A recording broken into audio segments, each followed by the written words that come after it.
A Century of Negro Migration. Carter G. Woodson. To my father James Woodson, who made it possible for me to enter the literary world, A Century of Negro Migration. Preface. In treating this movement of the Negroes, the writer does not presume to say the last word on the subject. The exodus of the Negroes from the South has just begun. The blacks have recently realized that they have freedom of body, and they will now proceed to exercise that right.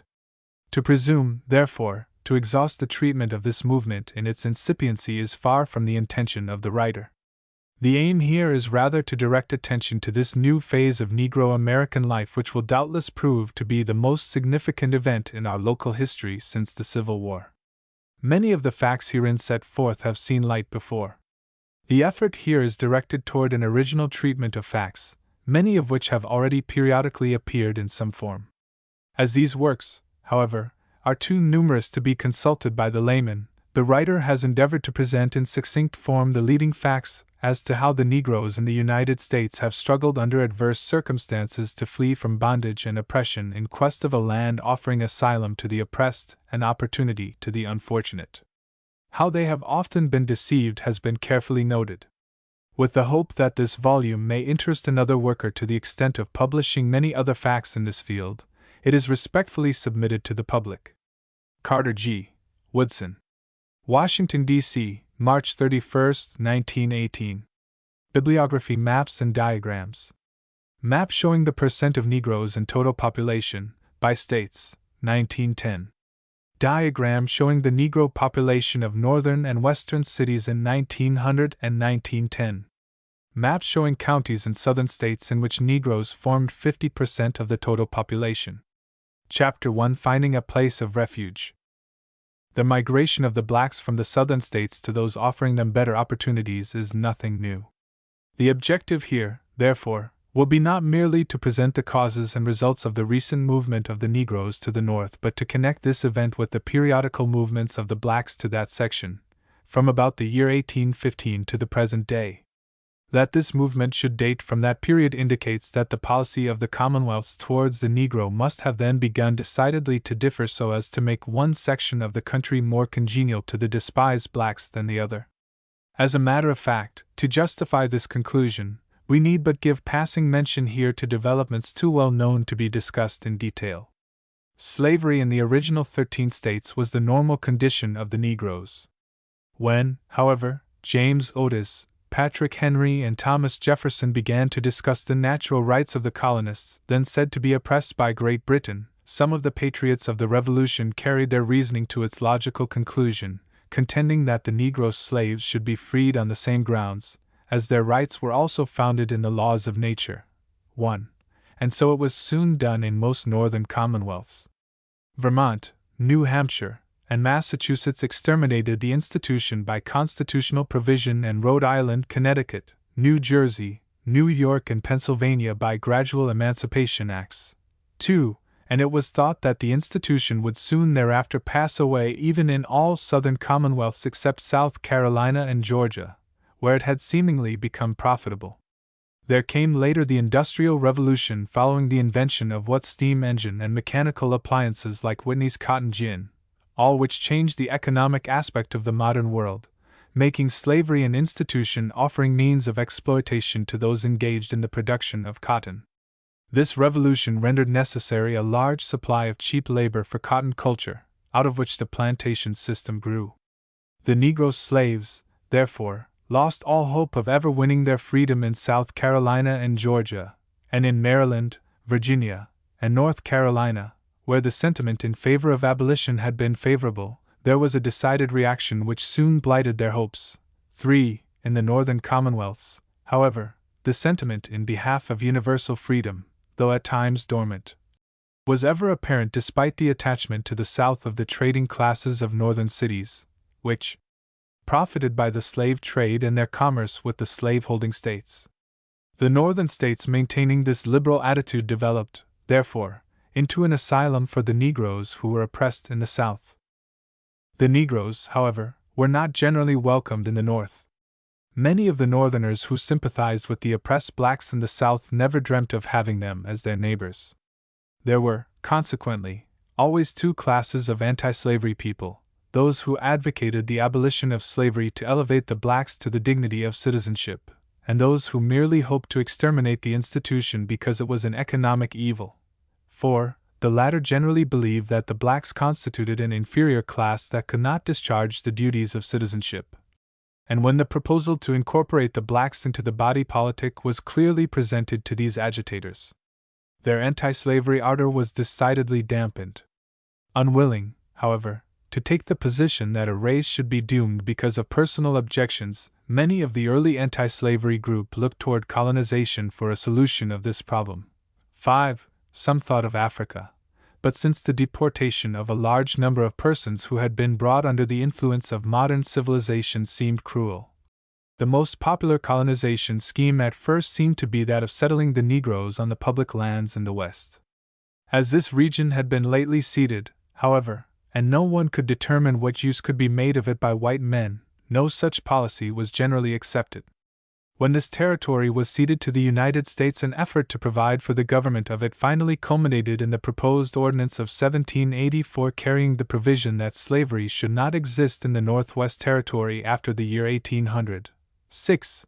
This measure finally failed to pass, and fortunately too, thought some, because, had slavery been given 16 years of growth on that soil, it might not have been abolished there until the Civil War, or it might have caused such a preponderance of slave commonwealths as to make the rebellion successful. The Ordinance of 1784 was antecedent to the more important Ordinance of 1787, which carried the famous sixth article that neither slavery nor involuntary servitude except as a punishment for crime should exist in that territory.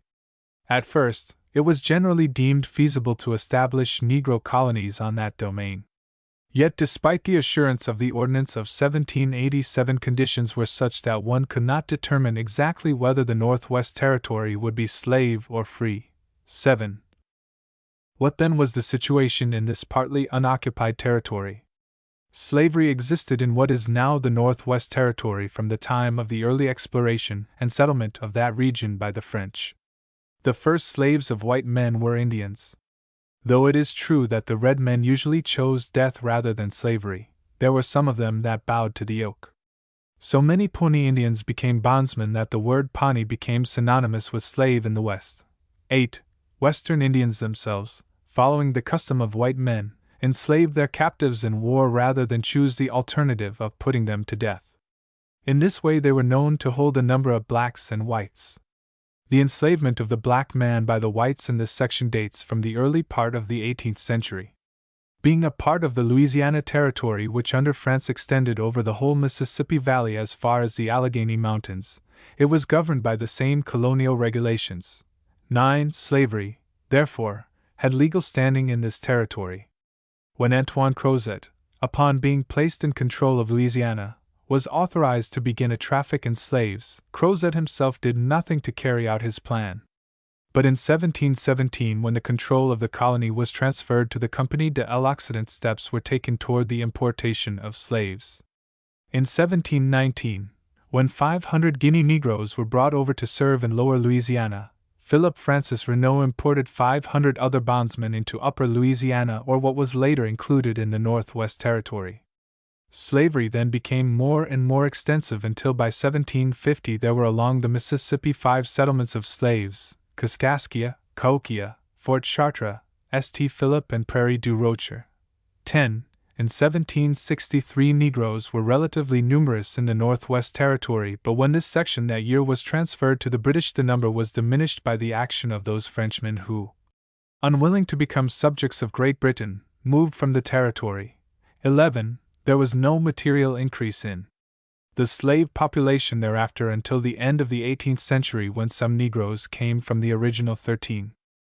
The Ordinance of 1787 did not disturb the relation of slave and master. Some pioneers thought that the sixth article exterminated slavery there, others contended that it did not. The latter believed that such expressions in the Ordinance of 1787 as the free inhabitants and the free male inhabitants of full size implied the continuance of slavery, and others found ground for its perpetuation in that clause of the ordinance which allowed the people of the territory to adopt the Constitution and laws of any one of the 13 states. Students of law saw protection for slavery in Jay's Treaty, which guaranteed to the settlers their property of all kinds. 12. When, therefore, the slave question came up in the Northwest Territory about the close of the 18th century, there were three classes of slaves. First, those who were in servitude to French owners previous to the cession of the territory to England and were still claimed as property in the possession of which the owners were protected under the Treaty of 1763. Second, those who were held by British owners at the time of Jay's Treaty and claimed afterward as property under its protection. And third, those who, since the territory had been controlled by the United States, had been brought from the commonwealths in which slavery was allowed. 13. Freedom, however, was recognized as the ultimate status of the Negro in that territory. This question having been seemingly settled, Anthony Benezet, who for years advocated the abolition of slavery and devoted his time and means to the preparation of the Negroes for living as freedmen, was practical enough to recommend to the Congress of the Confederation a plan of colonizing the emancipated blacks on the western lands. 14. Jefferson incorporated into his scheme for a modern system of public schools the training of the slaves in industrial and agricultural branches to equip them for a higher station in life. He believed, however, that the blacks not being equal to the white race should not be assimilated, and should they be free, they should, by all means, be colonized afar off. 15. Thinking that the western lands might be so used, he said in writing to James Monroe in 1801, "A very great extent of country north of the Ohio has been laid off in townships, and is now at market, according to the provisions of the Act of Congress. There is nothing," said he, "which would restrain the state of Virginia either in the purchase or the application of these lands." 16. Yet he raised the question as to whether the establishment of such a colony within our limits, and to become a part of the Union, would be desirable. He thought then of procuring a place beyond the limits of the United States on our northern boundary, by purchasing the Indian lands with the consent of Great Britain. He then doubted that the black race would live in such a rigorous climate. This plan did not easily pass from the minds of the friends of the slaves, for in 1805 Thomas Brannigan asserted in his serious remonstrances that the government should appropriate a few thousand acres of land at some distant part of the national domains for the Negroes' accommodation and support. He believed that the new state might be established upwards of 2,000 miles from our frontier. 17. A copy of the pamphlet containing this proposition was sent to Thomas Jefferson, who was impressed thereby, but not having the courage to brave the torture of being branded as a friend of the slave, he failed to give it his support. 18. The same question was brought prominently before the public again in 1816, when there was presented to the House of Representatives a memorial from the Kentucky Abolition Society praying that the free people of color be colonized on the public lands. The committee to whom the memorial was referred for consideration reported that it was expedient to refuse the request on the ground that, as such lands were not granted to free white men, they saw no reason for granting them to others. 19. Some Negro slaves unwilling to wait to be carried or invited to the Northwest Territory escaped to that section even when it was controlled by the French prior to the American Revolution. Slaves who reached the West by this route caused trouble between the French and the British colonists. Advertising in 1746 for James Wynyam, a slave, Richard Colgate, his master, said that he swore to a Negro whom he endeavored to induce to go with him, that he had often been in the backwoods with his master and that he would go to the French and Indians and fight for them. 20. In an advertisement for a mulatto slave in 1755, Thomas Ringgold, his master, expressed fear that he had escaped by the same route to the French. He, therefore, said, "It seems to be the interest, at least, of every gentleman that has slaves, to be active in the beginning of these attempts, for whilst we have the French such near neighbors, we shall not have the least security in that kind of property." 21. The good treatment which these slaves received among the French, and especially at Pittsburgh, the gateway to the Northwest Territory, tended to make that city an asylum for those slaves who had sufficient spirit of adventure to brave the wilderness through which they had to go. Negroes even then had the idea that there was in this country a place of more privilege than those they enjoyed in the seaboard colonies. Knowing of the likelihood of the Negroes to rise during the French and Indian War, Governor Dinwiddie wrote Fox, one of the Secretaries of State, in 1756.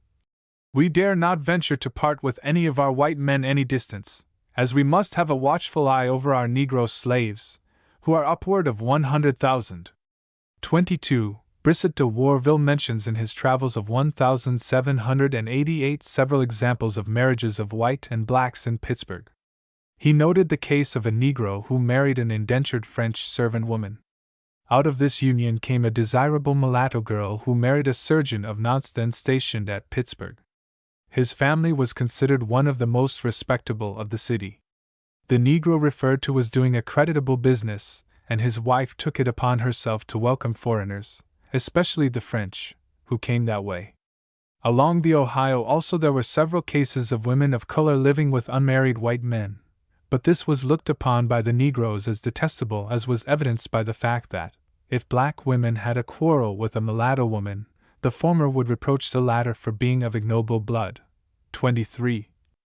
These tendencies, however, could not assure the Negro that the Northwest Territory was to be an asylum for freedom when in 1763 it passed into the hands of the British, the promoters of the slave trade, and later to the independent colonies, two of which had no desire to exterminate slavery. Furthermore, when the Ordinance of 1787 with its famous Sixth Article against slavery was proclaimed, it was soon discovered that this document was not necessarily emancipatory. As the right to hold slaves was guaranteed to those who owned them prior to the passage of the Ordinance of 1787, it was to be expected that those attached to that institution would not indifferently see it pass away. Various petitions, therefore, were sent to the territorial legislature and to Congress praying that the Sixth Article of the Ordinance of 1787 be abrogated. 24. No formal action to this effect was taken, but the practice of slavery was continued even at the winking of the government. Some slaves came from the Canadians who, in accordance with the slave trade laws of the British Empire, were supplied with bondsmen. It was the Canadians themselves who provided by Act of Parliament in 1793 for prohibiting the importation of slaves and for gradual emancipation. When it seemed later that the cause of freedom would eventually triumph, the pro-slavery element undertook to perpetuate slavery through a system of indentured servant labor. In the formation of the states of Indiana and Illinois, the question as to what should be done to harmonize with the new Constitution the system of indenture to which the territorial legislatures had been committed caused heated debate and at times almost conflict. Both Indiana, 25, and Illinois, 26, finally incorporated into their constitutions compromise provisions for a nominal prohibition of slavery modified by clauses for the continuation of the system of indentured labor of the Negroes held to service. The pro-slavery party persistently struggled for some years to secure by the interpretation of the laws, by legislation, and even by amending the Constitution so to change the fundamental law as to provide for actual slavery. These states, however, gradually worked toward freedom in keeping with the spirit of the majority who framed the Constitution, despite the fact that the indenture system in southern Illinois and especially in Indiana was at times tantamount to slavery as it was practiced in parts of the South. It must be borne in mind here, however, that the North at this time was far from becoming a place of refuge for Negroes. In the first place, the Industrial Revolution had not then had time to reduce the Negroes to the plane of beasts in the Cotton Kingdom. The rigorous climate, and the industries of the northern people, moreover, were not inviting to the blacks, and the development of the carrying trade and the rise of manufacturing there did not make that section more attractive to unskilled labor. Furthermore, when we consider the fact that there were many thousands of Negroes in the southern states, the presence of a few in the North must be regarded as insignificant. This paucity of blacks then obtained especially in the Northwest Territory, for its French inhabitants, instead of being an exploiting people, were pioneering, having little use for slaves and carrying out their policy of merely holding the country for France. Moreover, like certain gentlemen from Virginia, who after the American Revolution were afraid to bring their slaves with them to occupy their bounty lands in Ohio, few enterprising settlers from the slave states had invaded the territory with their Negroes, not knowing whether or not they would be secure in the possession of such property. When we consider that in 1810 there were only 102,137 Negroes in the North, and no more than 3,454 in the Northwest Territory, We must look to the second decade of the 19th century for the beginning of the migration of the Negroes in the United States. Footnote 1 Locke, Anti-Slavery, pages 19, 20, 23, Works of John Woolman, pages 58, 73, and more, Notes on Slavery in Massachusetts, page 71. Footnote 2, Bassett, Federalist System, chapter 12. Hart, Slavery and Abolition, pages 153, 154. Footnote 3 Turner, The Rise of the New West, pages 45, 46, 47, 48, 49. Hammond, Cotton Industry, chaps. I and 2, Scherer, Cotton as a World Power, pages 168, 175. Footnote 4 Locke, Anti-Slavery, chaps. I and 2. Footnote 5, J, An Inquiry, page 30. Footnote 6, Ford edition, Jefferson's Writings, 3, page 432. Footnote 7, For the passage of this ordinance 3 reasons have been given. Slavery, then prior to the invention of the cotton gin, was considered a necessary evil in the South. The expected monopoly of the tobacco and indigo cultivation in the South would be promoted by excluding Negroes from the Northwest Territory, and thus preventing its cultivation there. Dr. Cutler's influence, aided by Mr. Grayson of Virginia, was of much assistance. The philanthropic idea was not so prominent as men have thought. Dunn, Indiana, page 212. Footnote 8, Ibid, page 254. Footnote 9, Code Noir. Footnote 10, Speaking of these settlements in 1750, M. Viner, a Jesuit missionary to the Indians, said, "We have here whites, Negroes, and Indians, to say nothing of crossbreeds. There are 5 French villages and 3 villages of the natives within a space of 21 leagues. In the 5 French villages there are perhaps 1,100 whites, 300 blacks, and some 60 red slaves or savages." Unlike the condition of the slaves in Lower Louisiana, where the rigid enforcement of the slave code made their lives almost intolerable, the slaves of the Northwest Territory were for many reasons much more fortunate. In the first place, subject to the control of a mayor commandant appointed by the governor of New Orleans, the early dwellers in this territory managed their plantations about as they pleased. Moreover, as there were few planters who owned as many as 3 or 4 Negroes, slavery in the Northwest Territory did not get far beyond the patriarchal stage. Slaves were usually well fed. The relations between master and slave were friendly. The bondsmen were allowed special privileges on Sundays and holidays, and their children were taught the catechism according to the ordinance of Louis XIV in 1724, which provided that all masters should educate their slaves in the apostolic Catholic religion and have them baptized. Male slaves were worked side by side in the fields with their masters, and the female slaves in neat attire went with their mistresses to matins and vespers. Slaves freely mingled in practically all festive enjoyments. See Jesuit Relations, 69, page 144, Hutchins, An Historical Narrative, 1784, and Code Noir. Footnote 11. Mention was thereafter made of slaves, as in the case of Captain Philip Pittman, who in 1770 wrote of one Mr. Beauvais, who owned 240 orpans of cultivated land and 80 slaves, and such a case as that of a captain of a militia at St. Phillips, possessing 20 blacks, and the case of Mr. Bales, a very rich man of St. Genevieve, Illinois, owning 100 Negroes, beside having white people constantly employed. See Captain Pittman's The Present State of the European Settlements in the Mississippi, 1770. Footnote 12, Dunn, Indiana, Chapter 6. Footnote 13, Hinsdale, Old Northwest, page 350. Footnote 14, Tyrannical Liberty Men, pages 10, 11, Locke, Anti-Slavery, pages 31, 32, Brannigan, Serious Remonstrance, page 18. Footnote 15, Washington edition of Jefferson's Writings, Chapter 6, page 456, and Chapter 8, page 380. Footnote 16, Ford edition of Jefferson's Writings, 3, page 244, 9, page 303, X, pages 76, 290. Footnote 17, Brannigan, Serious Remonstrances, page 18. Footnote 18, Library edition of Jefferson's Writings, X, pages 295–296. Footnote 19, Adams, Neglected Period of Anti-Slavery, pages 129–130. Footnote 20, The Pennsylvania Gazette, July 31, 1746. Footnote 21, The Maryland Gazette, March 20, 1755. Footnote 22, Washington's Writings, 2, page 134. Footnote 23, Brissett de Warville, New Travels, 2, pages 33–34. Footnote 24, Harris, Slavery in Illinois, chaps. 3, 4, N.V., Dunn, Indiana, pages 218–260, Hinsdale, Old Northwest, pages 351–358.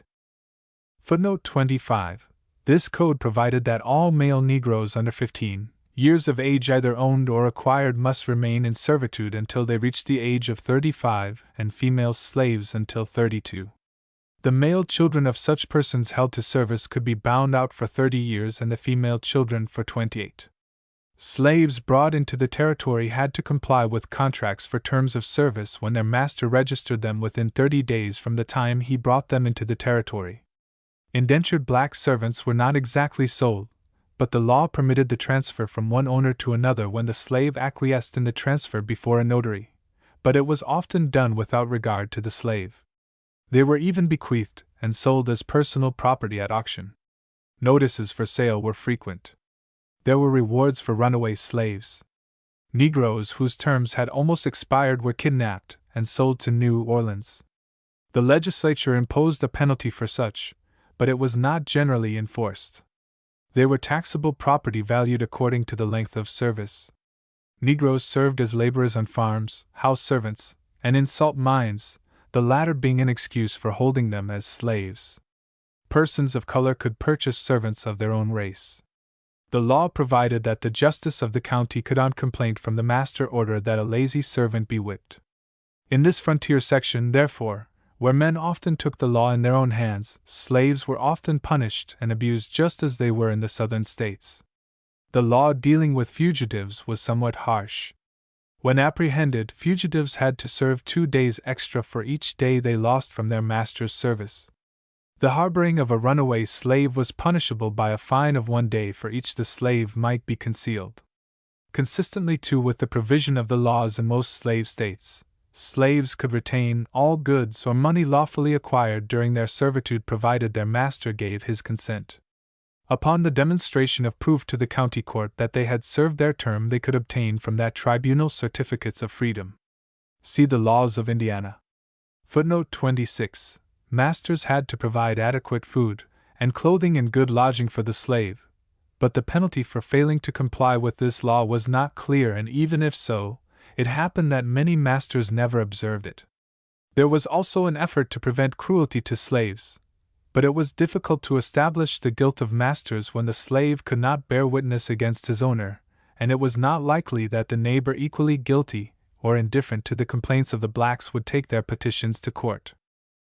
Under this system, a large number of slaves were brought into the territory, especially after 1807. There were 135 in 1800. This increase came from Kentucky and Tennessee. As those brought were largely boys and girls with a long period of service, this form of slavery was assured for some years. The children of these blacks were often registered for 35 instead of 30 years of service on the ground that they were not born in Illinois. No one thought of persecuting a master for holding servants unlawfully, and Negroes themselves could be easily deceived. Very few settlers brought their slaves there to free them. There were only 749 in 1820. If one considers the proportion of this to the number brought there for manumission, this seems hardly true. It is better to say that during these first 2 decades of the 19th century some settlers came for both purposes, some to hold slaves, some, as Edward Coles, to free them.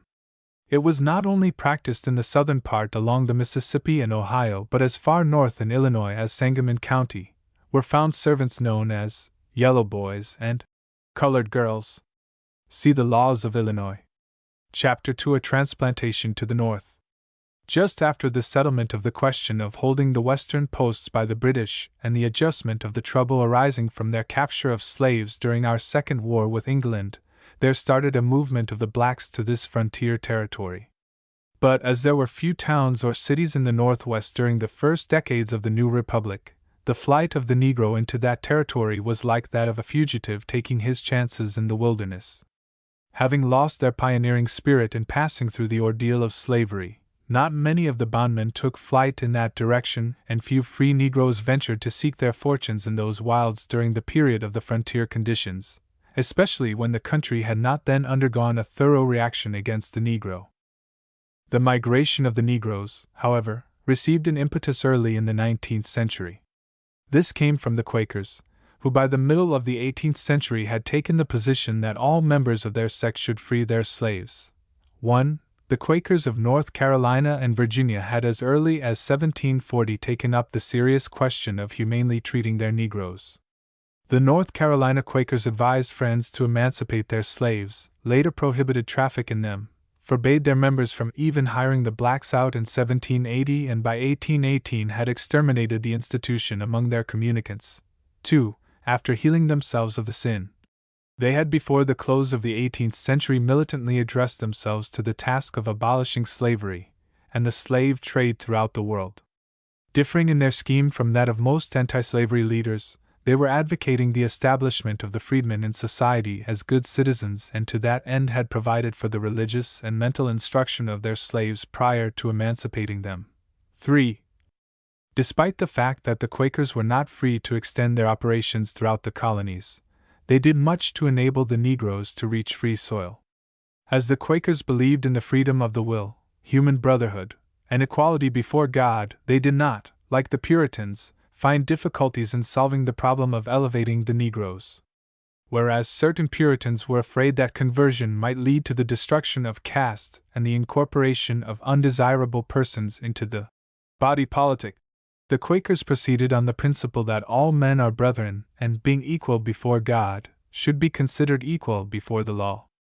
On account of unduly emphasizing the relation of man to God, the Puritans atrophied their social humanitarian instinct, and developed into a race of self-conscious saints.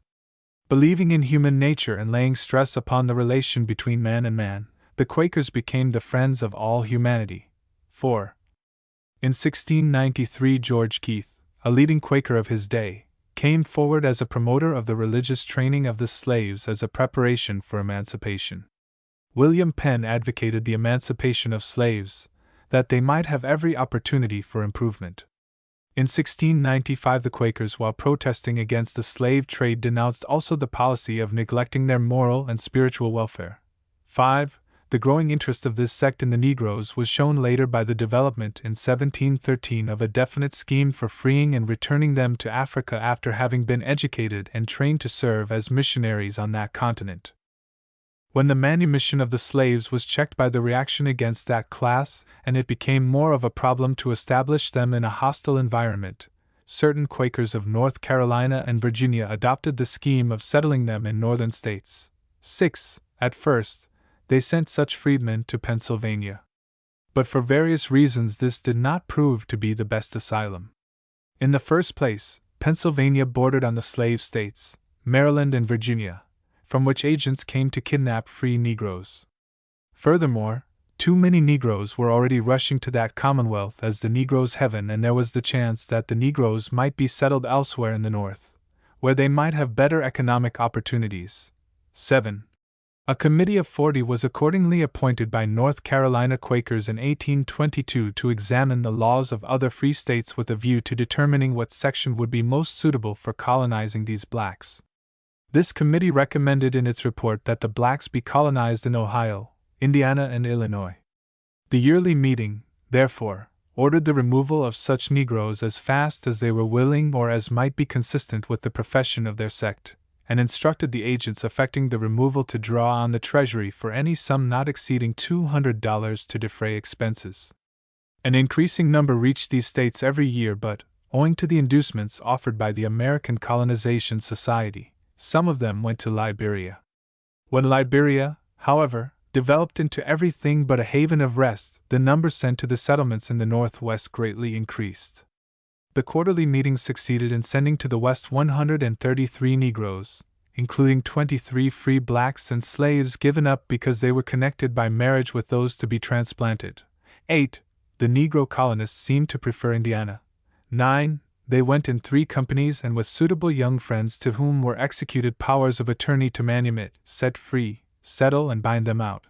10. 13 carts and wagons were bought for these 3 companies. $1,250 was furnished for their traveling expenses and clothing, the whole cost amounting to $2,490. It was planned to send 40 or 50 to Long Island and 20 to the interior of Pennsylvania, but they failed to prosper and reports concerning them stamped them as destitute and deplorably ignorant. Those who went to Ohio and Indiana, however, did well. 11. Later we receive another interesting account of this exodus. David White led a company of 53 into the West, 38 of whom belonged to friends, 5 to a member who had ordered that they be taken west at his expense. 6 of these slaves belonged to Samuel Lawrence, a Negro slaveholder, who had purchased himself and family. White pathetically reports the case of 4 of the women who had married slave husbands and had 20 children for the possession of whom the friends had to stand a lawsuit in the courts. The women had decided to leave their husbands behind, but the thought of separation so tormented them that they made an effort to secure their liberty. Upon appealing to their masters for terms, the owners, somewhat moved by compassion, sold them for 1/2 of their value. White then went west and left 4 in Chillicothe, 23 in Leesburg, and 26 in Wayne County, Indiana, without encountering any material difficulty. 12. Others had thought of this plan, but the Quakers actually carried it out on a small scale. Here we see again not only their desire to have the Negroes emancipated, but the vital interest of the Quakers in success of the blacks, for members of this sect not only liberated their slaves but sold out their own holdings in the South and moved with these freedmen into the North. Quakers who then lived in free states offered fugitives material assistance by open and clandestine methods. 13. The most prominent leader developed by the movement was Levi Coffin, whose daring deeds in behalf of the fugitives made him the reputed president of the Underground Railroad. Most of the Quaker settlements of Negroes with which he was connected were made in what is now Hamilton, Howard, Wayne, Randolph, Vigo, Gibson, Grant, Rush, and Tipton counties, Indiana, and Darke County, Ohio. The promotion of this movement by the Quakers was well on its way by 1815 and was not materially checked until the 50s, when the operations of the drastic fugitive slave law interfered, and even then the movement had gained such momentum, and the execution of that mischievous measure had produced in the North so much reaction like that expressed in the personal liberty laws, that it could not be stopped. The Negroes found homes in western New York, western Pennsylvania, and throughout the Northwest Territory. The Negro population of York, Harrisburg, and Philadelphia rapidly increased. A settlement of Negroes developed at Sandy Lake in northwestern Pennsylvania, 14, and there was another near Berlin Cross Roads in Ohio. 15. A group of Negroes migrating to this same state found homes in the Van Buren Township of Shelby County. 16. A more significant settlement in the state was made by Samuel Gist, an Englishman possessing extensive plantations in Hanover, Amherst, and Henrico counties, Virginia. He provided in his will that his slaves should be freed and sent to the North. He further provided that the revenue from his plantation the last year of his life be applied in building schoolhouses and churches for their accommodation, and that all money coming to him in Virginia be set aside for the employment of ministers and teachers to instruct them. In 1818, Wickham, the executor of his estate, purchased land and established these Negroes in what was called the upper and lower camps of Brown County. 17. Augustus Waddles, a Quaker from Connecticut, made a settlement in Mercer County, Ohio, early in the 19th century. In the winter of 1833-4, he providentially became acquainted with the colored people of Cincinnati, finding there about 4,000 totally ignorant of everything calculated to make good citizens. As most of them had been slaves, excluded from every avenue of moral and mental improvement, he established for them a school which he maintained for 2 years. He then proposed to these Negroes to go into the country and purchase land to remove them from those contaminating influences which had so long crushed them in our cities and villages. 18. They consented on the condition that he would accompany them and teach school. He traveled through Canada, Michigan, and Indiana, looking for a suitable location, and finally selected for settlement a place in Mercer County, Ohio. In 1835, he made the first purchase of land there for this purpose, and before 1838 Negroes had bought there about 30,000 acres, at the earnest appeal of this benefactor, who had traveled into almost every neighborhood of the blacks in the state, and laid before them the benefits of a permanent home for themselves and of education for their children. 19. This settlement was further increased in 1858 by the manumitted slaves of John Harper of North Carolina. 20. John Randolph of Roanoke endeavored to establish his slaves as freemen in this county, but the Germans who had settled in that community a little ahead of them started such a disturbance that Randolph's executor could not carry out his plan, although he had purchased a large tract of land there. 21. It was necessary to send these freemen to Miami County. Theodoric H. Gregg of Dinwiddie County, Virginia, liberated his slaves in 1854 and sent them to Ohio. 22. Nearer to the Civil War, when public opinion was proscribing the uplift of Negroes in Kentucky, Noah Spears secured near Xenia, Greene County, Ohio, a small parcel of land for 16 of his former bondsmen in 1856. 23.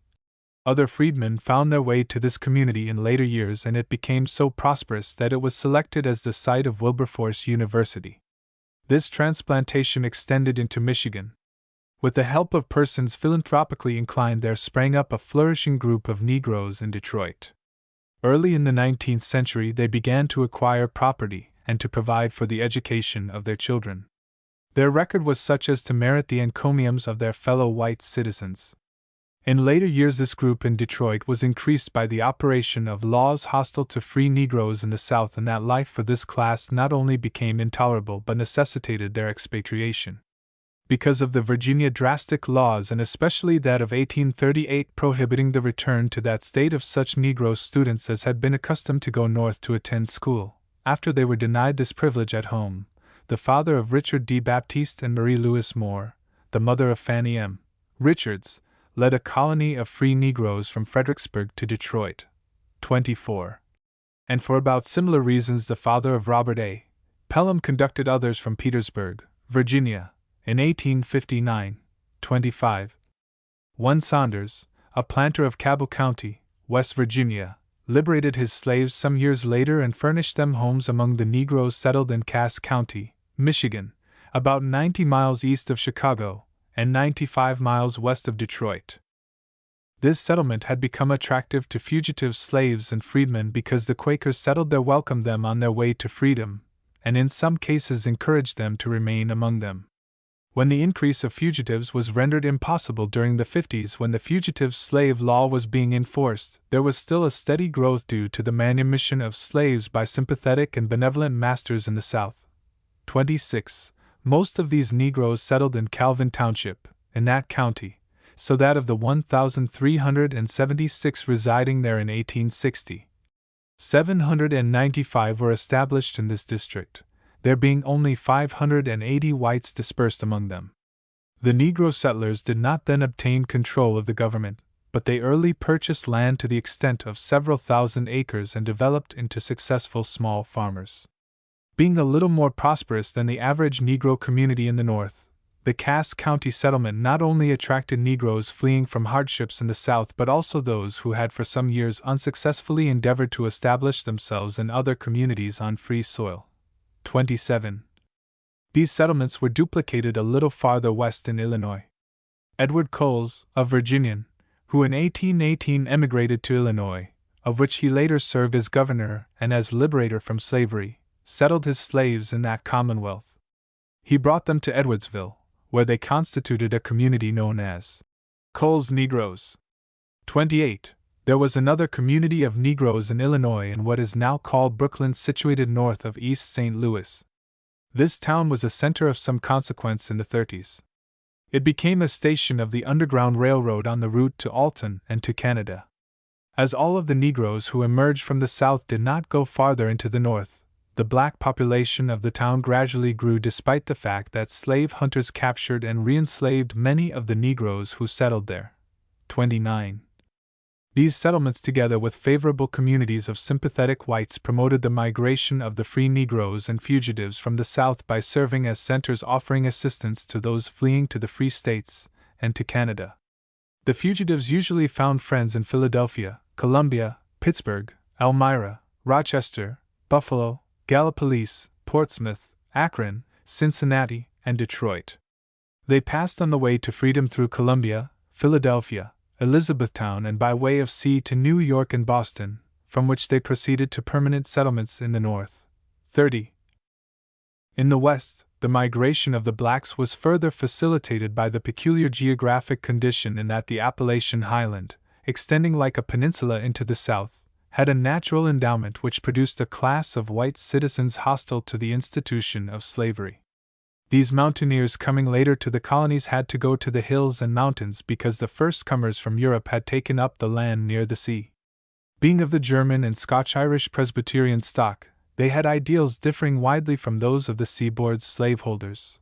31. The mountaineers believed in civil liberty and fee simple, and an open road to civil honors, secured to the poorest and feeblest members of society.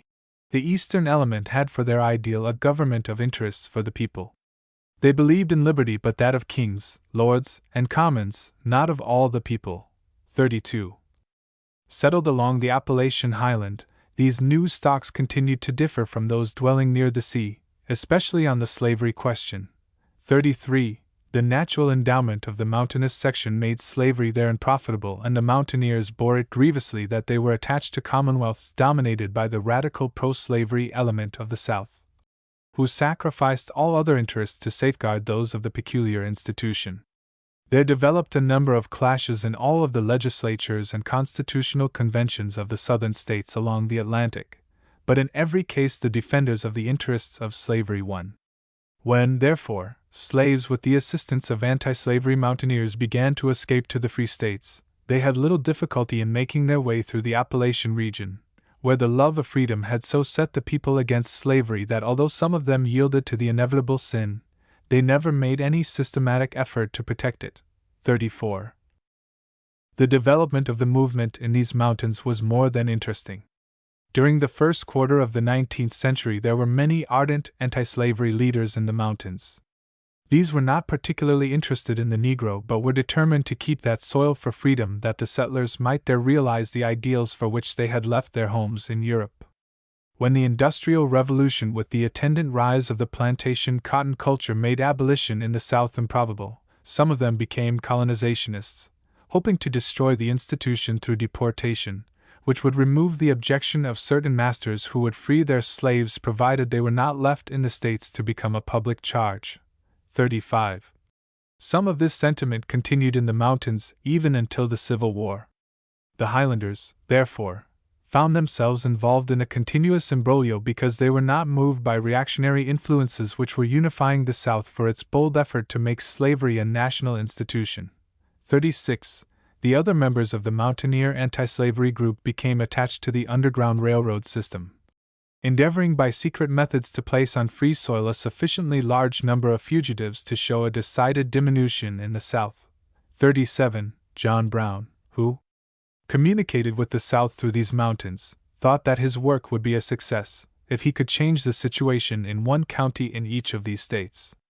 The lines along which these Underground Railroad operators moved connected naturally with the Quaker settlements established in free states and the favorable sections in the Appalachian region. Many of these workers were Quakers who had already established settlements of slaves on estates which they had purchased in the Northwest Territory. Among these were John Rankin, James Gilliland, Jesse Lockhart, Robert Dobbins, Samuel Crothers, Hugh L. Fullerton, and William Dickey. Thus they connected the heart of the South with the avenues to freedom in the North. 38. There were routes extending from this section into Ohio, Indiana, Illinois, and Pennsylvania. Over the Ohio and Kentucky route culminating chiefly in Cleveland, Sandusky, and Detroit, however, more fugitives made their way to freedom than through any other avenue. 39. Partly too because they found the limestone caves very helpful for hiding by day. These operations extended even through Tennessee into northern Georgia and Alabama.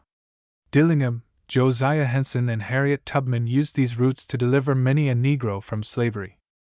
The opportunity thus offered to help the oppressed brought forward a class of anti-slavery men, who went beyond the limit of merely expressing their horror of the evil. They believed that something should be done to deliver the poor that cry and to direct the wanderer in the right way. 40. Translating into action what had long been restricted to academic discussion, these philanthropic workers ushered in a new era in the uplift of the blacks, making abolition more of a reality. The abolition element of the North then could no longer be considered an insignificant minority advocating a hopeless cause but a factor in drawing from the South a part of its slave population and at the same time offering asylum to the free Negroes whom the Southerners considered undesirable. Prominent among those who aided this migration in various ways were Benjamin Lundy of Tennessee and James G. Birney, a former slaveholder of Huntsville, Alabama, who manumitted his slaves and apprenticed and educated some of them in Ohio. This exodus of the Negroes to the free states promoted the migration of others of their race to Canada, a more congenial part beyond the borders of the United States. The movement from the free states into Canada, moreover, was contemporary with that from the South to the free states, as will be evidenced by the fact that 15,000 of the 60,000 Negroes in Canada in 1860 were free-born. As Detroit was the chief gateway for them to Canada, most of these refugees settled in towns of southern Ontario not far from that city. These were Don, Colchester, Elgin, Dresden, Windsor, Sandwich, Bush, Wilberforce, Hamilton, St. Catharines, Chatham, Riley, Anderton, London, Malden, and Gonfield. 42, and their coming to Canada was not checked even by request from their enemies that they be turned away from that country as undesirables, for some of the white people there welcomed and assisted them.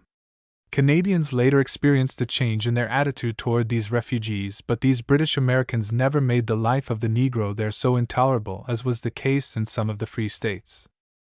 It should be observed here that this movement, unlike the exodus of the Negroes of today, affected an unequal distribution of the enlightened Negroes. 43. Those who are fleeing from the South today are largely laborers seeking economic opportunities. The motive at work in the mind of the antebellum refugee was higher. In 1840 there were more intelligent blacks in the South than in the North, but not so after 1850, despite the vigorous execution of the fugitive slave law in some parts of the North. While the free Negro population of the slave states increased only 23,736 from 1850 to 1860, that of the free states increased 29,839. In the South, only Delaware, Maryland, and North Carolina showed a noticeable increase in the number of free persons of color during the decade immediately preceding the Civil War. This element of the population had only slightly increased in Alabama, Kentucky, Missouri, Tennessee, Virginia, Louisiana, South Carolina, and the District of Columbia. The number of free Negroes of Florida remained constant. Those of Arkansas, Mississippi, and Texas diminished. In the North, of course, the migration had caused the tendency to be in the other direction. With the exception of Maine, New Hampshire, Vermont, and New York, which had about the same free-colored population in 1860 as they had in 1850, there was a general increase in the number of Negroes in the free states. Ohio led in this respect, having had during this period an increase of 11,394. 44. A glance at the table on the accompanying page will show in detail the results of this migration. Statistics of the free-colored population of the United States. State population 1,850–1,860, Alabama. 2,265–2,690, Arkansas. 608–144, California. 960–4,086, Connecticut. 7,693–8,627, Delaware. 18,073–19,829, Florida. 932–932, Georgia. 2,931–3,500, Illinois. 5,436–7,628, Indiana. 11,262 11,428 Iowa. 333 1,069 Kentucky. 10,011 10,684 Louisiana. 17,462 18,647 Maine. 1,356 1,327 Kansas. 625 Maryland. 74,723 83,942 Massachusetts. 9,064 9,602 Michigan. 2,583 6,797 Minnesota. 259 Mississippi. 930 773 Missouri. 2,618 3,572 New Hampshire. 520 494 New Jersey. 23,810 25,318 New York. 49,069 49,005 North Carolina. 27,463 30,463 Ohio. 25,279 36,673 Oregon. 128 Pennsylvania. 53,626 56,949 Rhode Island. 3,673,952 South Carolina. 8,969,914 Tennessee. 6,422 7,300 Texas. 397 355 Vermont. 718 709 Virginia.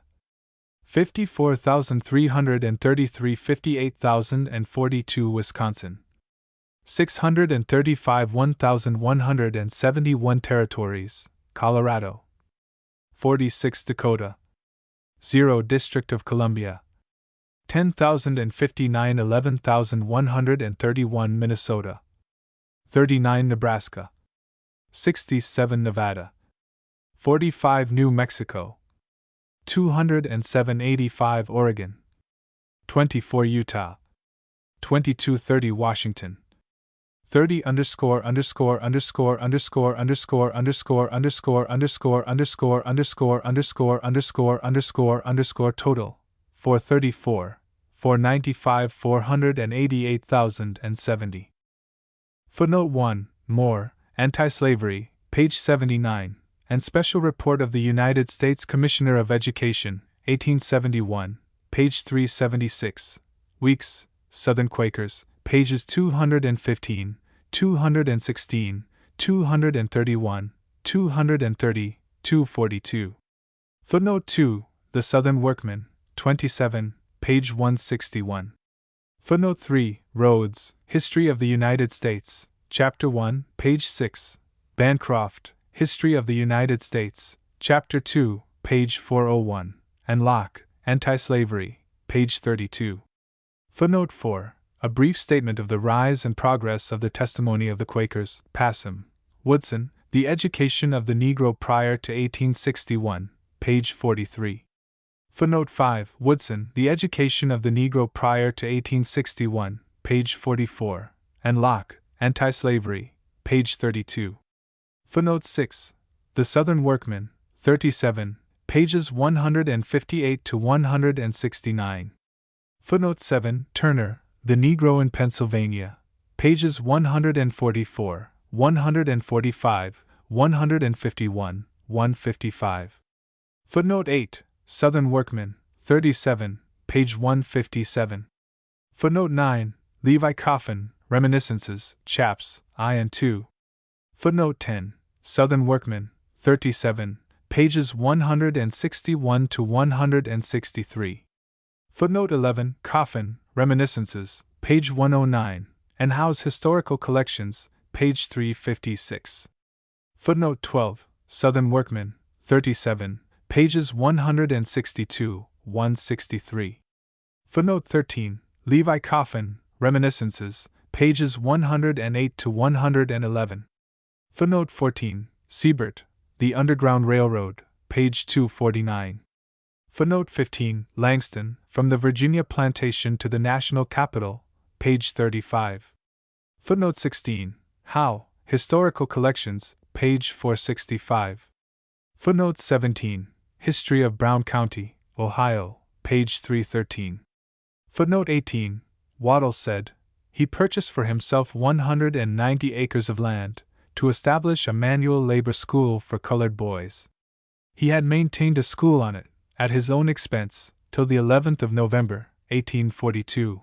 While in Philadelphia the winter before, he became acquainted with the trustees of the late Samuel Emlyn, a friend of New Jersey. He left by his will $20,000 for the support and education in school learning and the mechanic arts and agriculture, boys, of African and Indian descent, whose parents would give them up to the school. They united their means and purchased Waddell's farm, and appointed him the superintendent of the establishment, which they called the Emlyn Institute. See Howe's Historical Collections, page 356. Footnote 19, Howe's Historical Collections, page 355. Footnote 20, Manuscripts in the possession of J. E. Moreland. Footnote 21, The African Repository, 22, pages 322-333. Footnote 22, Simmons, Men of Mark, page 723. Footnote 23, Southern Workman, 37, page 158. Footnote 24, The Journal of Negro History, I, pages 23 to 33. Footnote 25, Ibid, I, page 26.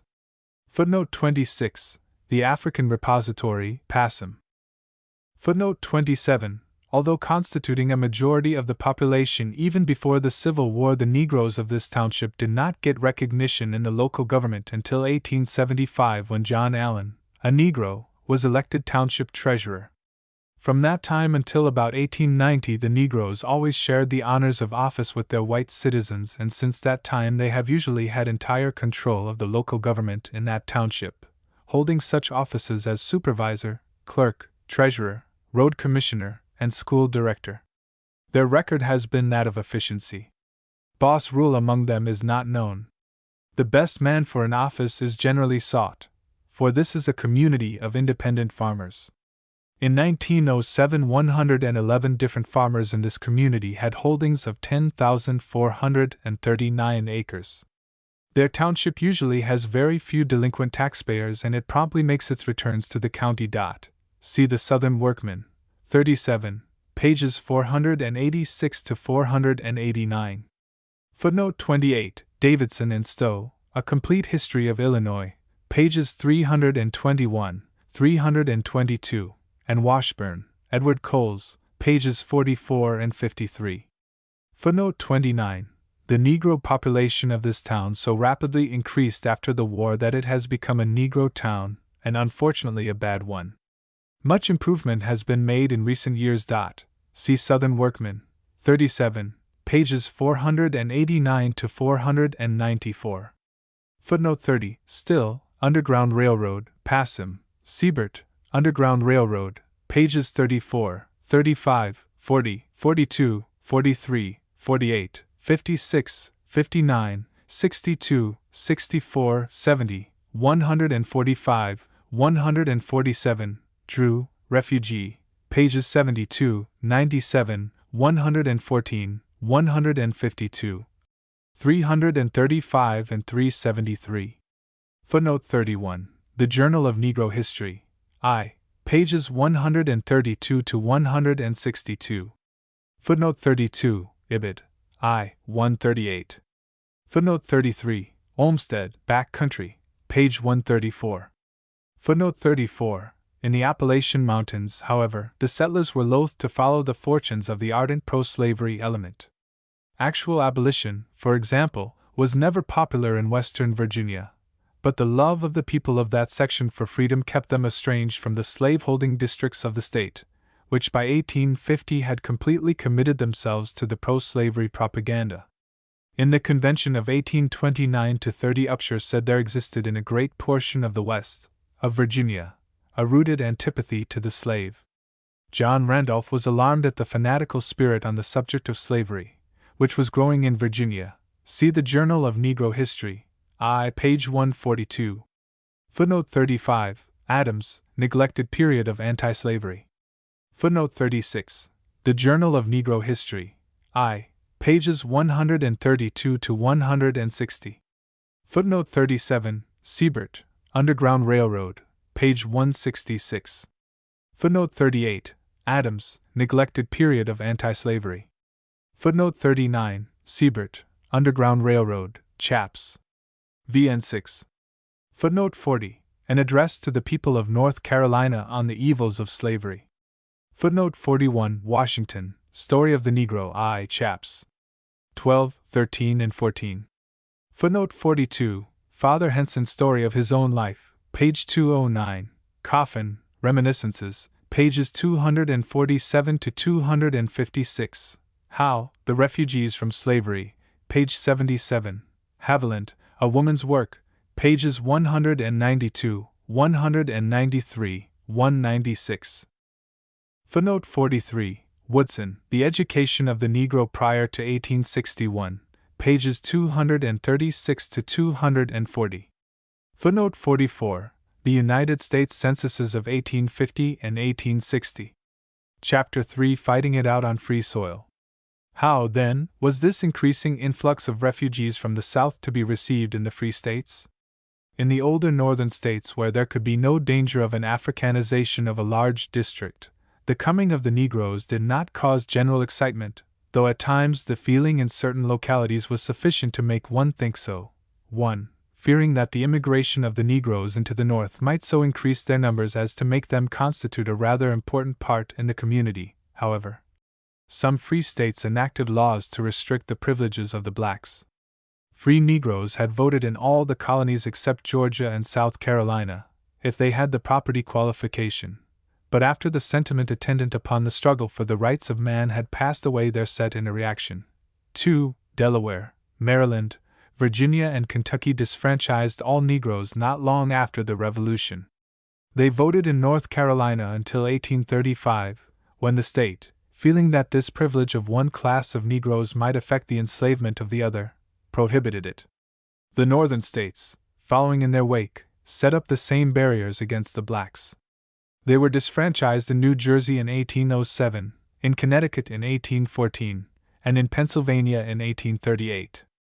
In 1811, New York passed an act requiring the production of certificates of freedom from blacks or mulattoes offering to vote. The Second Constitution, adopted in 1823, provided that no man of color, unless he had been for 3 years a citizen of that state and for 1 year next preceding any election, should be seized and possessed of a freehold estate, should be allowed to vote, although this qualification was not required of the whites. An act of 1824 relating to the government of the Stockbridge Indians provided that no Negro or mulatto should vote in their councils. 3. That increasing prejudice was to a great extent the result of the immigration into the North of Negroes in the rough, was nowhere better illustrated than in Pennsylvania. Prior to 1800, and especially after 1780, when the state provided for gradual emancipation, there was little race prejudice in Pennsylvania. 4. When the reactionary legislation of the South made life intolerable for the Negroes, debasing them to the plane of beasts, many of the free people of color from Virginia, Maryland, and Delaware moved or escaped into Pennsylvania like a steady stream during the next 60 years. As these Negroes tended to concentrate in towns and cities, they caused the supply of labor to exceed the demand, lowering the wages of some and driving out of employment a number of others who became paupers and consequently criminals. There set into an intense struggle between the black and white laborers. 5. Immensely accelerating the growth of race prejudice, especially when the abolitionists and Quakers were giving Negroes industrial training. The first exhibition of this prejudice was seen among the lower classes of white people, largely Irish and Germans, who, devoted to menial labor, competed directly with the Negroes. It did not require a long time, however, for this feeling to react on the higher classes of whites where Negroes settled in large groups. A strong protest arose from the menace of Negro paupers. An attempt was made in 1804 to compel free Negroes to maintain those that might become a public charge. 6. In 1813, the mayor, aldermen, and citizens of Philadelphia asked that free Negroes be taxed to support their poor. 7. 2 Philadelphia representatives in the Pennsylvania legislature had a committee appointed in 1815 to consider the advisability of preventing the immigration of Negroes. 8. One of the causes then at work there was that the black population had recently increased to 4,000 in Philadelphia, and more than 4,000 others had come into the city since the previous registration. They were arriving much faster than they could be assimilated. The state of Pennsylvania had about exterminated slavery by 1840, having only 40 slaves that year and only a few hundred at any time after 1810. Many of these, of course, had not had time to make their way in life as freedmen. To show how much the rapid migration to that city aggravated the situation under these circumstances, one needs but note the statistics of the increase of the free people of color in that state.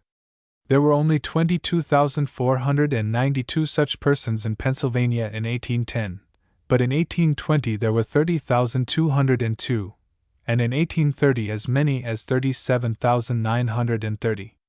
This number increased to 47,854 by 1840, to 53,626 by 1850, and to 56,949 by 1860. The undesirable aspect of the situation was that most of the migrating blacks came in crude form. 9. On arriving, therefore, says a contemporary, they abandoned themselves to all manner of debauchery and dissipation, to the great annoyance of many citizens. 10. Thereafter followed a number of clashes, developing finally into a series of riots of a grave nature. Innocent Negroes, attacked at first for purposes of sport and later for sinister designs, were often badly beaten in the streets, or even cut with knives. The offenders were not punished, and if the Negroes defended themselves, they were usually severely penalized. In 1819, 3 white women stoned a woman of color to death. 11. A few youths entered a Negro church in Philadelphia in 1825, and by throwing pepper to give rise to suffocating fumes caused a panic which resulted in the death of several Negroes. 12. When the citizens of New Haven, Connecticut, arrayed themselves in 1831 against the plan to establish in that city a Negro manual labor college, there was held in Philadelphia a meeting which passed resolutions enthusiastically endorsing this effort to rid the community of the evil of the immigration of free Negroes. There arose also the custom of driving Negroes away from Independence Square on the 4th of July because they were neither considered nor desired as a part of the body politic. 13. It was thought that in the state of feeling of the 30s that the Negro would be annihilated. De Tocqueville also observed that the Negroes were more detested in the free states than in those where they were held as slaves. 14. There had been such a reaction since 1800 that no positions of consequence were open to Negroes, however well educated they might be, and the education of the blacks which was once vigorously prosecuted there became unpopular. 15. This was especially true of Harrisburg and Philadelphia, but by no means confined to large cities. The Philadelphia press said nothing in behalf of the race. It was generally thought that freedom had not been an advantage to the Negro, and that instead of making progress they had filled jails and almshouses and multiplied pest holes to afflict the cities with disease and crime. The Negroes of York carefully worked out in 1803 a plan to burn the city. Incendiaries set on fire a number of houses, 11 of which were destroyed, whereas there were other attempts at a general destruction of the city. The authorities arrested a number of Negroes but ran the risk of having the jail broken open by their sympathizing fellowmen. After a reign of terror for half a week, order was restored and 20 of the accused were convicted of arson. In 1820 there occurred so many conflagrations that a vigilance committee was organized. 16. Whether or not the Negroes were guilty of the crime is not known, but numbers of them left either on account of the fear of punishment, or because of the indignities to which they were subjected. Numerous petitions, therefore, came before the legislature to stop the immigration of Negroes. It was proposed in 1840 to tax all free Negroes to assist them in getting out of the state for colonization. 17. The citizens of Lehigh County asked the authorities in 1830 to expel all Negroes and persons of color found in the state. 18. Another petition prayed that they be deprived of the freedom of movement. Bills embodying these ideas were frequently considered, but they were never passed.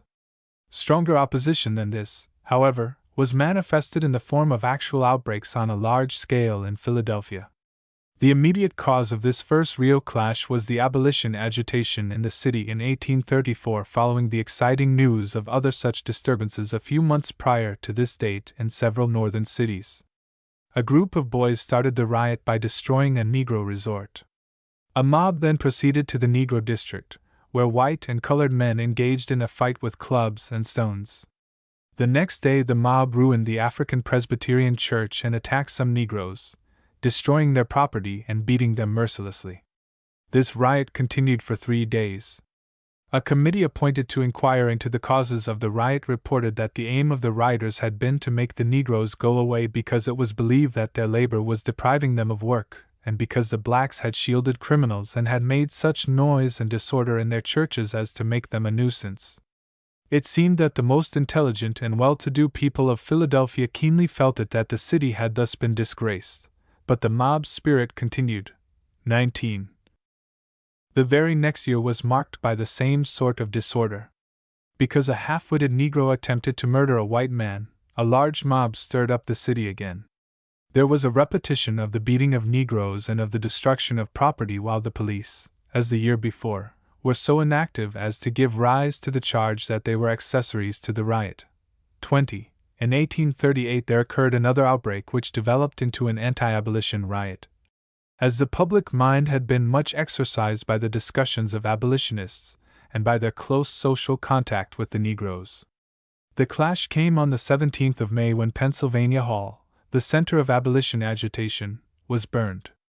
Fighting between the blacks and whites ensued the following night when the colored orphan asylum was attacked and a Negro church burned. Order was finally restored for the good of all concerned, but that a majority of the people sympathized with the rioters was evidenced by the fact that the committee charged with investigating the disturbance reported that the mob was composed of strangers who could not be recognized.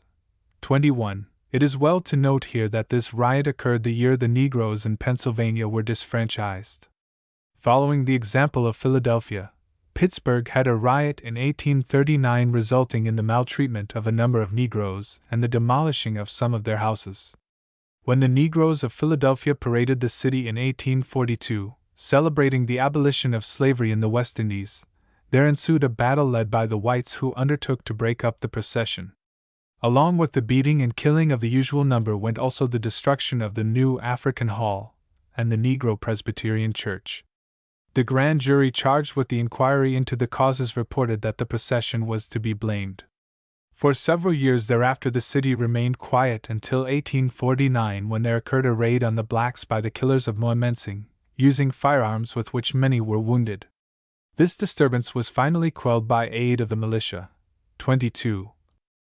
These clashes sometimes reached farther north than the free states bordering on the slave commonwealths. Mobs broke up abolition meetings in the city of New York in 1834 when there were sent to Congress numerous petitions for the abolition of slavery. This mob even assailed such eminent citizens as Arthur and Lewis Tappan, mainly on account of their friendly attitude toward the Negroes. 23. On October 21, 1834, the same feeling developed in Utica, where was to be held an anti-slavery meeting according to previous notice. The 600 delegates who assembled there were warned to disband. A mob then organized itself and drove the delegates from the town.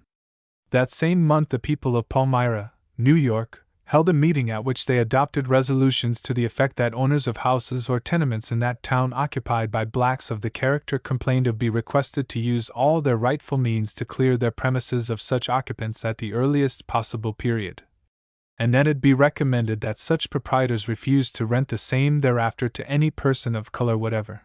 24. In New York, Negroes were excluded from places of amusement and public conveyances and segregated in places of worship. In the draft riots which occurred there in 1863, one of the aims of the mobs was to assassinate Negroes and to destroy their property. They burned the colored orphan asylum of that city and hanged Negroes to lampposts. The situation in parts of New England was not much better. For fear of the evils of an increasing population of free persons of color, the people of Canaan, New Hampshire, broke up the Noyes Academy because it decided to admit Negro students, thinking that many of the race might thereby be encouraged to come to that state. 25. When Prudence Crandall established in Canterbury, Connecticut, an academy to which she decided to admit Negroes, the mayor, selectmen, and citizens of the city protested, and when their protests failed to deter this heroine, they induced the legislature to enact a special law covering the case and invoked the measure to have Prudence Crandall imprisoned because she would not desist. 26. This very law and the arguments upholding it justified the drastic measure on the ground that an increase in the colored population would be an injury to the people of that state. In the new commonwealths formed out of Western territory, there was the same fear as to Negro domination, and consequently there followed the wave of legislation intended in some cases not only to withhold from the Negro settlers the exercise of the rights of citizenship but to discourage, and even to prevent them from coming into their territory. 27. The question as to what should be done with the Negro was early an issue in Ohio.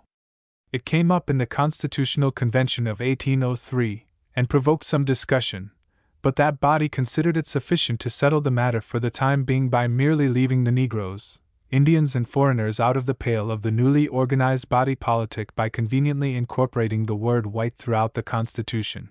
28. It was soon evident, however, that the matter had not been settled, and the legislature of 1804 had to give serious consideration to the immigration of Negroes into that state.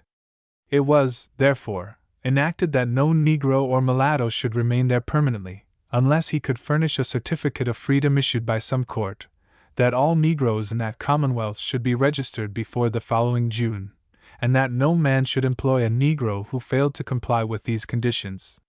Should one be detected in hiring, harboring, or hindering the capture of a fugitive black, he was liable to a fine of $50, and his master could recover pay for the service of his slave to the amount of 50 cents a day. 29. As this legislature did not meet the demands of those who desired further to discourage Negro immigration, the legislature of 1807 was induced to enact a law to the effect that no Negro should be permitted to settle in Ohio, unless he could within 20 days give a bond to the amount of $500 for his good behavior and assurance that he would not become a public charge. This measure provided also for raising the fine for concealing a fugitive from $50 to $100, one half of which should go to the person upon the testimony of whom the conviction should be secured. 30. Negro evidence in a case to which a white was a party was declared illegal. In 1830, Negroes were excluded from service in the state militia. In 1831, they were deprived of the privilege of serving on juries, and in 1838 they were denied the right of having their children educated at the expense of the state. 31. In Indiana the situation was worse than in Ohio. We have already noted above how the settlers in the southern part endeavored to make that a slave state.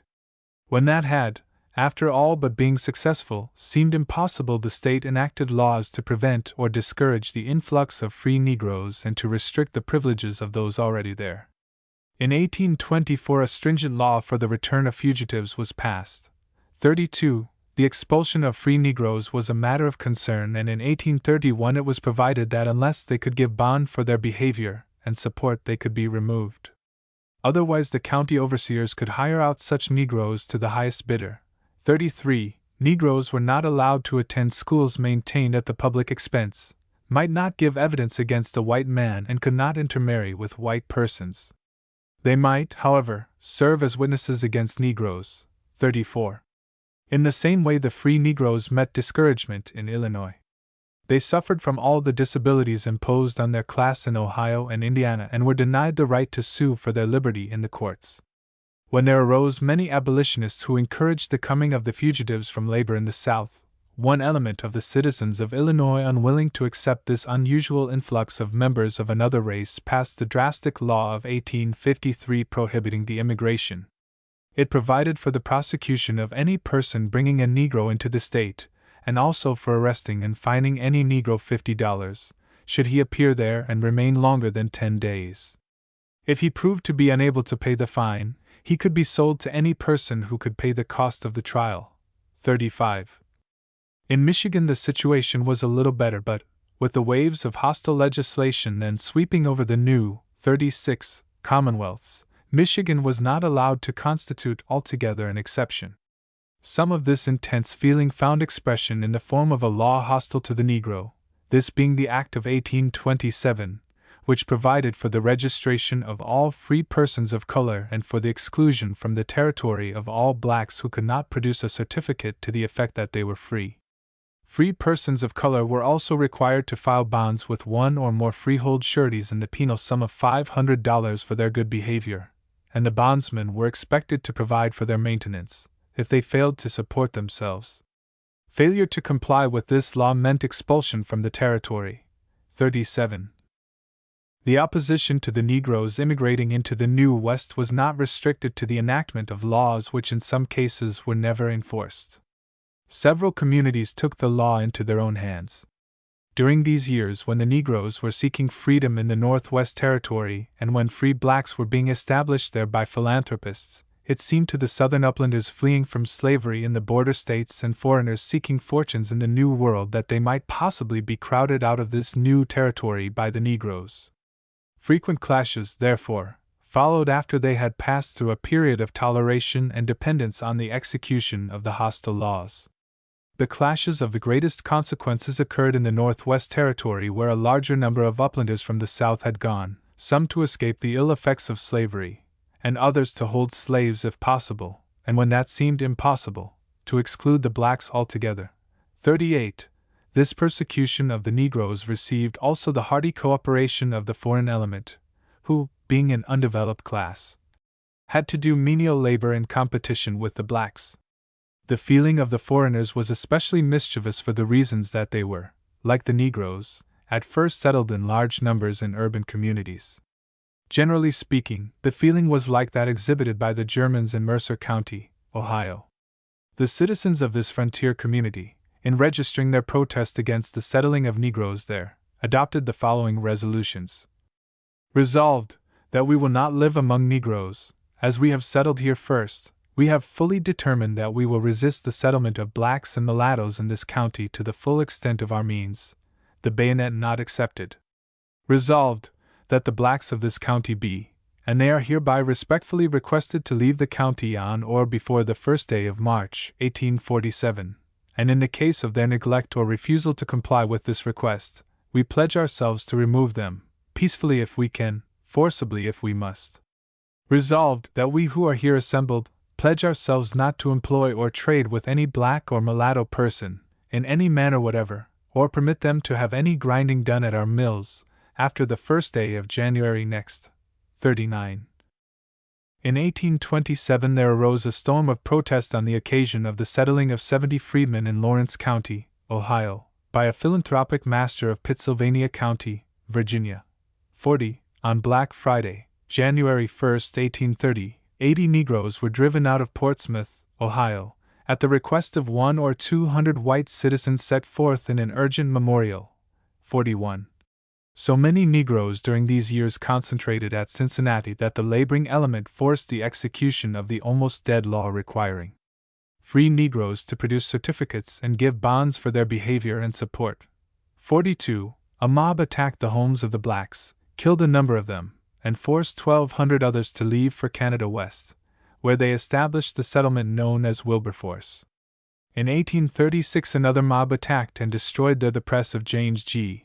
Birney, the editor of The Philanthropist, because of the encouragement his abolitionist organ gave to the immigrating Negroes. 43. But in 1841 came a decidedly systematic effort on the part of foreigners and pro-slavery sympathizers to kill off and drive out the Negroes who were becoming too well established in that city and who were giving offense to white men who desired to deal with them as Negroes were treated in the South. The city continued in this excited state for about a week. There were brought into play in the upheaval the police of the city and the state militia before the shooting of the Negroes and burning of their homes could be checked. So far as is known, no white men were punished, although a few of them were arrested.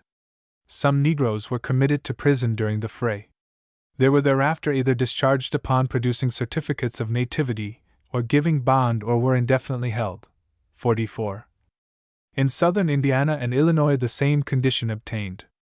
Observing the situation in Indiana, a contributor of Niles' Register remarked, in 1818, upon the arrival there of 60 or 70 liberated Negroes sent by the Society of Friends of North Carolina, that they were a species of population that was not acceptable to the people of that state, nor indeed to any other, whether free or slaveholding, for they cannot rise and become like other men, unless in countries where their own color predominates, but must always remain a degraded and inferior class of persons without the hope of much bettering their condition.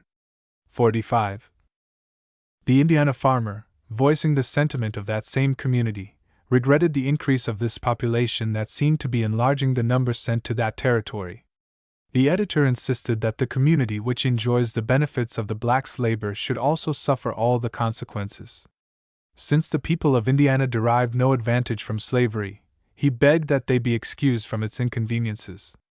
Most of the blacks that migrated there, moreover, possessed, thought he, feelings quite unprepared to make good citizens. A sense of inferiority early impressed on their minds, destitute of everything but bodily power and having no character to lose, and no prospect of acquiring one, even did they know its value, they are prepared for the commission of any act, when the prospect of evading punishment is favorable. 46. With the exception of such centers as Eden, Upper Alton, Belleville, and Chicago, this antagonistic attitude was general also in the state of Illinois. The Negroes were despised, abused, and maltreated as persons who had no rights that the white man should respect. Even in Detroit, Michigan, in 1833, a fracas was started by an attack on Negroes. Because a courageous group of them had effected the rescue and escape of one Thornton Blackburn and his wife who had been arrested by the sheriff as alleged fugitives from Kentucky, the citizens invoked the law of 1827 to require free Negroes to produce a certificate and furnish bonds for their behavior and support. 47. The anti-slavery sentiment there, however, was so strong that the law was not long rigidly enforced. 48. And so it was in several other parts of the West which, however, were exceptional. 49. Footnote 1. The New York Daily Advertiser, September 22, 1800. The New York Journal of Commerce, July 12, 1834. And the New York Commercial Advertiser, July 12, 1834. Footnote 2. Hart, Slavery and Abolition, pages 53-82. Footnote 3. Goodell, American Slave Code, Part 3, Chapter 1. Heard, The Law of Freedom and Bondage, pages 51, 61, 67, 81, 89, 101, 111. Woodson, The Education of the Negro Prior to 1861, pages 151 to 178. Footnote 4. Benecit, Short Observations, page 12. Footnote 5. Turner, The Negro in Pennsylvania, pages 143 to 145. Footnote 6. Journal of House, 1823 to 24, page 824. Footnote 7. Journal of House, 1812 to 1813, pages 481, 482. Footnote 8. Ibid, 1814 to 1815, page 101. Footnote 9. United States Censuses, 1790 to 1860. Footnote 10. Brannigan, Serious Remonstrances, page 68. Footnote 11. Turner, The Negro in Pennsylvania, page 145, The Philadelphia Gazette, June 30, 1819. Footnote 12. Democratic Press, Philadelphia Gazette, NOV. 21, 1825. Footnote 13. Turner, The Negro in Pennsylvania, page 146. Footnote 14. De Tocqueville, Democracy in America, 2, pages 292, 294. Footnote 15. Turner, The Negro in Pennsylvania, page 148. Footnote 16. Turner, The Negro in Pennsylvania, pages 152, 153. Footnote 17. African Repository, 8, pages 125, 283. Journal of House, 1840, pages 347, 508, 614, 622, 623, 680. Footnote 18, Journal of Senate 1850, I, pages 454-479. Footnote 19, this is well narrated in Turner's Negro in Pennsylvania, page 160, and in Du Bois's The Philadelphia Negro, page 27. Footnote 20, Turner, The Negro in Pennsylvania, pages 161-162. Footnote 21, Turner, The Negro in Pennsylvania, pages 162-163. Footnote 22, Turner, The Negro in Pennsylvania, page 163, and The Liberator, July 4, 1835. Footnote 23, The Liberator, October 24, 1834. Footnote 24, Ibid, October 24, 1834. Footnote 25, J, An Inquiry, pages 28-29. Footnote 26, An Act in addition to an Act for the Admission and Settlement of Inhabitants of Towns. 1. Whereas attempts have been made to establish literary institutions in this state for the instruction of colored people belonging to other states and countries, which would tend to the great increase of the colored population of the state, and thereby to the injury of the people, therefore, be it resolved that no person shall set up or establish in this state any school, academy, or literary institution for the instruction or education of colored persons, who are not inhabitants of this state, nor instruct or teach in any school, academy, or other literary institution whatever in this state, or harbor or board for the purpose of attending or being taught or instructed in any such school, academy, or other literary institution, any person who is not an inhabitant of any town in this state, without the consent in writing, first obtained of a majority of the civil authority, and also of the selectmen, of the town in which such schools, academy, or literary institution is situated, and each and every person who shall knowingly do any act forbidden as aforesaid, or shall be aiding or assisting therein, shall for the first offense forfeit, and pay to the treasurer of this state a fine of $100, and for the second offense shall forfeit, and pay a fine of $200, and so double for every offense of which he or she shall be convicted. And all informing officers are required to make due presentment of all breaches of this act, provided that nothing in this act shall extend to any district school established in any school society under the laws of this state, or to any incorporated school for instruction in this state. 3. Any colored person not an inhabitant of this state who shall reside in any town therein for the purpose of being instructed as aforesaid, may be removed in the manner prescribed in the 6th and 7th sections of the Act to which this is an addition. 3.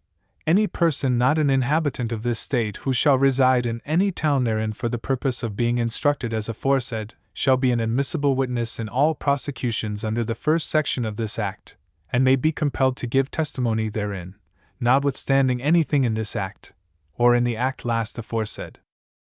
4. That so much of the 7th section of this Act to which this is an addition as may provide for the infliction of corporal punishment, be and the same is hereby repealed. See Hurd's Law of Freedom and Bondage, 2, pages 45-46. Footnote 27. So many Negroes working on the rivers between the slave and free states helped fugitives to escape that there arose a clamor for the discourage of colored employees. Transcriber's note: the above should probably be discouragement of colored employees. Footnote 28. Constitution of Ohio, Article I, Sections 2, 6. The Journal of Negro History I, page 2. Footnote 29. Laws of Ohio 2, page 53. Footnote 30. Laws of Ohio v. page 53. Footnote 31. Hitchcock, The Negro in Ohio 2, pages 41-42. Footnote 32. Revised Laws of Indiana, 1831, page 278. Footnote 33. Perkins, A Digest of the Declaration of the Supreme Court of Indiana, page 590. Laws of 1853, page 60. Footnote 34. Gavin and Horde, Indiana Revised Statutes, 1862, page 452. Footnote 35. Illinois Statutes, 1853, sections 1-4, page 8. Footnote 36. In 1760 there were both African and Pawnee slaves in Detroit, 96 of them in 1773 and 175 in 1782. The usual effort to have slavery legalized was made in 1773. There were 17 slaves in Detroit in 1810 held by virtue of the exceptions made under the British rule prior to the ratification of Jay's Treaty. Advertisements of runaway slaves appeared in Detroit papers as late as 1827. Furthermore, there were 32 slaves in Michigan in 1830, but by 1836 all had died or had been manumitted. See Farmer, History of Detroit and Michigan, page 344. Footnote 37, Laws of Michigan, 1827, and Campbell, Political History of Michigan, page 246. Footnote 38, Proceedings of the Ohio Anti-Slavery Convention, 1835, page 19. Footnote 39, African Repository, 23, page 70. Footnote 40, Ohio State Journal, May 3, 1837. Footnote 41, Evans, A History of Scioto County, Ohio, page 643. Footnote 42, African Repository, v. page 185. Footnote 43, Howe, Historical Collections, pages 225 to 226. Footnote 44, Ibid, page 226, and the Cincinnati Daily Gazette, September 14, 1841. Footnote 45, Niles Register, XXX 416. Footnote 46, Niles Register, XXX 416, African Repository, 3, page 25. Footnote 47, Farmer, History of Detroit and Michigan, chapter 48. Footnote 48, There was the usual effort to have slavery legalized in Michigan. At the time of the fire in 1805 there were 6 colored men and 9 colored women in the town of Detroit. In 1807 there were so many of them that Governor Hall organized a company of colored militia. Joseph Campan owned 10 at one time. The importation of slaves was discontinued after September 17, 1792, by Act of the Canadian Parliament, which provided also that all born thereafter should be free at the age of 25. The Ordinance of 1787 had by its 6th article prohibited it.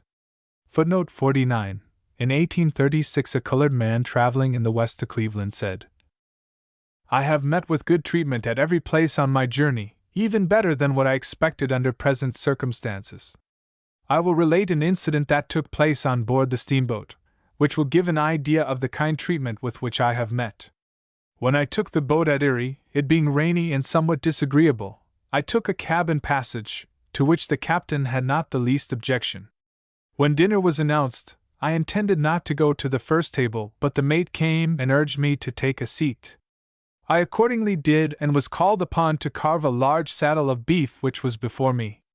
This I performed accordingly to the best of my ability. No one of the company manifested any objection or seemed anyways disturbed by my presence." Extract of a letter from a colored gentleman traveling to the West, Cleveland, Ohio, August 11, 1836. See The Philanthropist, October 21, 1836. Chapter 4, Colonization as a Remedy for Migration. Because of these untoward circumstances consequent to the immigration of free Negroes and fugitives into the North, their enemies, and in some cases their well-intentioned friends, advocated the diversion of these elements to foreign soil. Benezet and Brannigan had the idea of settling the Negroes on the public lands in the West largely to relieve the situation in the North. 1. Certain anti-slavery men of Kentucky, as we have observed, recommended the same. But this was hardly advocated at all by the far-seeing white men after the close of the first quarter of the 19th century. It was by that time very clear that white men would want to occupy all lands within the present limits of the United States. Few statesmen dared to encourage migration to Canada because the large number of fugitives who had already escaped there had attached to that region the stigma of being an asylum for fugitives from the slave states. The most influential people who gave thought to this question finally decided that the colonization of the Negro in Africa was the only solution of the problem.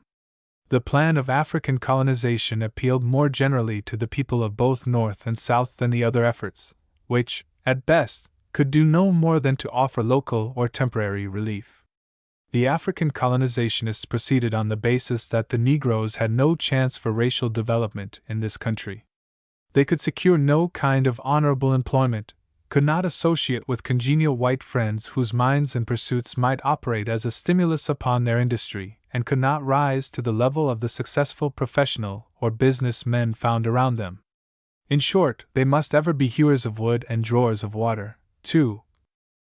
To emphasize further the necessity of emigration to Africa, the advocates of deportation to foreign soil generally referred to the condition of the migrating Negroes as a case in evidence. "So long," said one, "as you must sit, stand, walk, ride, dwell, eat, and sleep here and the Negro there, he cannot be free in any part of the country." 3. This idea working through the minds of Northern men, who had for years thought merely of the injustice of slavery, began to change their attitude toward the abolitionists who had never undertaken to solve the problem of the blacks who were seeking refuge in the North. Many thinkers controlling public opinion then gave audience to the colonizationists, and circles once closed to them were thereafter opened. 4. There was, therefore, a tendency toward a more systematic effort than had hitherto characterized the endeavors of the colonizationists. The objects of their philanthropy were not to be stolen away and hurried off to an uncongenial land for the oppressed. They were in accordance with the exigencies of their new situation to be prepared by instruction in mechanic arts, agriculture, science, and biblical literature, that some might lead in the higher pursuits and others might skillfully serve their fellows. 5. Private enterprise was at first depended on to carry out the schemes, but it soon became evident that a better method was necessary. Finally, out of the proposals of various thinkers and out of the actual colonization feats of Paul Cuff, a Negro, came a national meeting for this purpose, held in Washington, December, 1816, and the organization of the American Colonization Society.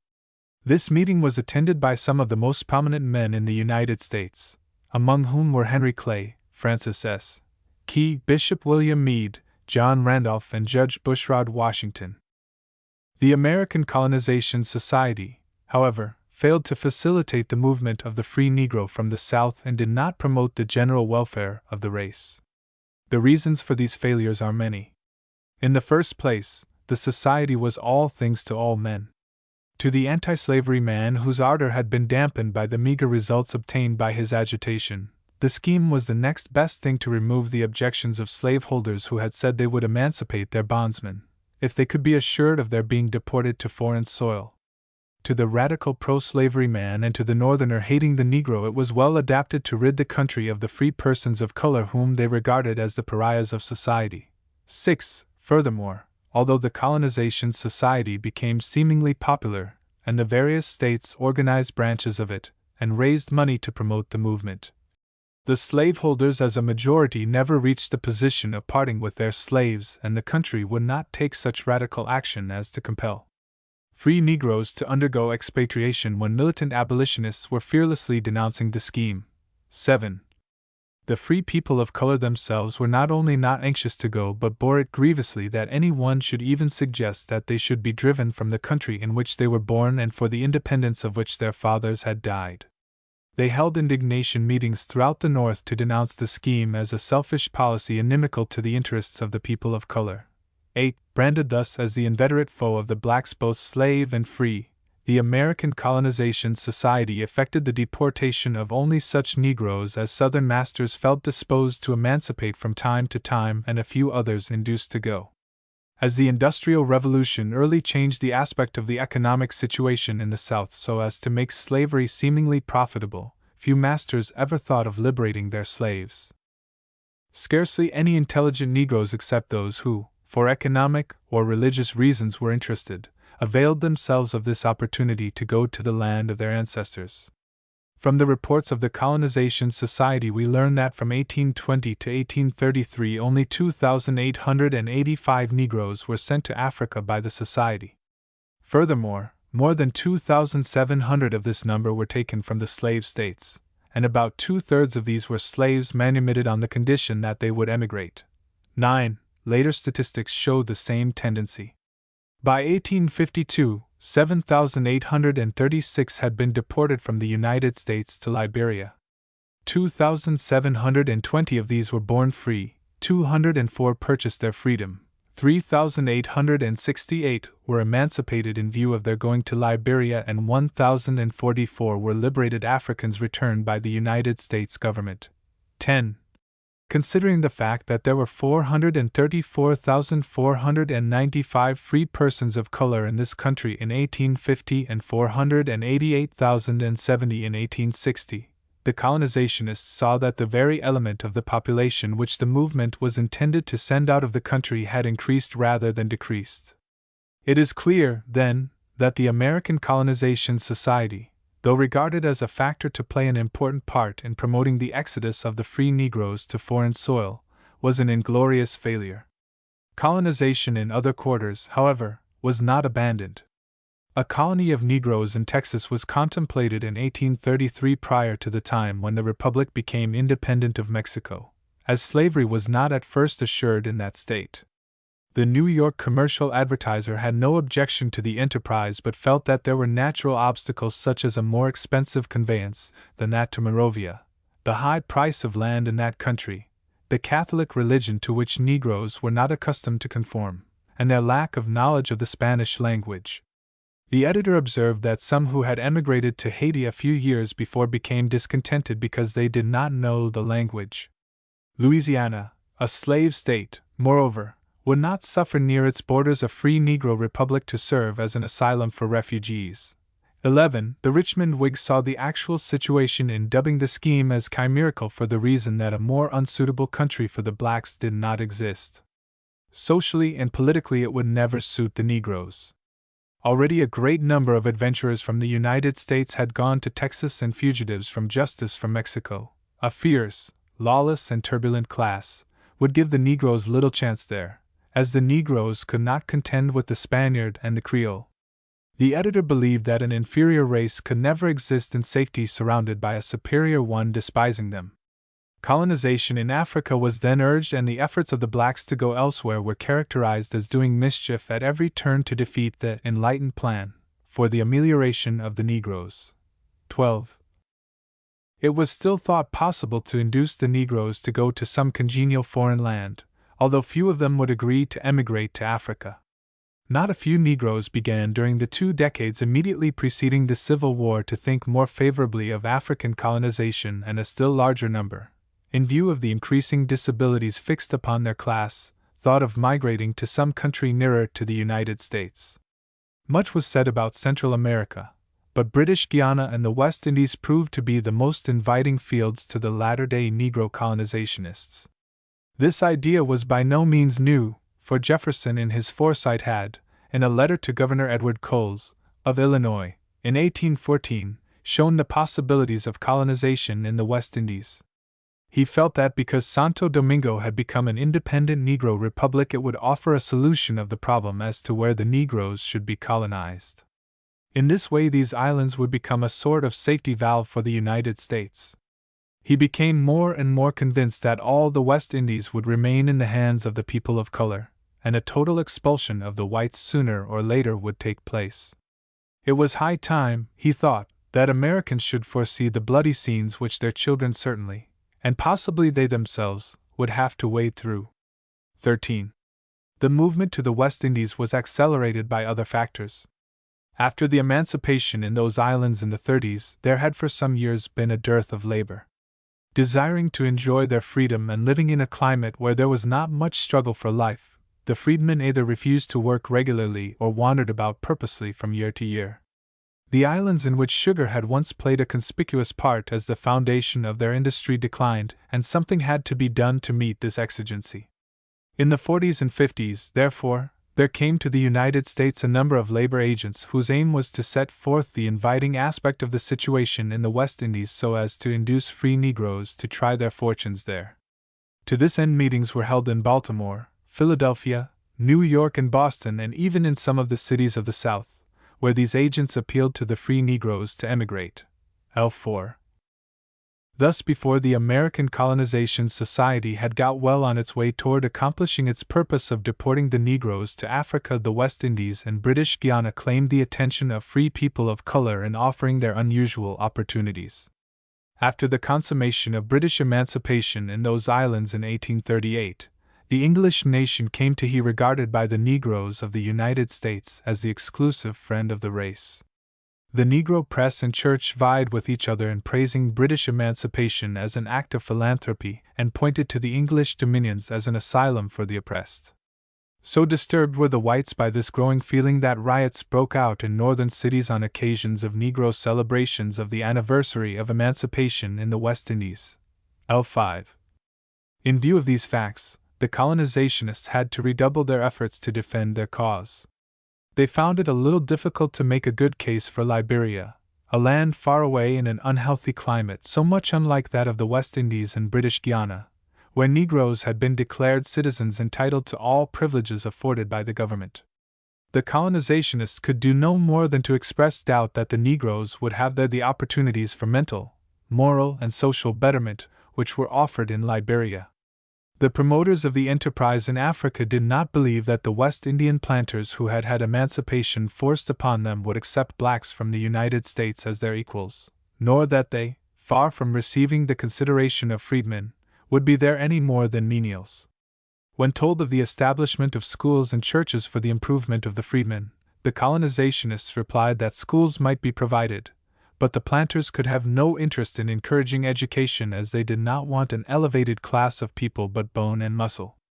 As an evidence of the truth of this statement, it was asserted that newspapers of the country were filled with disastrous accounts of the falling off of crops and the scarcity of labor, but had little to say about those forces instrumental in the uplift of the people. 16.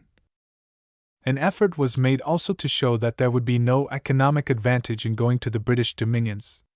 It was thought that as soon as the first demand for labor was supplied, wages would be reduced, for no new plantations could be opened there as in a growing country like Liberia. It would be impossible, therefore, for the Negroes immigrating there to take up land and develop a class of small farmers as they were doing in Africa. Under such circumstances, they contended, the Negroes in the West Indies could not feel any of the elevating influences of nationality of character, as the white men would limit the influence of the Negroes by retaining practically all of the wealth of the islands. The inducements, therefore, offered the free Negroes in the United States were merely intended to use them in supplying in the British dominions the need of men to do drudgery scarcely more elevating than the toil of slaves. L7. Determined to interest a larger number of persons in diverting the attention of the free Negroes from the West Indies, the colonizationists took higher ground. They asserted that the interests of the millions of white men in this country were then at stake, and even if it would be better for the 3 million Negroes of the country gradually to emigrate to the British dominions, it would eventually prove prejudicial to the interests of the United States. They showed how the Negroes immigrating into the West Indies would be made to believe that the refusal to extend to them here social and political equality was cruel oppression, and the immigrants, therefore, would carry with them no goodwill to this country. When they arrived in the West Indies, their circumstances would increase this hostility, alienate their affections, and estrange them wholly from the United States. Taught to regard the British as the exclusive friends of their race, devoted to its elevation, they would become British in spirit. As such, these Negroes would be controlled by British influence and would increase the wealth and commerce of the British, and as soldiers would greatly strengthen British power. L8. It was better, therefore, they argued, to direct the Negroes to Liberia, for those who went there with a feeling of hostility against the white people were placed in circumstances operating to remove that feeling, in that the kind solicitude for their welfare would be extended them in their new homes so as to overcome their prejudices, win their confidence, and secure their attachment. Looking to this country as their fatherland and the home of their benefactors, the Liberians would develop a nation, taking the religion, customs, and laws of this country as their models, marketing their produce in this country and purchasing our manufactures. In spite of its independence, therefore, Liberia would be American in feeling, language, and interests, affording a means to get rid of a class undesirable here but desirable to us there, and their power to extend American influence, trade, and commerce. L9. Negroes migrated to the West Indies in spite of this warning and protest. Haiti, at first looked upon with fear of having a free Negro government near slaveholding states, became fixed in the minds of some as a desirable place for the colonization of free persons of color. 20. This was due to the apparent natural advantages in soil, climate, and the situation of the country over other places in consideration. It was thought that the island would support 14 millions of people and that, once open to immigration from the United States, it would in a few years fill up by natural increase. It was remembered that it was formerly the emporium of the Western world and that it supplied both hemispheres with sugar and coffee. It had rapidly recovered from the disaster of the French Revolution and lacked only capital and education, which the United States under these circumstances could furnish. Furthermore, it was argued that something in this direction should be immediately done, as European nations then seeking to establish friendly relations with the islands would secure their commercial advantages, which the United States should have and could establish by sending to that island free Negroes especially devoted to agriculture. In 1836, Z. Kingsley, a Florida planter, 2L, actually undertook to carry out such a plan on a small scale. He established on the northeast side of Haiti, near Port Plate, his son, George Kingsley, a well-educated colored man of industrious habits and uncorrupted morals, together with 6 prime African men, slaves liberated for that express purpose. There he purchased for them 35,000 acres of land upon which they engaged in the production of crops indigenous to that soil. Haiti, however, was not to be the only island to get consideration. In 1834, 200 colored emigrants went from New York alone to Trinidad, under the superintendence and at the expense of planters of that island. It was later reported that every one of them found employment on the day of arrival, and in 1 or 2 instances the most intelligent were placed as overseers at the salary of $500 per annum. No one received less than $1 a day, and most of them earned $1.50. The Trinidad press welcomed these immigrants and spoke in the highest terms of the valuable services they rendered the country. 22 others followed from year to year.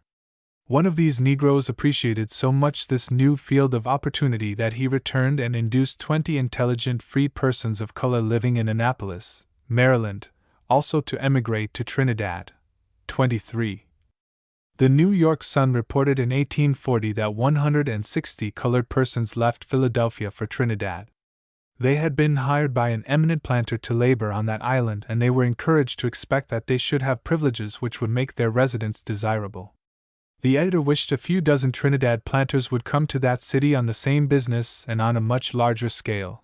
24. N. W. Pollard, agent of the government of Trinidad, came to Baltimore in 1851 to make his appeal for emigrants, offering to pay all expenses. 25. At a meeting held in Baltimore, in 1852, the parents of Mr. Stanbury Boyce, now a retired merchant in Washington, District of Columbia, were also induced to go. They found their opportunities which they had never had before and well established themselves in their new home. The account which Mr. Boyce gives in a letter to the writer corroborates the newspaper reports as to the success of the enterprise. 26.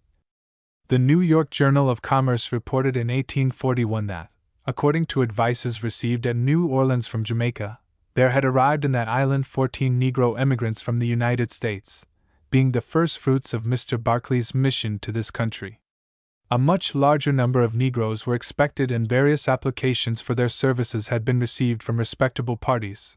27. The products of soil were reported as much reduced from former years, and to meet its demand for labor some freedmen from Sierra Leone were induced to emigrate to that island in 1842.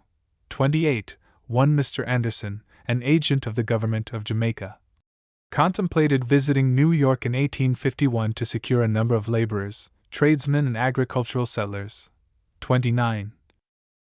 In the course of time, emigration to foreign lands interested a larger number of representative Negroes. At a national council called in 1853 to promote more effectively the amelioration of the colored people, the question of emigration, and that only, was taken up for serious consideration. But those who desired to introduce the question of Liberian colonization, or who were especially interested in that scheme, were not invited. Among the persons who promoted the calling of this council were William Webb, Martin R. Delaney J., Gould Byas, Franklin Turner, Augustus Green, James M. Whitfield, William Lambert, Henry Bibb, James T. Holly, and Henry M. Collins. There developed in this assembly 3 groups, one believing with Martin R. Delaney that it was best to go to the Niger Valley in Africa, another following the counsel of James M. Whitfield then interested in emigration to Central America, and a third supporting James T. Hawley, who insisted that Haiti offered the best opportunities for free persons of color desiring to leave the United States. Delaney was commissioned to proceed to Africa, where he succeeded in concluding treaties with 8 African kings who offered American Negroes inducements to settle in their respective countries. James Redpath, already interested in the scheme of colonization in Haiti, had preceded Hawley there, and with the latter as his co-worker succeeded in sending to that country as many as 2,000 emigrants, the first of whom sailed from this country in 1861. 30, owing to the lack of equipment adequate to the establishment of the settlement and the unfavorable climate. Not more than 1/3 of the emigrants remained. Some attention was directed to California and Central America, just as in the case of Africa, but nothing in that direction took tangible form immediately, and the Civil War following soon thereafter did not give some of these schemes a chance to materialize. Footnote 1. The African Repository, 16, page 22. Footnote 2. The African Repository, 16, page 23. Alexander, A History of Colonization, page 347. Footnote 3. Ibid. 16, page 113. Footnote 4. J. An Inquiry, pages 25, 29. Hodgkin, An Inquiry, page 31. Footnote 5. The African Repository, 4, page 276. Griffin, A Plea for Africa, page 65. Footnote 6. J. An Inquiry, Passam, The Journal of Negro History, I, pages 276 to 301, and Stebbins, Facts and Opinions, pages 200 to 201. Footnote 7. Hart, Slavery and Abolition, page 237. Footnote 8. The Journal of Negro History, I, pages 284 to 296. Garrison, Thoughts on Colonization, page 204. Footnote 9. The African Repository, 33, page 117. Footnote 10. The African Repository, 23, page 117. Footnote 11. The African Repository, 9, pages 86 to 88. Footnote 12. Ibid. 9, page 88. Footnote 13. If something is not done, and soon done, said he, we shall be the murderers of our own children. The murmur of Venturos Naudis Prudentia Ventos has already reached us, from Santo Domingo. The revolutionary storm, now sweeping the globe, will be upon us, and happy if we make timely provision to give it an easy passage over our land.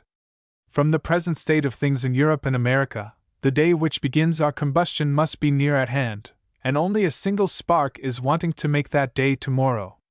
If we had begun sooner, we might probably have been allowed a lengthier operation to clear ourselves, but every day's delay lessens the time we may take for emancipation. As to the mode of emancipation, he was satisfied that that must be a matter of compromise between the passions, the prejudices, and the real difficulties which would each have its weight in that operation. He believed that the first chapter of this history, which was begun in St. Domingo, and the next succeeding ones, would recount how all the whites were driven from all the other islands. This, he thought, would prepare their minds for a peaceable accommodation between justice and policy, and furnish an answer to the difficult question as to where the colored emigrants should go. He urged that the country put some plan under way, and the sooner it did so the greater would be the hope that it might be permitted to proceed peaceably toward consummation. See Ford edition of Jefferson's Writings, 6, page 349, 7, pages 167, 168. Footnote 14. Letter of Mr. Stanbury Boyce, and the African Repository. Footnote 15. Philadelphia Gazette, August 2, 348, 1842, United States Gazette, August 2 to 5, 1842, and the Pennsylvanian, August 2, 348, 1842. Footnote 16. The African Repository, 16, pages 113 to 115. Footnote 17. The African Repository, 21, page 114. Footnote 18. The African Repository, 16, page 116. Footnote 19. The African Repository, 16, page 115. Footnote 20. Ibid 16, page 116. Footnote 21. Speaking of this colony, Kingsley said, "About 18 months ago, I carried my son George Kingsley, a healthy colored man of uncorrupted morals, about 30 years of age, tolerably well educated, of very industrious habits, and a native of Florida, together with 6 prime African men, my own slaves, liberated for that express purpose, to the northeast side of the island of Haiti, near Port Plate, where we arrived in the month of October, 1836. And after application to the local authorities, from whom I rented some good land near the sea, and thickly timbered with lofty woods, I set them to work cutting down trees, about the middle of November, and returned to my home in Florida. My son wrote to us frequently, giving an account of his progress. Some of the fallen timber was dry enough to burn in January 1837, when it was cleared up, and 8 acres of corn planted, and as soon as circumstances would allow, sweet potatoes, yams, cassava, rice, beans, peas, plantains, oranges, and all sorts of fruit trees were planted in succession.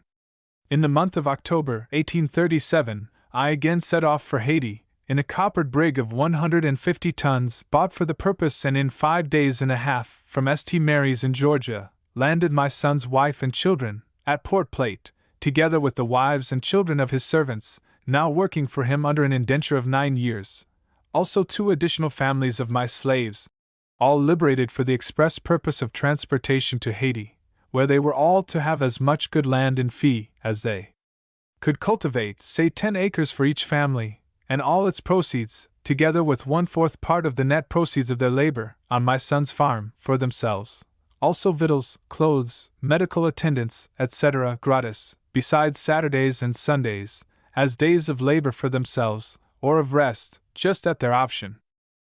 On my arrival at my son's place, called Cabaret, 27 miles east of Port Plate, in November 1837, as before stated, I found everything in the most flattering and prosperous condition. They had all enjoyed good health, were overflowing with the most delicious variety and abundance of fruits and provisions, and were overjoyed at again meeting their wives and children, whom they could introduce into good comfortable log houses, all nicely whitewashed, and in the midst of a profuse abundance of good provisions, as they had generally cleared 5 or 6 acres of their land each, which being very rich, and planted with every variety to eat or to sell on their own account, and had already laid up $30 or $40 apiece. My son's farm was upon a larger scale, and furnished with more commodious dwelling houses, also with store and outhouses. In 9 months he had made and housed 3 crops of corn, of 25 bushels to the acre each, or 1 crop every 3 months. His highland rice, which was equal to any in Carolina, so ripe and heavy as some of it to be couched or leaned down, and no bird had ever troubled it, nor had any of his fields ever been hoed, or required hoeing, there being as yet no appearance of grass. His cotton was of an excellent staple.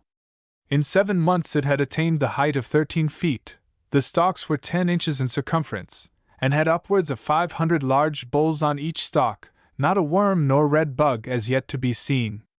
His yams, cassava, and sweet potatoes were incredibly large, and plentifully thick in the ground.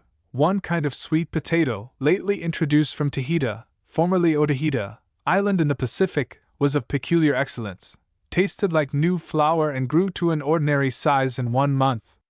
Those I ate at my son's place had been planted 5 weeks, and were as big as our full-grown Florida potatoes.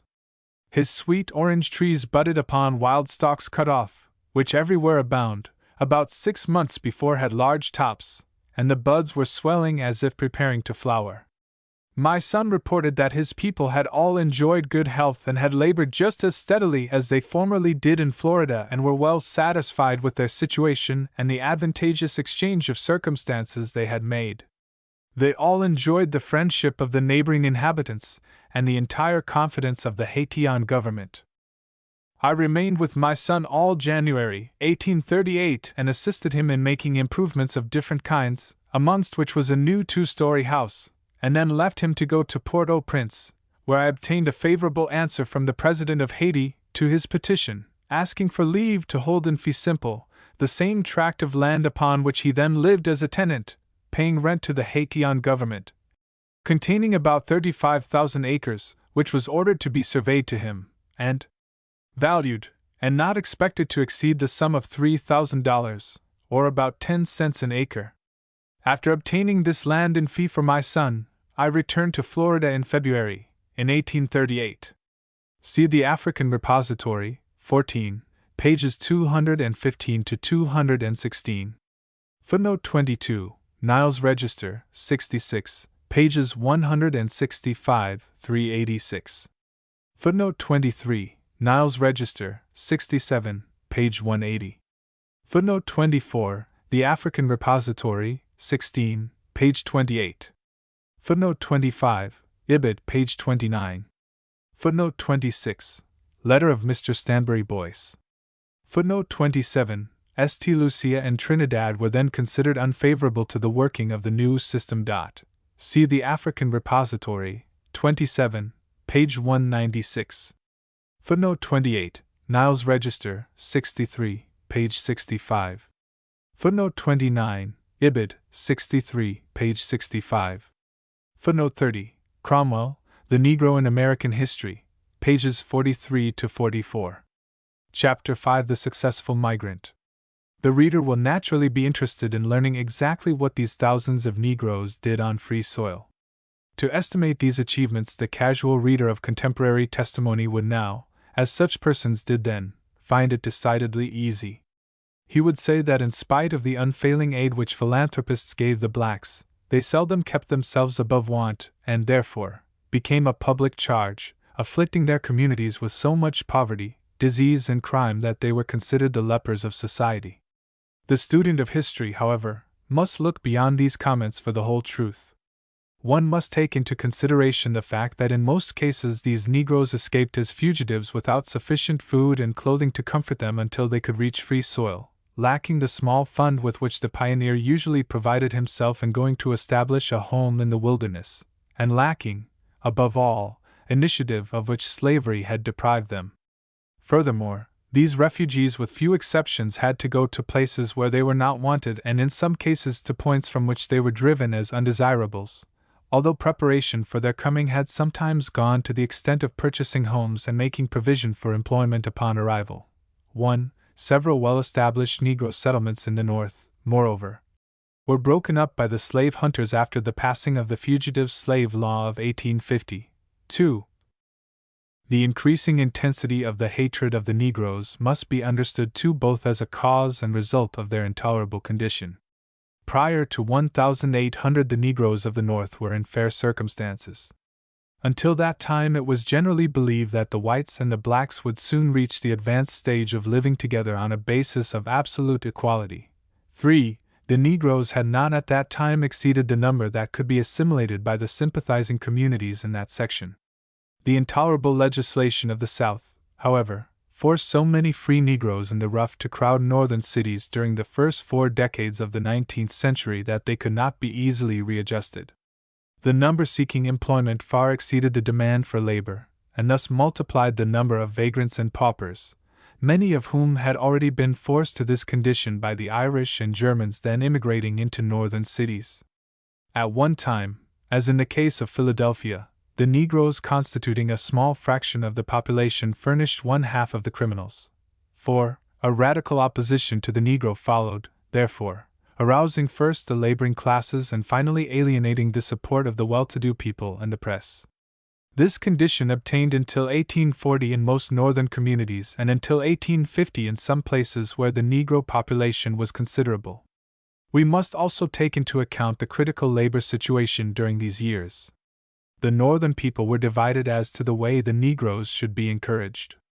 The mechanics of the North raised no objection to having the Negroes freed and enlightened, but did not welcome them to that section as competitors in the struggle of life. When, therefore, the blacks, converted to the doctrine of training the hand to work with skill, began to appear in northern industrial centers, there arose a formidable prejudice against them. 5. Negro and white mechanics had once worked together, but during the second quarter of the 19th century, when labor became more dignified and a larger number of white persons devoted themselves to skilled labor, they adopted the policy of eliminating the blacks. This opposition, to be sure, was not a mere harmless sentiment. It tended to give rise to the organization of labor groups and finally to that of trades unions, the beginnings of those controlling this country today. Carrying the fight against the Negro still further, these laboring classes used their influence to obtain legislation against the employment of Negroes in certain pursuits. Maryland and Georgia passed laws restricting the privileges of Negro mechanics, and Pennsylvania followed their example. 6. Even in those cases when the Negroes were not disturbed in their new homes on free soil, it was, with the exception of the Quaker and a few other communities, merely an act of toleration. 7. It must not be concluded, however, that the Negroes then migrating to the North did not receive considerable aid. The fact to be noted here is that because they were not well received sometimes by the people of their new environment, the help which they obtained from friends afar off did not suffice to make up for the deficiency of community cooperation. This, of course, was an unusual handicap to the Negro, as his life as a slave tended to make him a dependent rather than a pioneer. It is evident, however, from accessible statistics that wherever the Negro was adequately encouraged he succeeded. When the urban Negroes in northern communities had emerged from their crude state, they easily learned from the white men their method of solving the problems of life. This tendency was apparent after 1840, and striking results of their efforts were noted long before the Civil War. They showed an inclination to work when positions could be found, purchased homes, acquired other property, built churches, and established schools. Going even further than this, some of them, taking advantage of their opportunities in the business world, accumulated considerable fortunes, just as had been done in certain centers in the South where Negroes had been given a chance. 8. In cities far north like Boston, not so much difference as to the result of this migration was noted. Some economic progress among the Negroes had early been observed there as a result of the long residence of Negroes in that city, as in the case of Lewis Hayden, who established a successful clothing business. 9. In New York, such evidences were more apparent. There were in that city not so many Negroes as frequented some other northern communities of this time, but enough to make for that city a decidedly perplexing problem. It was the usual situation of ignorant, helpless fugitives and free Negroes going, they knew not where, to find a better country. The situation at times became so grave that it not only caused prejudice but gave rise to intense opposition against those who defended the cause of the blacks, as in the case of the abolition riots, which occurred at several places in the state in 1834. 10. To relieve this situation, Gerrit Smith, an unusually philanthropic gentleman, came forward with an interesting plan. Having large tracts of land in the southeastern counties of New York, he proposed to settle on small farms a large number of those Negroes huddled together in the congested districts of New York City. Desiring to obtain only the best class, he requested that the Negroes to be thus colonized be recommended by Rev. Charles B. Ray, Rev. Theodore S. Wright, and Dr. J. McCune Smith, 3 Negroes of New York City, known to be representative of the best of the race.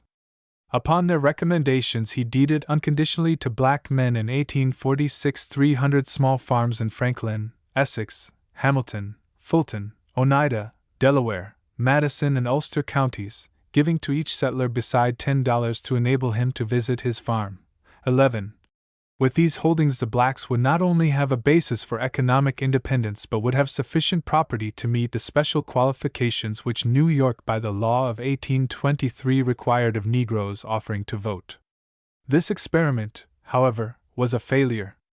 It was not successful because of the intractability of the land, the harshness of the climate, and in a great measure, the inefficiency of the settlers. They had none of the qualities of farmers. Furthermore, having been disabled by infirmities and vices, they could not as beneficiaries answer the call of the benefactor. Peterborough, the town open to Negroes in this section, did maintain a school and served as a station of the Underground Railroad, but the agricultural results expected of the enterprise never materialized. The main difficulty in this case was the impossibility of substituting something foreign for individual enterprise. 12. Progressive Negroes did appear, however, in other parts of the state. In Penn Yan, western New York, William Platt and Joseph C. Cassie were successful lumber merchants. 13. Mr. W. H. Top of Albany was for several years one of the leading merchant tailors of that city. 14. Henry Scott, of New York City, developed a successful pickling business, supplying most of the vessels entering that port. 15. Thomas Downing for 30 years ran a creditable restaurant in the midst of the Wall Street banks, where he made a fortune. 16. Edward V. Clark conducted a thriving business, handling jewelry and silverware.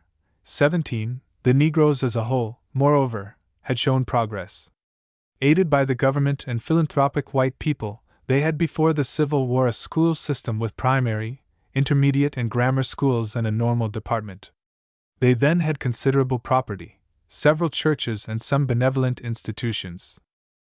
In southern Pennsylvania, nearer to the border between the slave and free states, the effects of the achievements of these Negroes were more apparent for the reason that in these urban centers there were sufficient Negroes for one to be helpful to the other. Philadelphia presented then the most striking example of the remaking of these people. Here the handicap of the foreign element was greatest, especially after 1830.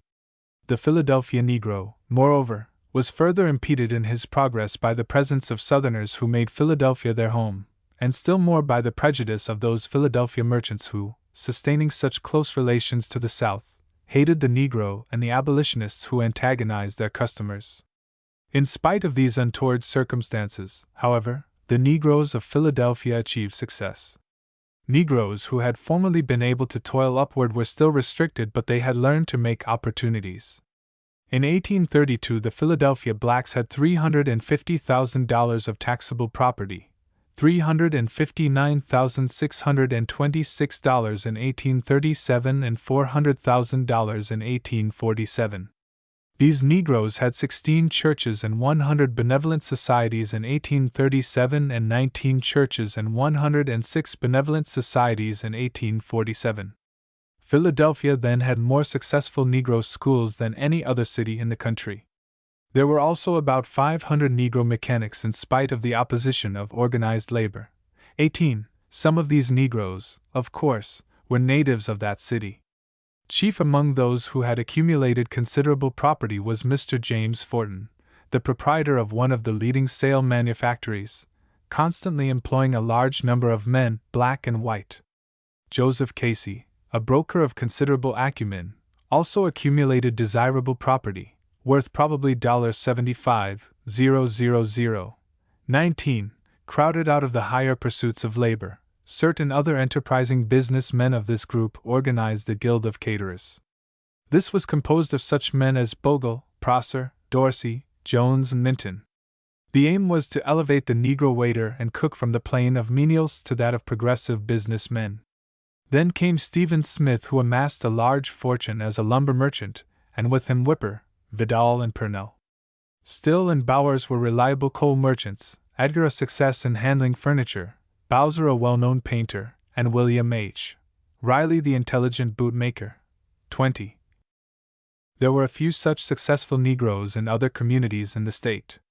Mr. William Goodrich, of York, acquired considerable interest in the branch of the Baltimore and Ohio Railroad extending to Lancaster.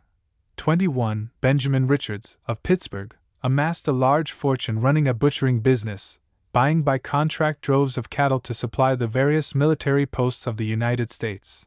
22. Mr. Henry M.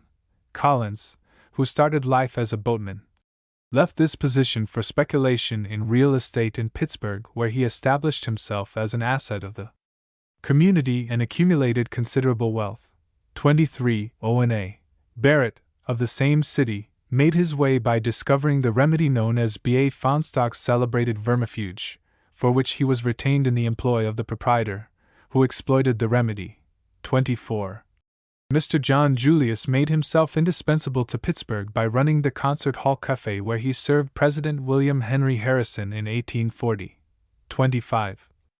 The field of greatest achievement, however, was not in the conservative East, where the people had well established their going toward an enlightened and sympathetic aristocracy of talent and wealth. It was in the West, where men were in position to establish themselves anew and make of life what they would. These crude communities, to be sure, often objected to the presence of the Negroes and sometimes drove them out. But, on the other hand, not a few of those centers in the making were in the hands of the Quakers and other philanthropic persons who gave the Negroes a chance to grow up with the community, when they exhibited a capacity which justified philanthropic efforts in their behalf. These favorable conditions obtained especially in the towns along the Ohio River, where so many fugitives and free persons of color stopped on their way from slavery to freedom. In Steubenville, a number of Negroes had by their industry and good deportment made themselves helpful to the community. Stephen Mulber, who had been in that town for 30 years, was in 1835 the leader of a group of thrifty free persons of color. He had a brick dwelling, in which he lived, and other property in the city. He made his living as a master mechanic, employing a force of workmen to meet the increasing demand for his labor. 26. In Gallipolis, there was another group of this class of Negroes, who had permanently attached themselves to the town by the acquisition of property. They were then able not only to provide for their families but were maintaining also a school and a church. 27. In Portsmouth, Ohio, despite the Black Friday upheaval of 1831, the Negroes settled down to the solution of the problems of their new environment and later showed in the accumulation of property evidences of actual progress. Among the successful Negroes in Columbus was David Jenkins, who acquired considerable property as a painter, glazier, and paper hanger. 28. One Mr. Hill, of Chillicothe, was for several years its leading tanner and currier. 29. It was in Cincinnati, however, that the Negroes made most progress in the West. The migratory blacks came there at times in such large numbers, as we have observed, that they provoked the hostile classes of whites to employ rash measures to exterminate them. But the Negroes, accustomed to adversity, struggled on, endeavoring through schools and churches to embrace every opportunity to rise. By 1840 there were 2,255 Negroes in that city.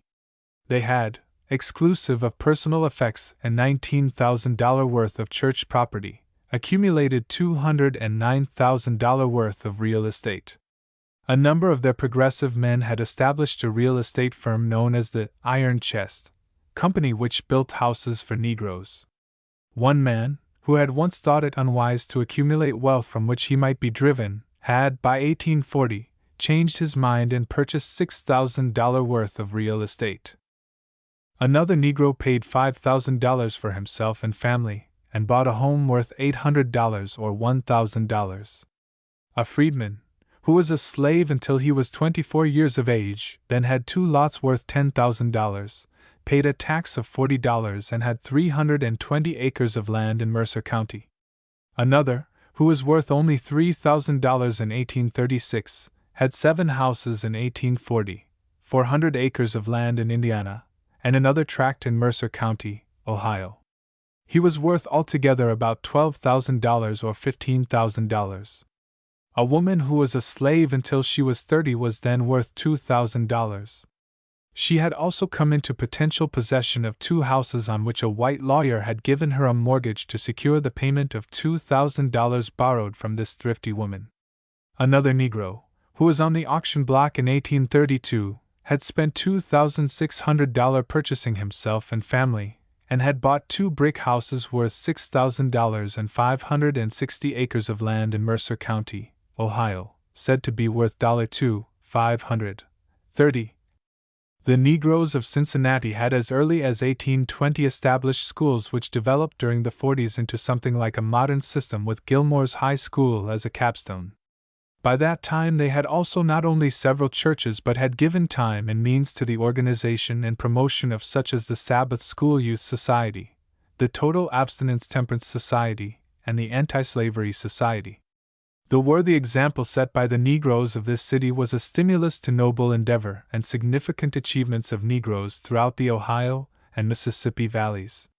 Disarming their enemies of the weapon that they would continue a public charge, they secured the cooperation of a larger number of white people who at first had treated them with contempt. 31. This unusual progress in the Ohio Valley had been promoted by 2 forces: the development of the steamboat as a factor in transportation and the rise of the Negro mechanic. Negroes employed on vessels as servants to the traveling public amassed large sums received in the form of tips. Furthermore, the fortunate few, constituting the stewards of these vessels, could by placing contracts for supplies and using business methods realize handsome incomes. Many Negroes thus enriched purchased real estate, and went into business in towns along the Ohio. The other force, the rise of the Negro mechanic, was made possible by overcoming much of the prejudice which had at first been encountered. A great change in this respect had taken place in Cincinnati by 1840. 32, many Negroes who had been forced to work as menial laborers then had the opportunity to show their usefulness to their families and to the community. Negro mechanics were then getting as much skilled labor as they could do. It was not uncommon for white artisans to solicit employment of colored men because they had the reputation of being better paymasters than master workmen of the favored race. White mechanics not only worked with the blacks but often associated with them, patronized the same barber shop, and went to the same places of amusement. 33. Out of this group came some very useful Negroes, among whom may be mentioned Robert Harlan, the horseman, A.V. Thompson, the tailor, J. Presley and Thomas Ball, contractors, and Samuel T. Wilcox, the merchant, who was worth $60,000 in 1859. 34. There were among them two other successful Negroes, Henry Boyd and Robert Gordon. Boyd was a Kentucky freedman who helped to overcome the prejudice in Cincinnati against Negro mechanics by inventing and exploiting a corded bed, the demand for which was extensive throughout the Ohio and Mississippi valleys. He had a creditable manufacturing business in which he employed 25 men. 35. Robert Gordon was a much more interesting man. He was born a slave in Richmond, Virginia. He ingratiated himself into the favor of his master, who placed him in charge of a large coal yard with the privilege of selling the slake for his own benefit. In the course of time, he accumulated in this position thousands of dollars with which he finally purchased himself and moved away to free soil. After observing the situation in several of the northern centers, he finally decided to settle in Cincinnati, where he arrived with $15,000. Knowing the coal business, he well established himself there after some discouragement and opposition. He accumulated much wealth which he invested in United States bonds during the Civil War and in real estate on Walnut Hills when the bonds were later redeemed. 36. The ultimately favorable attitude of the people of Detroit toward immigrating Negroes had been reflected by the position the people of that section had taken from the time of the earliest settlements. Generally speaking, Detroit adhered to this position. 37. In this congenial community prospered many a Negro family. There were the Williams, most of whom confined themselves to their trade of bricklaying and amassed considerable wealth. Then there were the Cooks, descending from Lomaxby Cook, a broker of no little business ability. Will Marion Cook, the musician, belongs to this family. The de Baptistes, too, were among the first to succeed in this new home, as they prospered materially from their experience and knowledge previously acquired in Fredericksburg, Virginia, as contractors. From this group came Richard de Baptiste, who in his day was the most useful Negro Baptist preacher in the Northwest. 38. The Pelhams were no less successful in establishing themselves in the economic world. Having an excellent reputation in the community, they easily secured the cooperation of the influential white people in the city. Out of this family came Robert A. Pelham, for years editor of a weekly in Detroit, and from 1901 to the present time an employee of the federal government in Washington. The children of the Richards, another old family, were in no sense inferior to the descendants of the others. The most prominent and the most useful to emerge from this group was the daughter, Fanny M. Richards. She was born in Fredericksburg, Virginia, October 1, 1841. Having left that state with her parents when she was quite young, she did not see so much of the antebellum conditions obtaining there. Desiring to have better training than what was then given to persons of color in Detroit, she went to Toronto where she studied English, history, drawing and needlework. In later years she attended the teachers' training school in Detroit. She became a public school teacher there in 1863, and after 50 years of creditable service in this work she was retired on a pension in 1913. 39. The Negroes in the North had not only shown their ability to rise in the economic world when properly encouraged, but had begun to exhibit power of all kinds. There were Negro inventors, a few lawyers, a number of physicians and dentists, many teachers, a score of intelligent preachers, some scholars of note, and even successful blacks in the finer arts. Some of these, with Frederick Douglass as the most influential, were also doing creditable work in journalism with about 30 newspapers which had developed among the Negroes as weapons of defense. 40. This progress of the Negroes in the North was much more marked after the middle of the 19th century. The migration of Negroes to northern communities was at first checked by the reaction in those places during the 30s and 40s. Thus relieved of the large influx which once constituted a menace, those communities gave the Negroes already on hand better economic opportunities. It was fortunate, too, that prior to the check in the infiltration of the blacks they had come into certain districts in sufficiently large numbers to become a more potential factor. 41. They were strong enough in some cases to make common cause against foes and could by cooperation solve many problems with which the blacks in dispersed condition could not think of grappling. Their endeavors along these lines proceeded in many cases from well-organized efforts like those culminating in the numerous national conventions which began meeting first in Philadelphia in 1830 and after some years of deliberation in this city extended to others in the North. 42. These bodies aimed not only to promote education, religion and morals, but taking up the work which the Quakers began. They put forth efforts to secure to the free blacks opportunities to be trained in the mechanic arts to equip themselves for participation in the industries then springing up throughout the North. This movement, however, did not succeed in the proportion to the efforts put forth because of the increasing power of the trades unions. After the middle of the 19th century, too, the Negroes found conditions a little more favorable to their progress than the generation before. The aggressive South had by that time so shaped the policy of the nation as not only to force the free states to cease aiding the escape of fugitives but to undertake to impress the Northerner into the service of assisting in their recapture as provided in the Fugitive Slave Law. This repressive measure set a larger number of the people thinking of the Negro as a national problem rather than a local one. The attitude of the North was then reflected in the personal liberty laws as an answer to this measure, and in the increasing sympathy for the Negroes. During this decade, therefore, more was done in the North to secure to the Negroes better treatment, and to give them opportunities for improvement. Footnote 1. Cincinnati Morning Herald, July 17, 1846. Footnote 2. Woodson, The Education of the Negro Prior to 1861, page 242. Footnote 3. Turner, The Negro in Pennsylvania, page 143. Correspondence of Dr. Benjamin Bush, 39. Page 41. Footnote 4. Du Bois, The Philadelphia Negro, pages 26 to 27.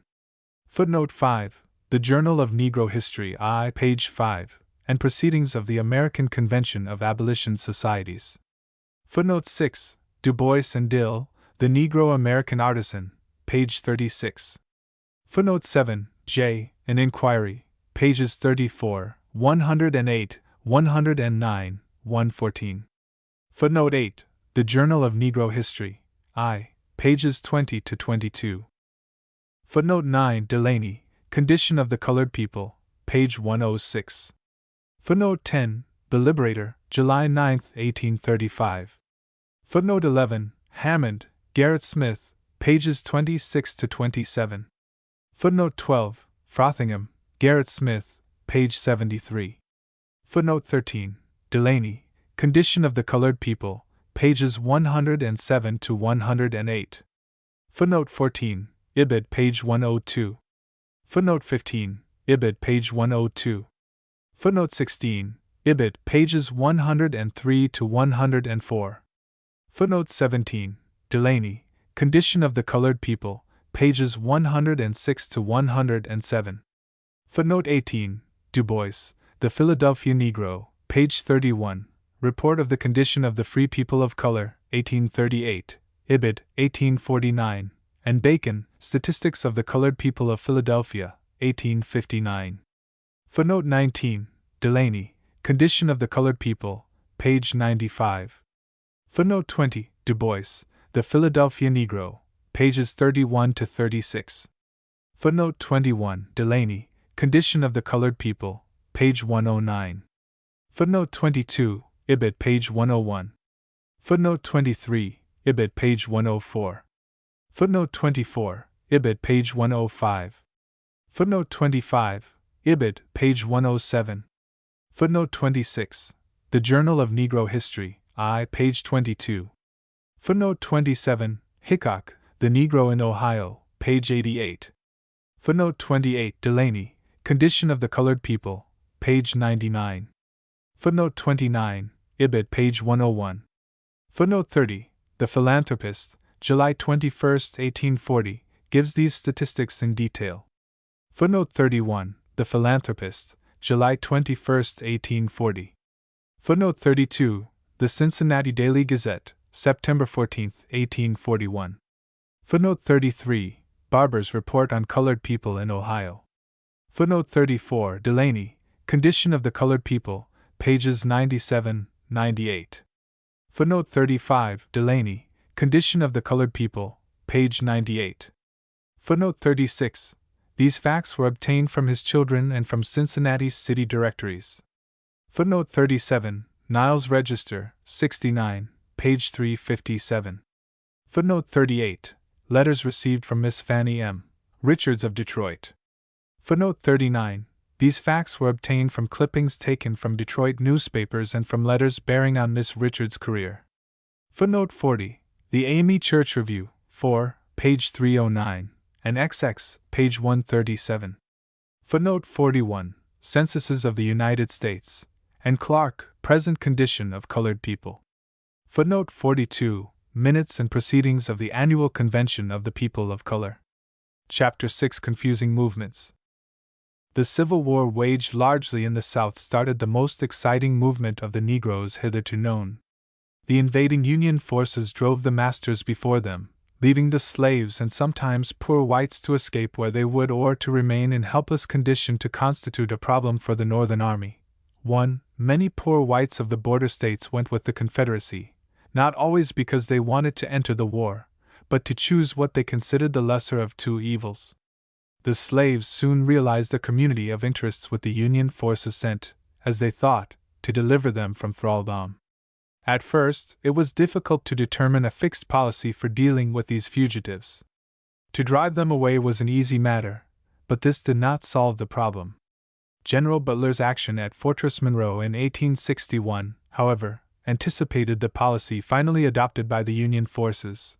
2. Hearing that 3 fugitive slaves who were received into his lines were to have been employed in building fortifications for the Confederate Army, he declared them seized as contraband of war rather than declare them actually free as did General Fremont. 3. And General Hunter. 4. He then gave them employment for wages and rations and appropriated to the support of the unemployed a portion of the earnings of the laborers. This policy was followed by General Wood, Butler's successor, and by General Banks in New Orleans. An elaborate plan for handling such fugitives was carried out by E.S. Pierce and General Rufus Saxton at Port Royal, South Carolina. Seeing the situation in another light, however, General Halleck in charge in the West excluded slaves from the Union lines, at first, as did General Dix in Virginia. But Halleck, in his instructions to General McCullum, February 1862, ordered him to put contrabands to work to pay for food and clothing. 5. Other commanders, like General McCook and General Johnson, permitted the slave hunters to enter their lines and take their slaves upon identification. 6. Ignoring the Confiscation Act of August, 1861, which was construed by some as justifying the retention of such refugees. Officers of a different attitude, however, soon began to protest against the returning of fugitive slaves. General Grant, also, while admitting the binding force of General Halleck's order, refused to grant permits to those in search of fugitives seeking asylum within his lines, and at the capture of Fort Donelson ordered the retention of all blacks who had been used by the Confederates in building fortifications. 7. Lincoln finally urged the necessity for withholding fugitive slaves from the enemy, believing that there could be in it no danger of servile insurrection and that the Confederacy would thereby be weakened. 8. As this opinion soon developed into a conviction that official action was necessary, Congress, by Act of March 13, 1862, provided that slaves be protected against the claims of their pursuers. Continuing further in this direction, the federal government gradually reached the position of withdrawing Negro labor from the Confederate territory. Finally, the United States government adopted the policy of withholding from the Confederates slaves received with the understanding that their masters were in rebellion against the United States. With this as a settled policy, then, the United States government had to work out some scheme for the remaking of these fugitives coming into its camps. In some of these cases, the fugitives found themselves among men more hostile to them than their masters were, for many of the Union soldiers of the border states were slaveholders themselves, and Northern soldiers did not understand that they were fighting to free Negroes. The condition in which they were on arriving, moreover, was a new problem for the army. Some came naked, some in decrepitude, some afflicted with disease, and some wounded in their efforts to escape. 9. There were women in travail, the helplessness of childhood and of old age, the horrors of sickness and of frequent deaths. 10. In their crude state, few of them had any conception of the significance of liberty, thinking that it meant idleness and freedom from restraint. In consequence of this ignorance, there developed such undesirable habits as deceit, theft, and licentiousness to aggravate the afflictions of nakedness, famine, and disease.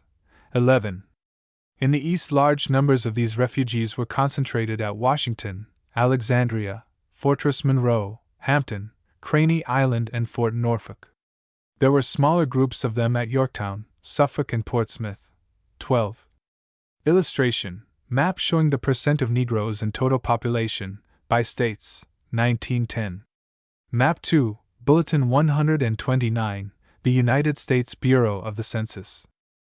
Some of them were conducted from these camps into York, Columbia, Harrisburg, Pittsburgh, and Philadelphia, and by water to New York and Boston, from which they went to various parts seeking labor. Some collected in groups, as in the case of those at 5 Points in New York.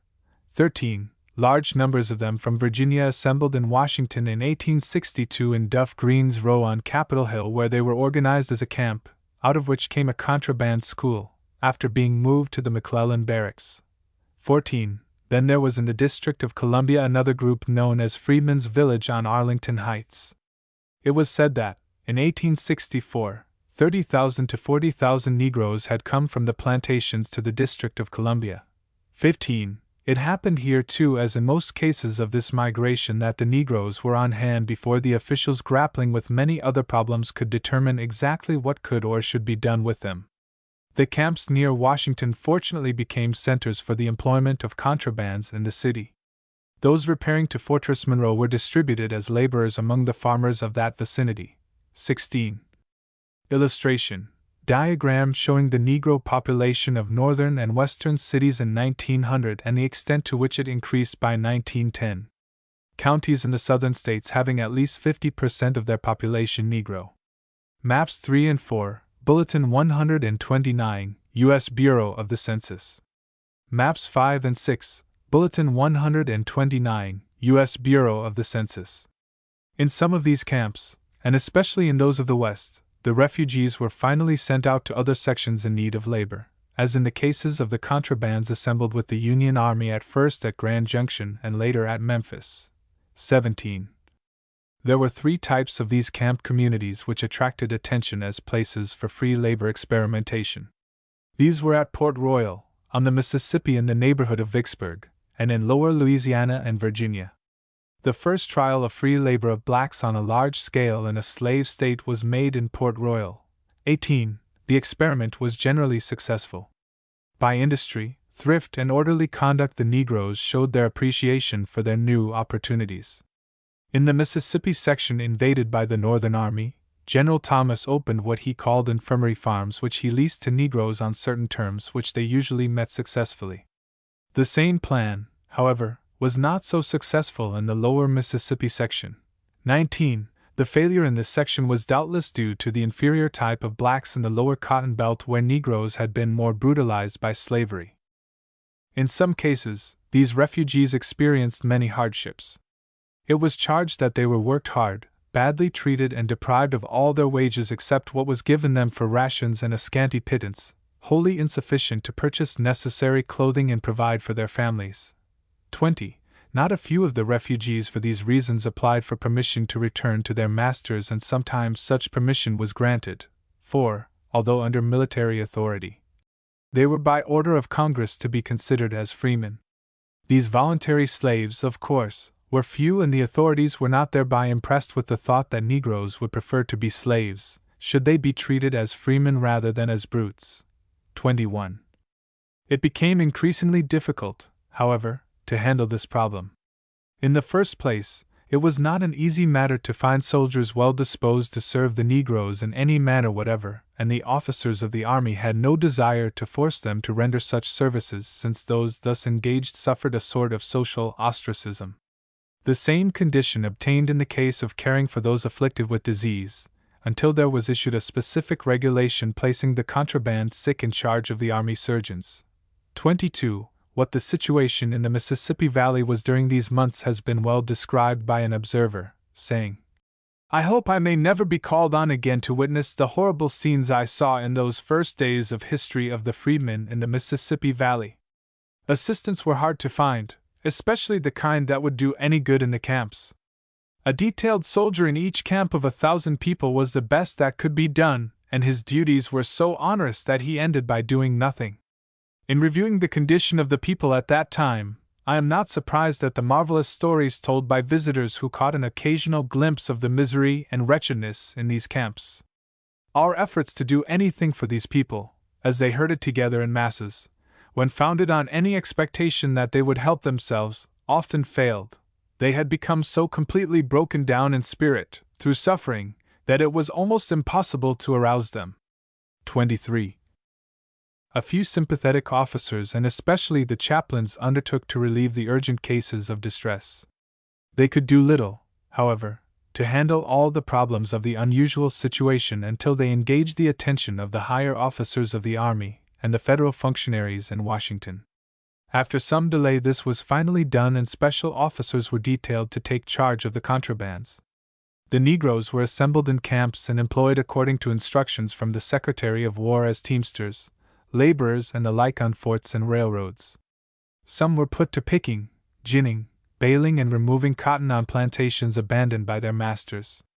General Grant, as early as 1862, was making further use of them as fatigued men in the department of the Surgeon General, the quartermaster, and the commissary. He believed then that such Negroes as did well in these more humble positions should be made citizens and soldiers. 24. As a matter of fact, out of this very suggestion came the policy of arming the Negroes, the first regiment of whom was recruited under orders issued by General Hunter at Port Royal, South Carolina in 1862.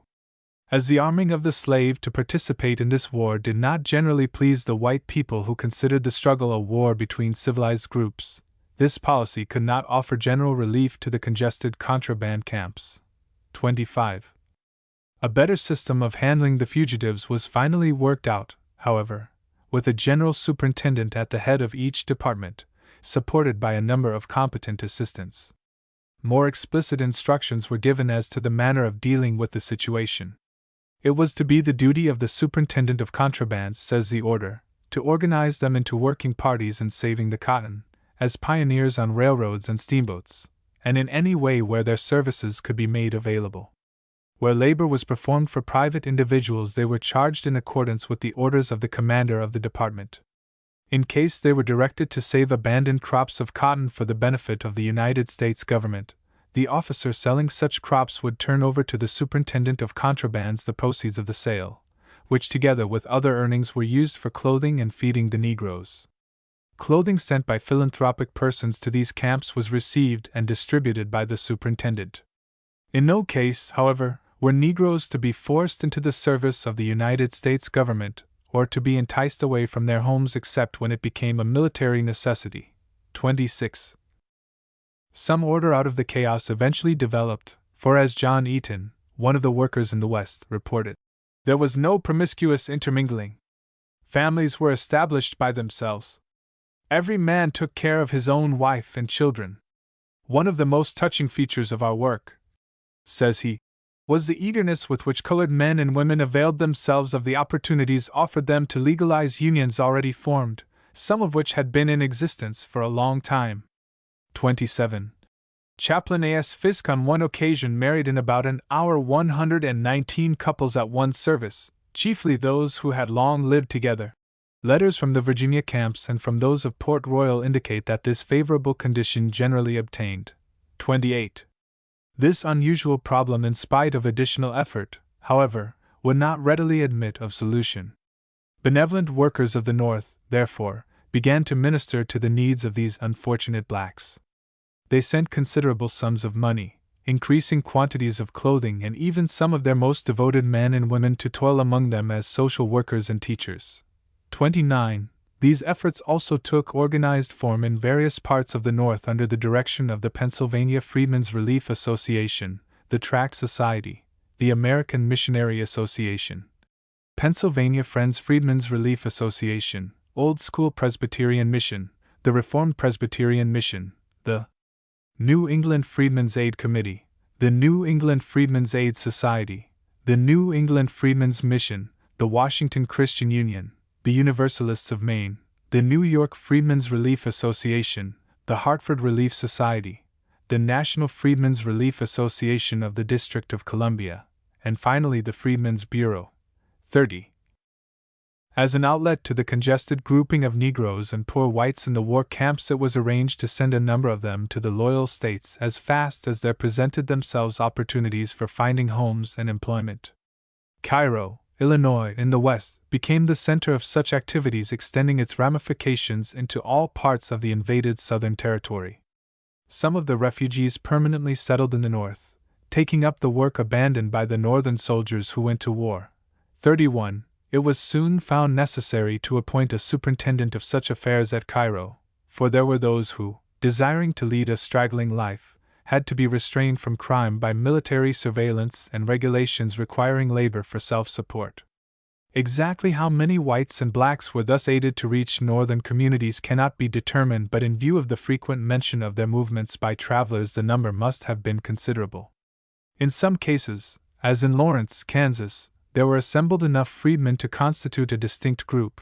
32. Speaking of this settlement, the editor of the Alton Telegraph said in 1862 that although they amounted to many hundreds, not one, that he could learn of, had been a public charge. They readily found employment at fair wages, and soon made themselves comfortable. 33. There was a little apprehension that the North would be overrun by such blacks. Some had no such fear, however, for the reason that the census did not indicate such a movement. Many slaves were freed in the North prior to 1860, yet with all the emigration from the slave states to the North, there were then in all the northern states but 226,152 free blacks, while there were in the slave states 261,918, an excess of 35,766 in the slave states. Frederick Starr believed that during the Civil War there might be an influx for a few months, but it would not continue. 34. They would return when sure that they would be free. Starr thought that, if necessary, these refugees might be used in building the much-desired Pacific Railroad to divert them from the North.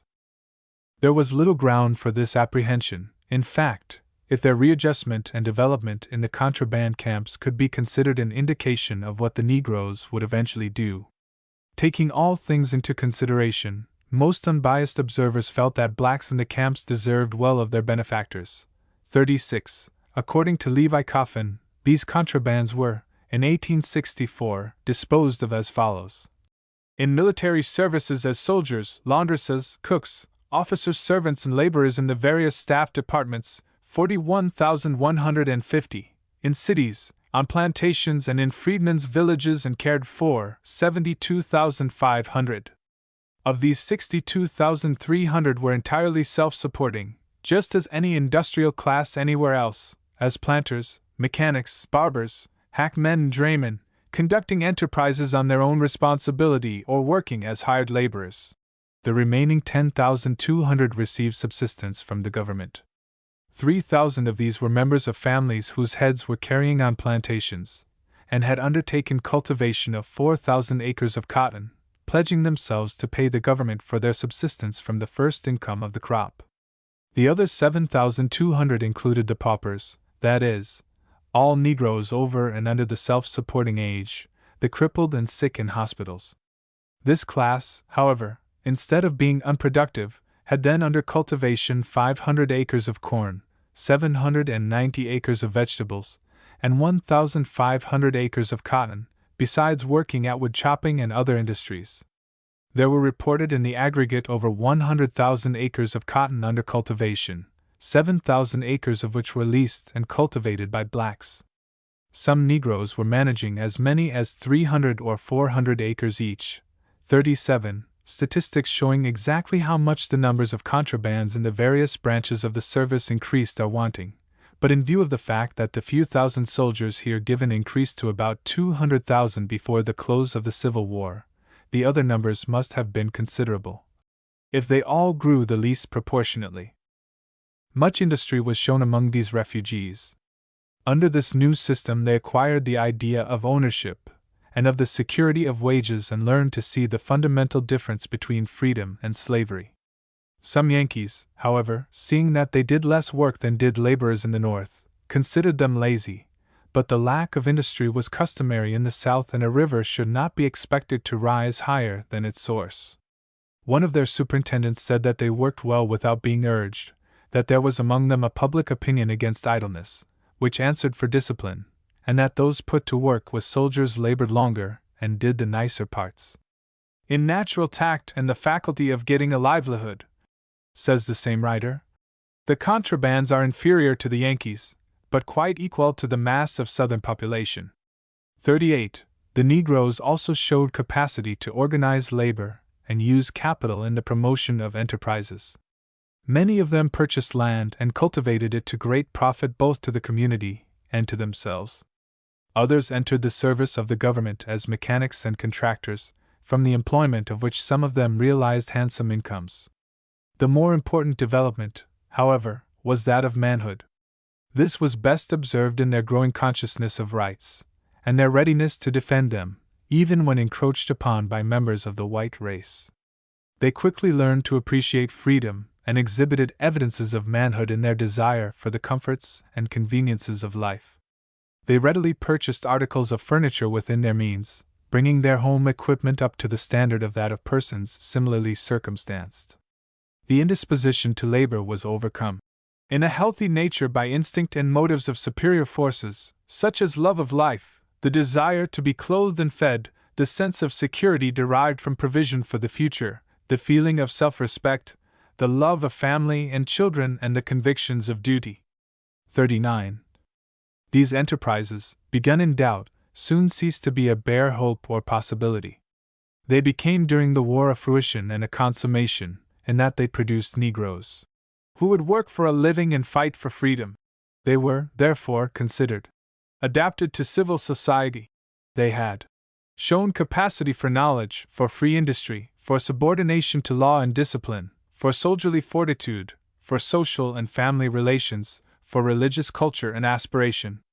These qualities, said the observer, when stirred and sustained by the incitements and rewards of a just society, and combining with the currents of our continental civilization, will, under the guidance of a benevolent providence which forgets neither them nor us, make them a constantly progressive race, and secure them ever after from the calamity of another enslavement, and ourselves from the worst calamity of being their oppressors. 40. It is clear that these smaller numbers of Negroes under favorable conditions could be easily adjusted to a new environment. When, however, all Negroes were declared free, there set in a confused migration which was much more of a problem. The first thing the Negro did after realizing that he was free was to roam over the country to put his freedom to a test. To do this, according to many writers, he frequently changed his name, residence, employment, and wife, sometimes carrying with him from the plantation the fruits of his own labor. Many of them easily acquired a dog and a gun and were disposed to devote their time to the chase until the assistance in the form of mules and land expected from the government materialized. Their emancipation, therefore, was interpreted not only as freedom from slavery but from responsibility. 41. Where they were going they did not know, but the towns and cities became very attractive to them. Speaking of this upheaval in Virginia, Eckenrode says that many of them roamed over the country without restraint. 42. Released from their accustomed bonds, says Hall, and filled with a pleasing, if not vague, sense of uncontrolled freedom, they flocked to the cities with little hope of obtaining remunerative work. Wagon loads of them were brought in from the country by the soldiers and dumped down to shift for themselves. 43. Referring to the proclamation of freedom, in Georgia, Thompson asserts that their most general and universal response was to pick up and leave the home place to go somewhere else, preferably to a town. The lure of the city was strong to the blacks, appealing to their social natures, to their inherent love for a crowd. 44. Davis maintains that thousands of the 70,000 Negroes in Florida crowded into the federal military camps and into towns upon realizing that they were free. 45. According to Ficklin, the exodus of the slaves from the neighboring plantations of Louisiana into Baton Rouge, Carrollton, and New Orleans was so great as to strain the resources of the federal authorities to support them. 10,000 poured into New Orleans alone. 46. Fleming records that upon leaving their homes the blacks collected in gangs at the crossroads, in the villages and towns, especially near the military posts. The towns were filled with crowds of blacks who left their homes with absolutely nothing, thinking that the government would care for them, or more probably, not thinking at all. 47. The portrayal of these writers of this phase of Reconstruction history contains a general truth, but in some cases the picture is overdrawn. The student of history must bear in mind that practically all of our histories of that period are based altogether on the testimony of prejudiced whites and are written from their point of view. Some of these writers have aimed to exaggerate the vagrancy of the blacks to justify the radical procedure of the whites in dealing with it. The Negroes did wander about thoughtlessly, believing that this was the most effective way to enjoy their freedom. But nothing else could be expected from a class who had never felt anything but the heel of oppression. History shows that such vagrancy has always followed the immediate emancipation of a large number of slaves. Many Negroes who flocked to the towns and army camps, moreover, had like their masters and poor whites seen their homes broken up or destroyed by the invading Union armies. Whites who had never learned to work were also roaming and in some cases constituted marauding bands. 48. There was, moreover, an actual drain of laborers to the lower and more productive lands in Mississippi and Louisiana. 49. This developed later into a more considerable movement toward the Southwest just after the Civil War, the exodus being from South Carolina, Georgia, Alabama, and Mississippi to Louisiana, Arkansas, and Texas.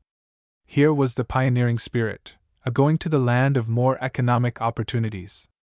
This slow movement continued from about 1865 to 1875, when the development of the numerous railway systems gave rise to land speculators who induced whites and blacks to go west and southwest. It was a migration of individuals, but it was reported that as many as 35,000 Negroes were then persuaded to leave South Carolina and Georgia for Arkansas and Texas. 50. The usual charge that the Negro is naturally migratory is not true.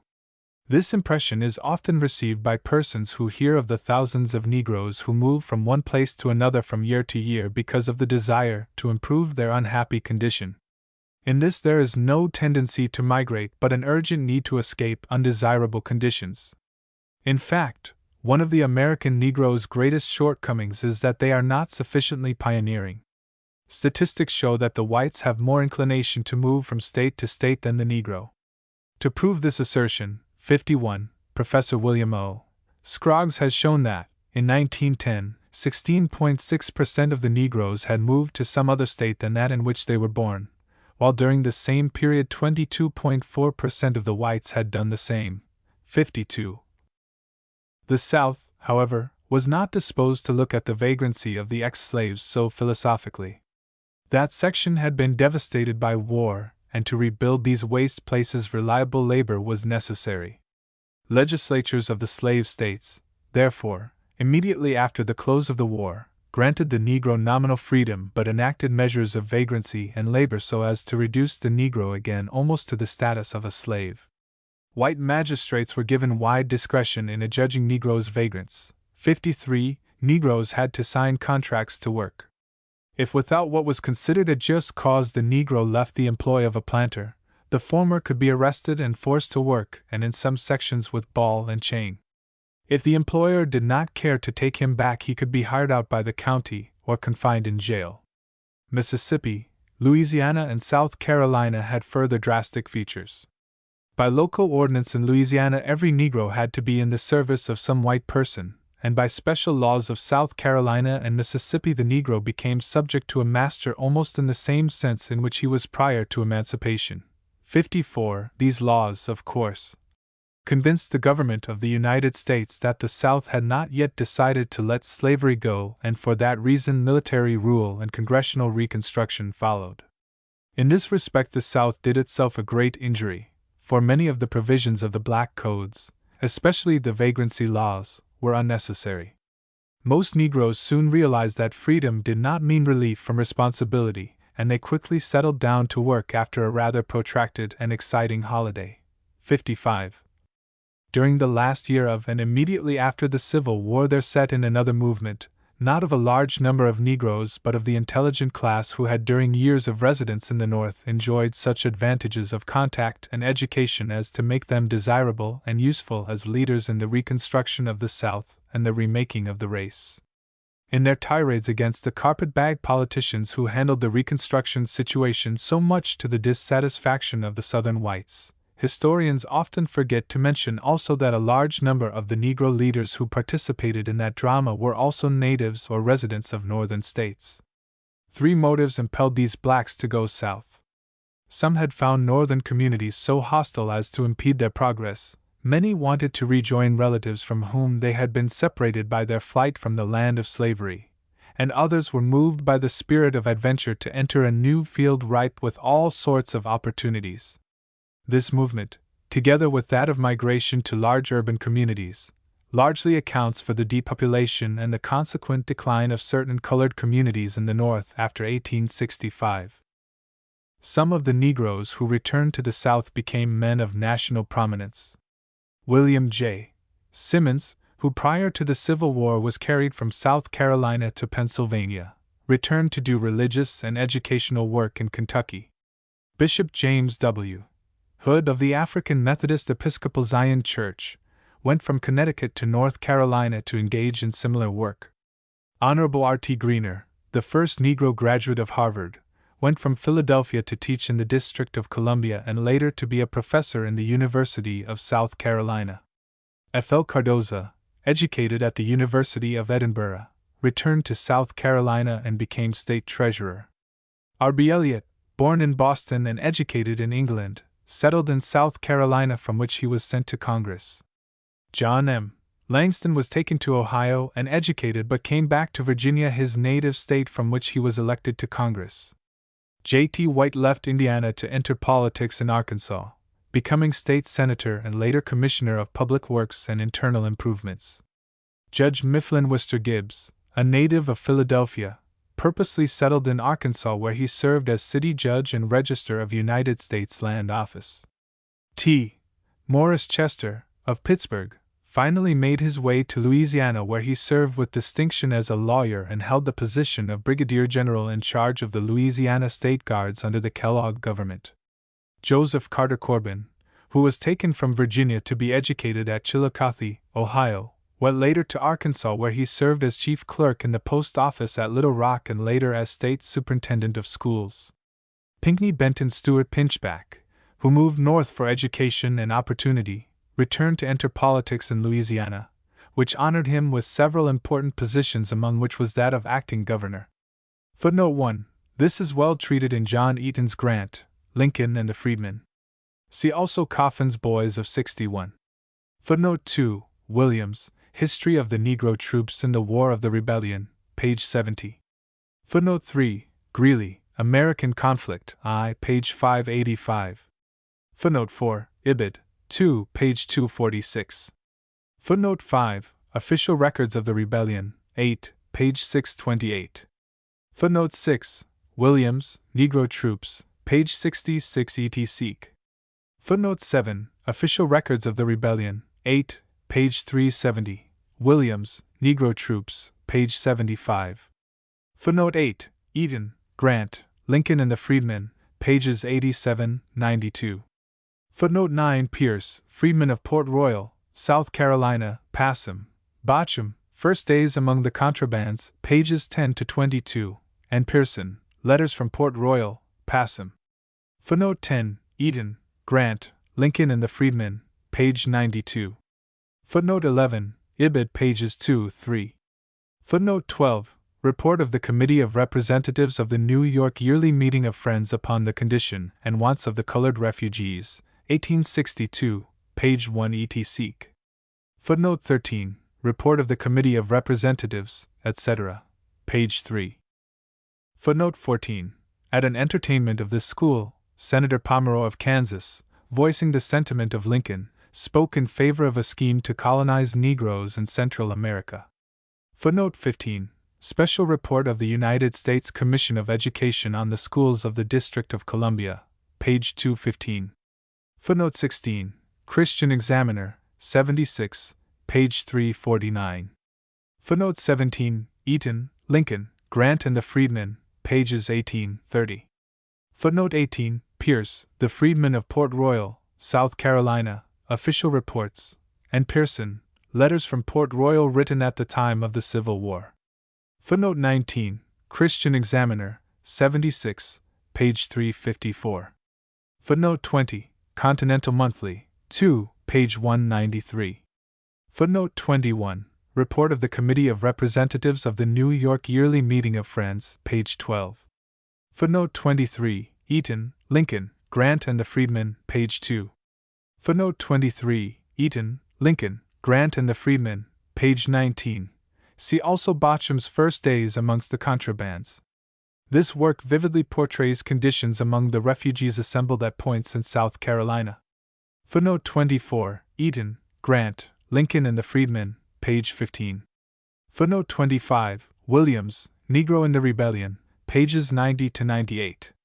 Footnote 26. Official Records of the War of the Rebellion, 7, pages 503, 510, 560, 595, 628, 668, 698, 699, 711, 723, 739, 741, 757, 769, 787, 801, 802, 811, 818, 842, 923, 934, 8, pages 444, 445, 451, 464, 555, 556, 564, 584, 637, 642, 686, 690, 693, 825. Footnote 27. Eaton, Grant, Lincoln and the Freedmen, pages 34-35. Footnote 28. Ames, From a New England Woman's Diary, Passam, and Pearson, Letters from Port Royal, Passam. Footnote 29. Ames, From a New England Woman's Diary in 1865, Passam. Footnote 30. Special Report of the United States Commissioner of Education on the Schools of the District of Columbia, page 217. Footnote 31. Eaton, Grant, Lincoln and the Freedmen, page 37. Footnote 32. Eaton, Grant, Lincoln and the Freedmen, page 38. Footnote 33. Ibid, page 39. Footnote 34. What Shall Be Done with the People of Color in the United States, page 25. Ward, Contrabands, pages 3-4. Footnote 35. It is said that Lincoln suggested colonizing the contrabands in South America. Footnote 36. Atlantic Monthly, 12, page 308. Footnote 37. Levi Coffin, Reminiscences, page 671. Footnote 38. Atlantic Monthly, 12, page 309. Footnote 39. Ibid 12, pages 310-311. Footnote 40. Ibid, page 311. Footnote 41. Hamilton, Reconstruction in North Carolina, pages 156-157. Footnote 42. Eckenrode, Political History of Virginia during the Reconstruction, page 43. Footnote 43. Hall, Andrew Johnson, page 258. Footnote 44. Thompson, Reconstruction in Georgia, page 44.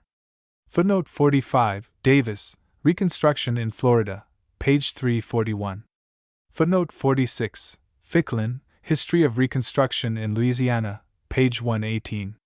Footnote 47, Fleming, The Civil War and Reconstruction in Alabama, page 271. Footnote 48, Thompson, Reconstruction in Georgia, page 69. Footnote 49, Ibid, page 69. Footnote 50. This exodus became considerable again in 1888 and 1889, and the Negro population has continued in this direction of plenitude of land, including not only Arkansas and Texas but Louisiana and Oklahoma, all which received in this way by 1900 about 200,000 Negroes. Footnote 51, American Journal of Political Economy, 22, pages 1040. Footnote 52, Ibid, 25, page 1038. Footnote 53, Mecklin, Black Codes. Footnote 54, Dunning, Reconstruction, pages 54, 59, 110. Footnote 55, Du Bois, Freedmen's Bureau. Chapter 7, The Exodus to the West. Having come through the halcyon days of the Reconstruction only to find themselves reduced almost to the status of slaves, many Negroes deserted the South for the promising West to grow up with the country. The immediate causes were doubtless political. Bulldozing, a rather vague term, covering all such crimes as political injustice and persecution, was the source of most complaint. The abridgment of the Negroes' rights had affected them as a great calamity. They had learned that voting is one of the highest privileges to be obtained in this life, and they wanted to go where they might still exercise that privilege. That persecution was the main cause was disputed, however, as there were cases of Negroes migrating from parts where no such conditions obtained. Yet some of the whites giving their version of the situation admitted that violent methods had been used so to intimidate the Negroes as to compel them to vote according to the dictation of the whites. It was also learned that the bulldozers concerned in dethroning the non-tax-paying blacks were an impecunious and irresponsible group themselves, led by men of the wealthy class. 1. Coming to the defense of the whites, some said that much of the persecution with which the blacks were afflicted was due to the fear of Negro uprisings, the terror of the days of slavery. The whites, however, did practically nothing to remove the underlying causes. They did not encourage education and made no efforts to cure the Negroes of faults for which slavery itself was to be blamed, and consequently could not get the confidence of the blacks. The races tended rather to drift apart. The Negroes lived in fear of re-enslavement, while the whites believed that the war between the North and South would soon be renewed. Some Negroes thinking likewise sought to go to the North to be among friends. The blacks, of course, had come so to regard Southern whites as their enemies as to render impossible a voluntary division in politics. Among the worst of all faults of the whites was their unwillingness to labor and their tendency to do mischief. 2. As there were so many to live on the labor of the Negroes, they were reduced to a state a little better than that of bondage. The master class was generally unfair to the blacks. No longer responsible for them as slaves, the planters endeavored after the war to get their labor for nothing. The Negroes themselves had no land, no mules, no presses nor cotton gins, and they could not acquire sufficient capital to obtain these things. They were made victims of fraud in signing contracts which they could not understand, and had to suffer the consequent privations and want aggravated by robbery and murder by the Ku Klux Klan. 3. The murder of Negroes was common throughout the South and especially in Louisiana. In 1875, General Sheridan said that as many as 3,500 persons had been killed and wounded in that state, the great majority of whom being Negroes, that 1,884 were killed and wounded in 1868, and probably 1,200 between 1868 and 1875. Frightful massacres occurred in the parishes of Bossier, Catahoula, St. Bernard, Grant, and Orleans. As most of these murders were for political reasons, the offenders were regarded by their communities as heroes rather than as criminals. A massacre of Negroes began in the parish of St. Landry on the 28th of September and continued for 3 days, resulting in the death of from 300 to 400. 13 captives were taken from the jail and shot, and as many as 25 dead bodies were found burned in the woods. There broke out in the parish of Bossier another 3-day riot during which 200 Negroes were massacred. More than 40 blacks were killed in the parish of Caddo during the following month. In fact, the number of murders, maimings, and whippings during these months aggregated over 1,000.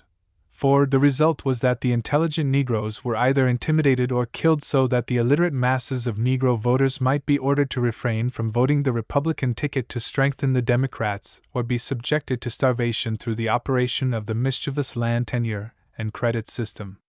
What was not done in 1868 to overthrow the Republican regime was accomplished by a renewed and extended use of such drastic measures throughout the South in 1876.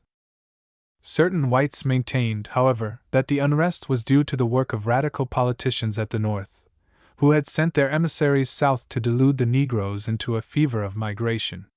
Some said it was a scheme to force the nomination of a certain Republican candidate for president in 1880. Others laid it to the charge of the defeated white and black Republicans who had been thrown from power by the whites upon regaining control of the reconstructed states. 5. A few insisted that a speech delivered by Senator Windom in 1879 had given stimulus to the migration. 6. Many Southerners said that speculators in Kansas had adopted this plan to increase the value of their land. Then there were other theories as to the fundamental causes, each consisting of a charge of one political faction that some other had given rise to the movement, varying according as they were Bourbons, conservatives, native white Republicans, carpetbag Republicans, or black Republicans.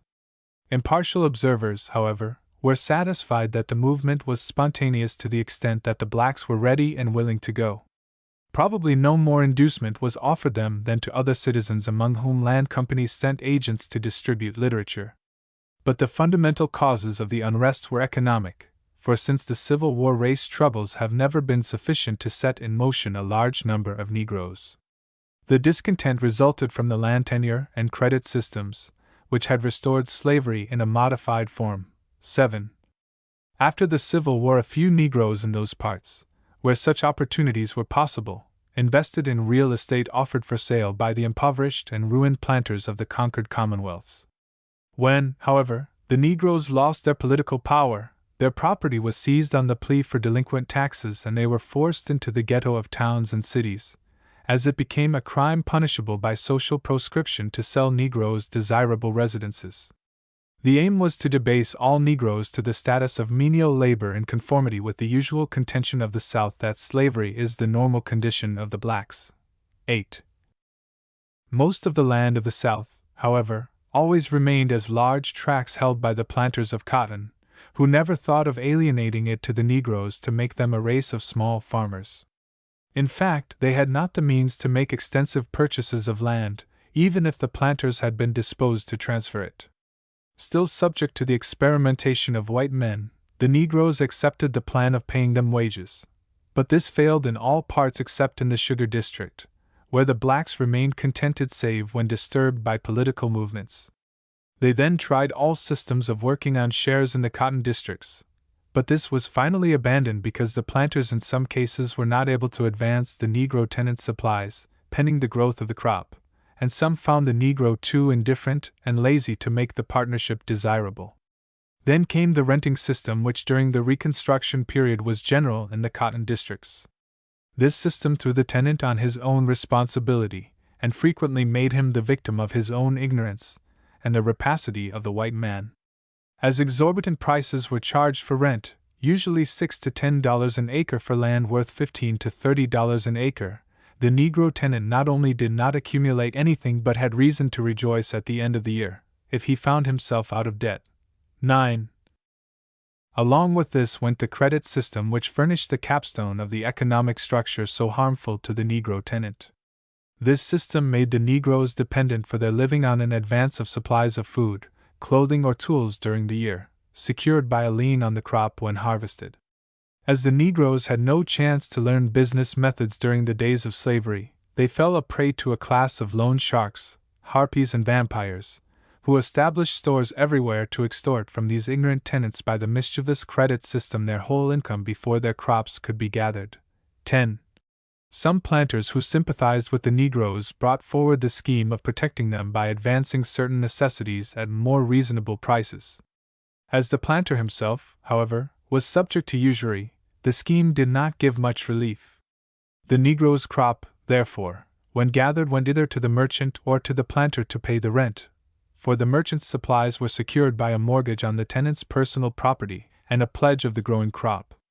This often prevented Negro laborers in the employ of black tenants from getting their wages at the end of the year, for, although the laborer had also a lien on the growing crop, the merchant and the planter usually had theirs recorded first and secured thereby the support of the law to force the payment of their claims. The Negro tenant then began the year with 3 mortgages, covering all he owned, his labor for the coming year, and all he expected to acquire during that 12-month. He paid 1/3 of his product for the use of the land. He paid an exorbitant fee for recording the contract by which he paid his pound of flesh. He was charged 2 or 3 times as much as he ought to pay for ginning his cotton. And finally, he turned over his crop to be eaten up in commissions, if any was still left to him. 11. The worst of all results from this iniquitous system was its effect on the Negroes themselves. It made the Negroes extravagant and unscrupulous. Convinced that no share of their crop would come to them when harvested, they did not exert themselves to produce what they could. They often abandoned their crops before harvest, knowing that they had already spent them. In cases, however, where the Negro tenants had acquired mules, horses, or tools upon which the speculator had a mortgage, the blacks were actually bound to their landlords to secure the property. It was soon evident that in the end the white man himself was the loser by this evil system. There appeared waste places in the country. Improvements were wanting, land lay idle for lack of sufficient labor, and that which was cultivated yielded a diminishing return on account of the ignorance and improvidence of those tilling it.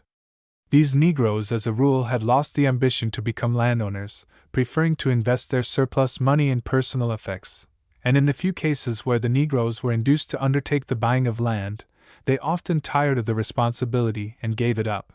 12. There began in the spring of 1879, therefore, an emigration of the Negroes from Louisiana and Mississippi to Kansas. For some time there was a stampede from several river parishes in Louisiana and from counties just opposite them in Mississippi. It was estimated that from 5,000 to 10,000 left their homes before the movement could be checked. Persons of influence soon busied themselves in showing the blacks the necessity for remaining in the South, and those who had not then gone or prepared to go were persuaded to return to the plantations. This lull in the excitement, however, was merely temporary, for many Negroes had merely returned home to make more extensive preparations for leaving the following spring. The movement was accelerated by the work of 2 Negro leaders of some note, Moses Singleton, of Tennessee, the self-styled Moses of the Exodus, and Henry Adams, of Louisiana, who credited himself with having organized for this purpose as many as 98,000 blacks. Taking this movement seriously, a convention of the leading whites and blacks was held at Vicksburg, Mississippi, on the 6th of May, 1879. This body was controlled mainly by unsympathetic but diplomatic whites. General N.R. Miles, of Yazoo County, Mississippi, was elected president and A.W. Crandall, of Louisiana, secretary.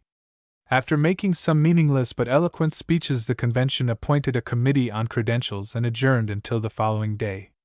On reassembling, Colonel W. L. Nugent, chairman of the committee, presented a certain preamble and resolutions citing causes of the exodus and suggesting remedies. Among the causes, thought he, were the low price of cotton and the partial failure of the crop, the irrational system of planting adopted in some sections whereby labor was deprived of intelligence to direct it, and the presence of economy to make it profitable, the vicious system of credit fostered by laws permitting laborers and tenants to mortgage crops before they were grown or even planted, the apprehension on the part of many colored people produced by insidious reports circulated among them that their civil and political rights were endangered or were likely to be, the hurtful and false rumors diligently disseminated, that by emigrating to Kansas the Negroes would obtain lands, mules, and money from the government without cost to themselves, and become independent forever. 13. Referring to the grievances and proposing a redress, the committee admitted that errors had been committed by the whites and blacks alike, as each in turn had controlled the government of the states there represented. The committee believed that the interests of planters and laborers, landlords and tenants were identical, that they must prosper or suffer together, and that it was the duty of the planters and landlords of the state there represented to devise and adopt some contract by which both parties would receive the full benefit of labor governed by intelligence and economy. The convention affirmed that the Negro race had been placed by the Constitution of the United States and the states there represented, and the laws thereof, on a plane of absolute equality with the white race, and declared that the Negro race should be accorded the practical enjoyment of all civil and political rights guaranteed by the said constitutions and laws.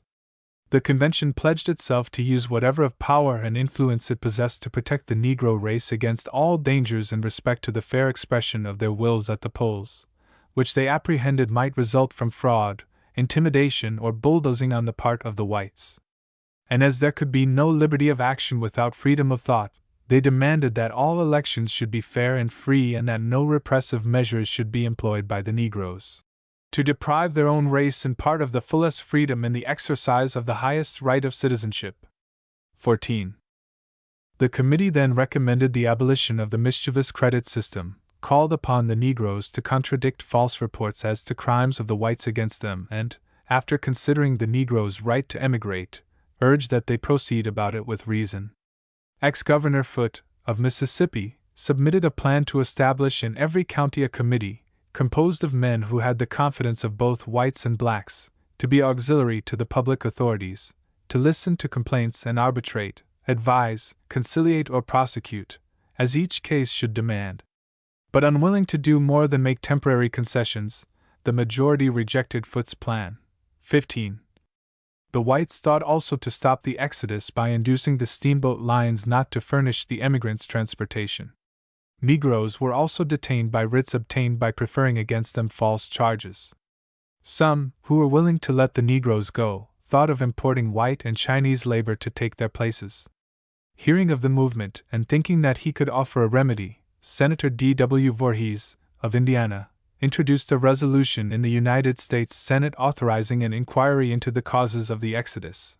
16. The movement, however, could not be stopped, and it became so widespread that the people in general were forced to give it serious thought. Men in favor of it declared their views, organized migration societies, and appointed agents to promote the enterprise of removing the freedmen from the South. Becoming a national measure, therefore, the migration evoked expressions from Frederick Douglass and Richard T. Greener, two of the most prominent Negroes in the United States.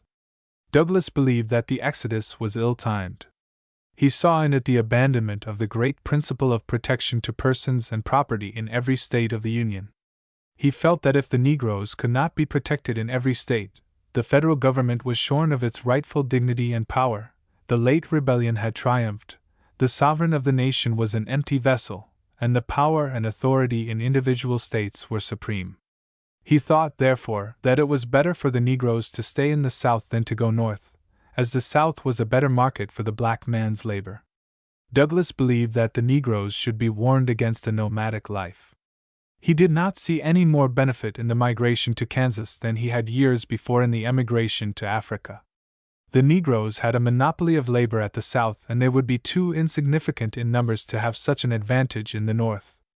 The blacks were then potentially able to elect members of Congress in the South but could not hope to exercise such power in other parts. Douglass believed, moreover, that this exodus did not conform to the laws of civilizing migration, as the carrying of a language, literature, and the like of a superior race to an inferior, and it did not conform to the geographic laws assuring healthy migration from east to west in the same latitude, as this was from south to north, far away from the climate in which the migrants were born. 17. The exodus of the Negroes, however, was heartily endorsed by Richard T. Greener. He did not consider it the best remedy for the lawlessness of the South, but felt that it was a salutary one. He did not expect the United States to give the oppressed blacks in the South the protection they needed, as there is no abstract limit to the right of a state to do anything. He would not encourage the Negro to lead a wandering life, but in that instance such advice was gratuitous. Greener failed to find any analogy between African colonization and migration to the West, as the former was promoted by slaveholders to remove the free Negro from the country, and the other sprang spontaneously from the class considering itself aggrieved. One led out of the country to a comparative wilderness, the other directed to a better land and larger opportunities. He did not see how the migration to the north would diminish the potentiality of the Negro in politics, for Massachusetts first elected Negroes to her general court, Ohio had nominated a Negro representative, and Illinois another. He showed also that Mr. Douglas's objection on the grounds of migrating from south to north rather than from east to west was not historical. He thought little of the advice to the Negroes to stick and fight it out, for he had evidence that the return of the unreconstructed Confederates to power in the South would for generations doom the blacks to political oppression unknown in the annals of a free country. Greener showed foresight here in urging the Negroes to take up desirable Western land before it would be preempted by foreigners. As the Swedes, Norwegians, Irish, Hebrews, and others were organizing societies and raising funds to promote the migration of their needy to these lands, why should the Negroes be debarred? Greener had no apprehension as to the treatment the Negroes would receive in the West. He connected the movement too with the general welfare of the blacks, considering it a promising sign that they had learned to run from persecution. Having passed their first stage, that of appealing to philanthropists, the Negroes were then appealing to themselves. 18. Feeling very much as Greener did, these Negroes rushed into Kansas and neighboring states in 1879. So many came that some systematic relief had to be offered. Mrs. Comstock, a Quaker lady, organized for this purpose the Kansas Freedmen's Relief Association, to raise funds and secure for them food and clothing. In this work she had the support of Governor J.P. St. John.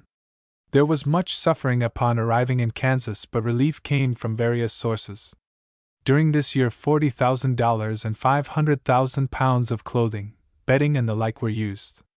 England contributed 50,000 pounds of goods and $8,000.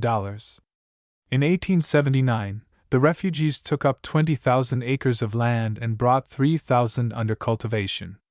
The Relief Association at first furnished them with supplies, teams, and seed, which they profitably used in the production of large crops. Desiring to establish homes, they built 300 cabins and saved $30,000 the first year. In April, 1,300 refugees had gathered around Wyandotte alone. Up to that date 60,000 had come to Kansas, nearly 40,000 of whom arrived in destitute condition. About 30,000 settled in the country, some on rented lands and others on farms as laborers, leaving about 25,000 in cities, where on account of crowded conditions and the hard weather many greatly suffered. Upon finding employment, however, they all did well, most of them becoming self-supporting within 1 year after their arrival, and few of them coming back to the Relief Association for aid the second time. 19. This was especially true of those in Topeka, Parsons, and Kansas City. The people of Kansas did not encourage the blacks to come. They even sent messengers to the South to advise the Negroes not to migrate, and if they did come anyway, to provide themselves with equipment. When they did arrive, however, they welcomed and assisted them as human beings. Under such conditions the blacks established 5 or 6 important colonies in Kansas alone between 1879 and 1880. Chief among these were Baxter Springs, Nicodemus, Morton City, and Singleton. Governor St. John, of Kansas, reported that they seemed to be honest and of good habits, were certainly industrious and anxious to work, and so far as they had been tried had proved to be faithful and excellent laborers. Giving his observations there, Sir George Campbell bore testimony to the same report. 20. Out of these communities have come some most progressive black citizens. In consideration of their desirability, their white neighbors have given them their cooperation, secured to them the advantages of democratic education, and honored a few of them with some of the most important positions in the state. Although the greater number of these blacks went to Kansas, about 5,000 of them sought refuge in other western states. During these years, Negroes gradually invaded Indian territory and increased the number already infiltrated into and assimilated by the Indian nations. When assured of their friendly attitude toward the Indians, the Negroes were accepted by them as equals, even during the days of slavery when the blacks on account of the cruelties of their masters escaped to the wilderness. 21. Here we are at sea as to the extent to which this invasion and subsequent miscegenation of the black and red races extended, for the reason that neither the Indians nor these migrating Negroes kept records and the United States government has been disposed to classify all mixed breeds and tribes as Indians. Having equal opportunity among the red men, the Negroes easily succeeded. A traveler in Indian Territory in 1880 found their condition unusually favorable. The cozy homes and promising fields of these freedmen attracted his attention as striking evidences of their thrift. He saw new fences, additions to cabins, new barns, churches, and schoolhouses indicating prosperity. Given every privilege which the Indians themselves enjoyed, the Negroes could not be other than contented. 22. It was very unfortunate, however, that in 1889, when by proclamation of President Harrison the Oklahoma Territory was thrown open, the intense race prejudice of the white immigrants and the rule of the mob prevented a larger number of Negroes from settling in that promising commonwealth. Long since extensively advertised as valuable, the land of Oklahoma had become a coveted prize for the adventurous squatters invading the territory in defiance of the law before it was declared open for settlement. The rush came with all the excitement of pioneer days redoubled. Stakes were set, parcels of land were claimed, cabins were constructed in an hour, and towns grew up in a day. 23. Then came conflicting claims as to titles and rights of preemption, culminating in fighting and bloodshed. And worst of all, with this disorderly group there developed the fixed policy of eliminating the Negroes entirely. The Negro, however, was not entirely excluded. Some had already come into the territory, and others, in spite of the barriers set up, continued to come. 24.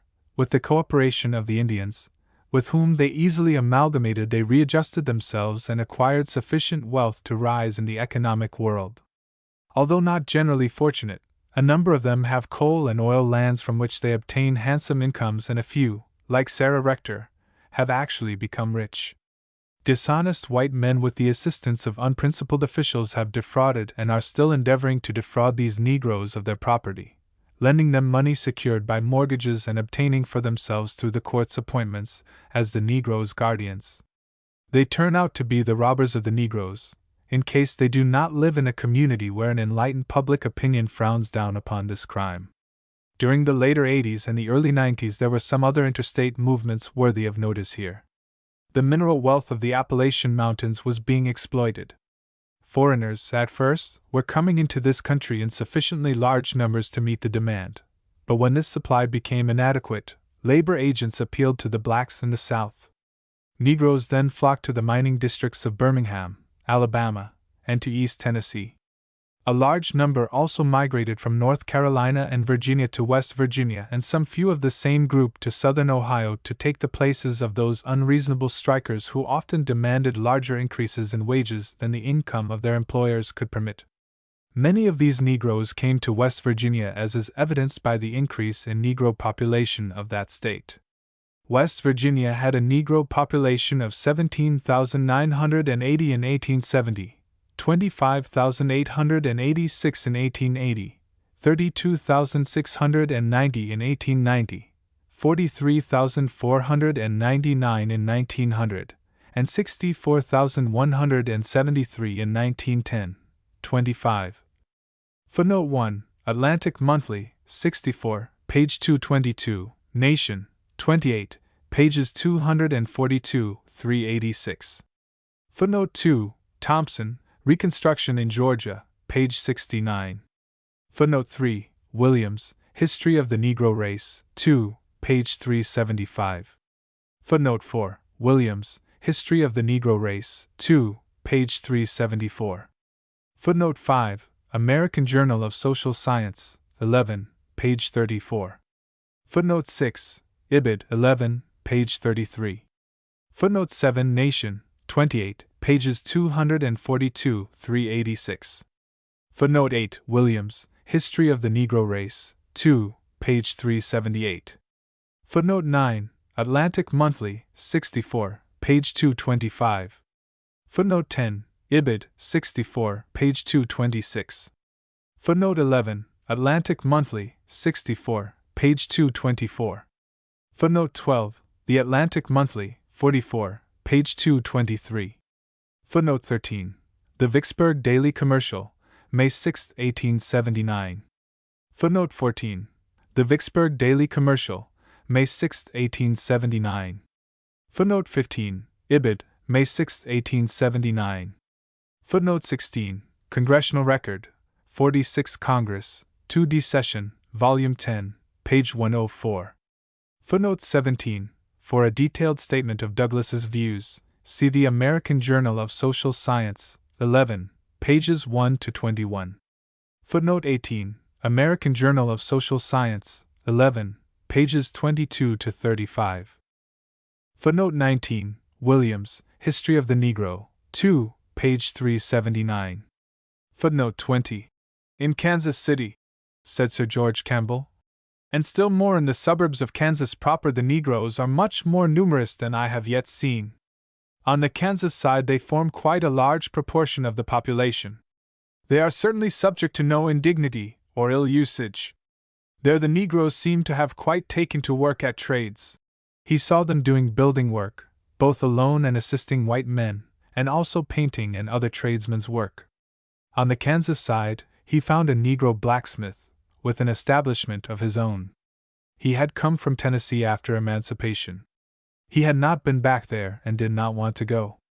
He also saw black women keeping apple stalls and engaged in other such occupations so as to leave him under the impression that in the States, which he called intermediate between black and white countries, the blacks evidently had no difficulty. See American Journal of Social Science, 11, pages 32, 33. Footnote 21. American Journal of Social Science, 11, page 33. Footnote 22, Ibid, 11, page 33. Footnote 23, Spectator, 67, page 571. Dublin Review, CV, page 187.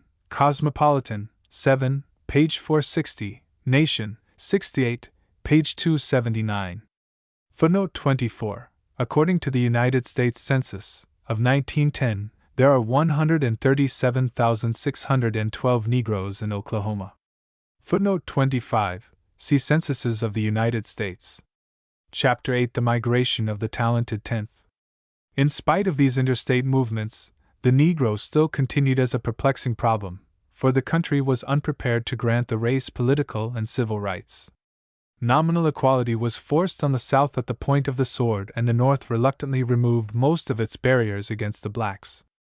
Some, still thinking, however, that the two races could not live together as equals, advocated ceding the blacks the region on the Gulf of Mexico.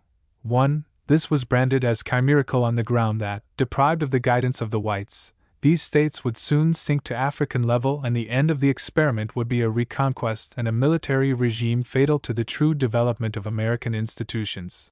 2. Another plan proposed was the revival of the old colonization idea of sending Negroes to Africa, but this exhibited still less wisdom than the first in that it was based on the hypothesis of deporting a nation, an expense which no government would be willing to incur.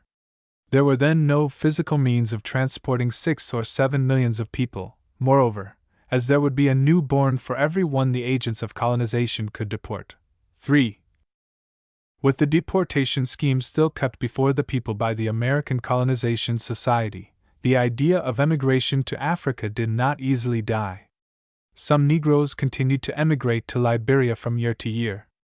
This policy was also favored by radicals like Senator Morgan, of Alabama, who, after movements like the Ku Klux Klan had done their work of intimidating Negroes into submission to the domination of the whites, concluded that most of the race believed that there was no future for the blacks in the United States, and that they were willing to emigrate. These radicals advocated the deportation of the blacks to prevent the recurrence of Negro domination. This plan was acceptable to the whites in general also, for, unlike the consensus of opinion of today, it was then thought that the South could get along without the Negro. For, even newspapers like the Charleston News and Courier, which denounced the persecution of the Negroes, urged them to emigrate to Africa as they could not be permitted to rule over the white people. The Minneapolis Times wished the scheme success and Godspeed and believed that the sooner it was carried out the better it would be for the Negroes. Most of the influential newspapers of the country, however, urged the contrary. Citing the progress of the Negroes since emancipation to show that the blacks were doing their full share toward developing the wealth of the South, the Indianapolis Journal characterized as barbarism the suggestion that the government should furnish them transportation to Africa. The ancestors of most of the Negroes now in this country, said the editor, have doubtless been here as long as those of Senator Morgan, and their descendants are as thoroughly acclimated and have as good a right here as the senator himself. 5. This was the opinion of all useful Negroes except Bishop H. M. Turner, who endorsed Morgan's plan by advocating the emigration of 1/4 of the blacks to Africa. The editor of the Chicago Record-Herald entreated Turner to temper his enthusiasm with discretion before he involved in unspeakable disaster any more of his trustful compatriots. Speaking more plainly to the point, the editor of the Philadelphia North American said that the true interest of the South was to accommodate itself to changed conditions, and that the duty of the freedmen lies in making themselves worth more in the development of the South than they were as chattels. Although recognizing the disabilities and hardships of the South both to the whites and the blacks, he could not believe that the elimination of the Negroes would, if practicable, give relief. 6. The Boston Herald inquired whether it was worth while to send away a laboring population in the absence of whites to take its place, and referred to the misfortunes of Spain which undertook to carry out such a scheme. Speaking the real truth, the Milwaukee Journal said that no one needed to expect any appreciable decrease in the black population through any possible emigration, no matter how successful it might be. The Negro, said the editor, is here to stay, and our institutions must be adapted to comprehend him and develop his possibilities.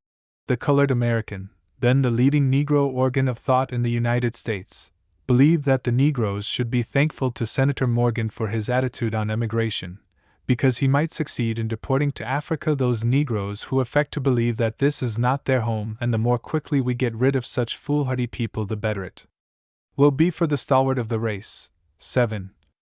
A number of Negroes, however, under the inspiration of leaders, 8, like Bishop H. M. Turner, did not feel that the race had a fair chance in the United States.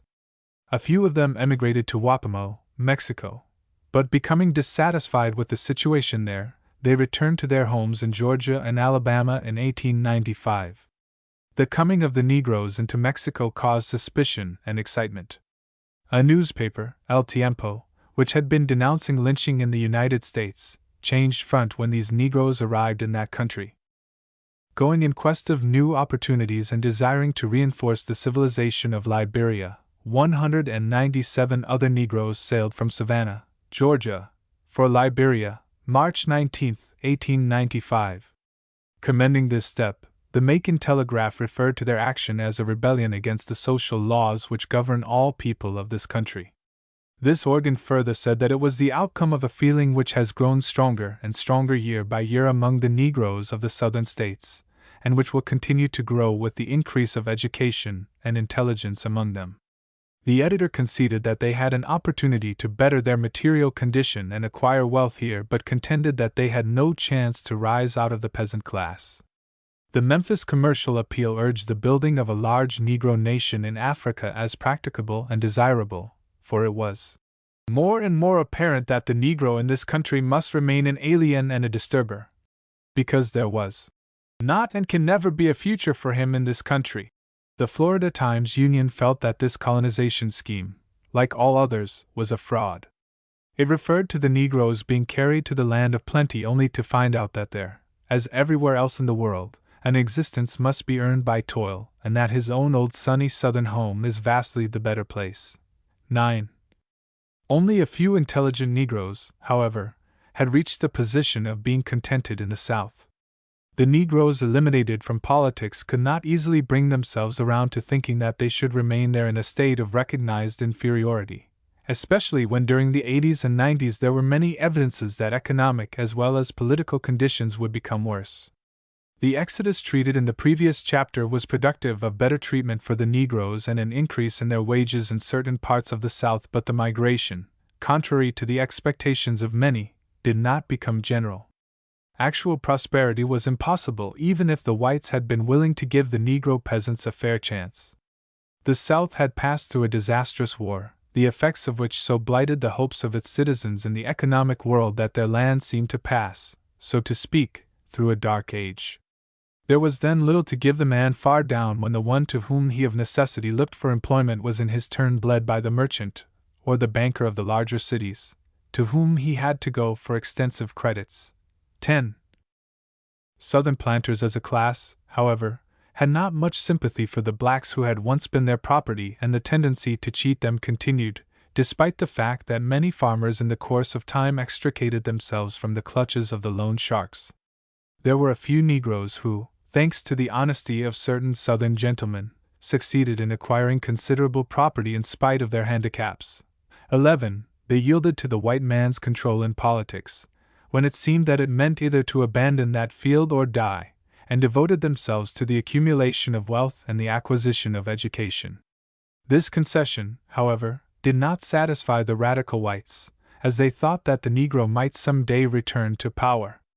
Unfortunately, therefore, after the restoration of the control of the state governments to the master class, there swept over these commonwealths a wave of hostile legislation demanded by the poor white uplanders determined to debase the blacks to the status of the free Negroes prior to the Civil War. 12. The Negroes have, therefore, been disfranchised in most reconstructed states. Deprived of the privilege of serving in the state militia, segregated in public conveyances, and excluded from public places of entertainment. They have, moreover, been branded by public opinion as pariahs of society to be used for exploitation, but not to be encouraged to expect that their status can ever be changed so as to destroy the barriers between the races in their social and political relations. This period has been marked also by an effort to establish in the South a system of peonage not unlike that of Mexico, a sort of involuntary servitude in that one is considered legally bound to serve his master until a debt contracted is paid. Such laws have been enacted in Florida, Alabama, Georgia, Mississippi, North Carolina, and South Carolina. No such distinction in law has been able to stand the constitutional test of the United States courts, as was evidenced by the decision of the Supreme Court in 1911 declaring the Alabama law unconstitutional. 13. But the planters of the South, still a law unto themselves, have maintained actual slavery in sequestered districts where public opinion against peonage is too weak to support federal authorities in exterminating it. 14. The Negroes themselves dare not protest under penalty of persecution, and the peon concerned usually accepts his lot like that of a slave. Some years ago it was commonly reported that in trying to escape, the persons undertaking it often fail and suffer death at the hands of the planter or of murderous mobs, giving as their excuse, if any be required, that the Negro is a desperado or some other sort of criminal. Unfortunately, this reaction extended also to education. Appropriations to public schools for Negroes diminished from year to year, and when there appeared practical leaders with their sane plan for industrial education, the South ignorantly accepted this scheme as a desirable subterfuge for seeming to support Negro education and at the same time directing the development of the blacks in such a way that they would never become the competitors of the white people. This was not these educators' idea, but the South so understood it, and in effecting the readjustment, practically left the Negroes out of the pale of the public school systems. Consequently, there has been added to the Negroes' misfortunes in the South that of being unable to obtain liberal education at public expense, although they themselves, as the largest consumers in some parts, pay most of the taxes appropriated to the support of schools for the youth of the other race. 15. The South, moreover, has adopted the policy of a more general intimidation of the Negroes to keep them down. The lynching of the blacks, at first for assaults on white women and later for almost any offense, has rapidly developed as an institution. Within the past 50 years, 16, there have been lynched in the South about 4,000 Negroes, many of whom have been publicly burned in the daytime to attract crowds that usually enjoy such feats as the tourney of the Middle Ages. Negroes who have the courage to protest against this barbarism have too often been subjected to indignities and in some cases forced to leave their communities or suffer the fate of those in behalf of whom they speak. These crimes of white men were at first kept secret, but during the last 2 generations the culprits have become known as heroes, so popular has it been to murder Negroes. It has often been discovered also that the officers of these communities take part in these crimes, and the worst of all is that politicians like Tillman, Blease, and Vardaman glory in recounting the noble deeds of those who deserve so well of their countrymen for making the soil red with the Negro's blood rather than permit the much feared Africanization of Southern institutions. 17. In this harassing situation, the Negro has hoped that the North would interfere in his behalf, but with the reactionary Supreme Court of the United States interpreting this hostile legislation as constitutional in conformity with the demands of prejudiced public opinion, and with the leaders of the North inclined to take the view that after all the factions in the South must be left alone to fight it out, there has been nothing to be expected from without. Matters too have been rendered much worse because the leaders of the very party recently abandoning the freedmen to their fate aggravated the critical situation by first setting the Negroes against their former masters, whom they were taught to regard as their worst enemies whether they were or not. The last humiliation the Negroes have been forced to submit to is that of segregation. Here the effort has been to establish a ghetto in cities and to assign certain parts of the country to Negroes engaged in farming. It always happens, of course, that the best portion goes to the whites and the least desirable to the blacks, although the promoters of the segregation maintain that both races are to be treated equally. The ultimate aim is to prevent the Negroes of means from figuring conspicuously in aristocratic districts where they may be brought into rather close contact with the whites. Negroes see in segregation a settled policy to keep them down, no matter what they do to elevate themselves. The Southern white man, eternally dreading the miscegenation of the races, makes the life, liberty, and happiness of individuals second to measures considered necessary to prevent this so-called evil that this enviable civilization, distinctly American, may not be destroyed. The United States Supreme Court in the decision of the Louisville segregation case recently declared these segregation measures unconstitutional. 18.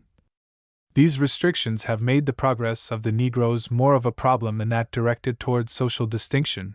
The Negroes have been denied the helpful contact of the sympathetic whites. The increasing race prejudice forces the whites to restrict their open dealing with the blacks to matters of service and business, maintaining even then the bearing of one in a sphere which the Negroes must not penetrate. The whites, therefore, never seeing the blacks as they are, and the blacks never being able to learn what the whites know, are thrown back on their own initiative, which their life as slaves could not have permitted to develop. It makes little difference that the Negroes have been free a few decades. Such freedom has in some parts been tantamount to slavery, and so far as contact with the superior class is concerned, no better than that condition, for under the old regime certain slaves did learn much by close association with their masters. 19. For these reasons there has been since the exodus to the West a steady migration of Negroes from the South to points in the North. But this migration, mainly due to political changes, has never assumed such large proportions as in the case of the more significant movements due to economic causes, for, as the accompanying map shows, most Negroes are still in the South. When we consider the various classes migrating, however, it will be apparent that to understand the exodus of the Negroes to the North, this longer drawn-out and smaller movement must be carefully studied in all its ramifications. It should be noted that unlike some of the other migrations, it has not been directed to any particular state. It has been from almost all southern states to various parts of the North and especially to the largest cities. 20. What classes then have migrated? In the first place, the Negro politicians, who, after the restoration of Bourbon rule in the South, found themselves thrown out of office and often humiliated and impoverished, had to find some way out of the difficulty.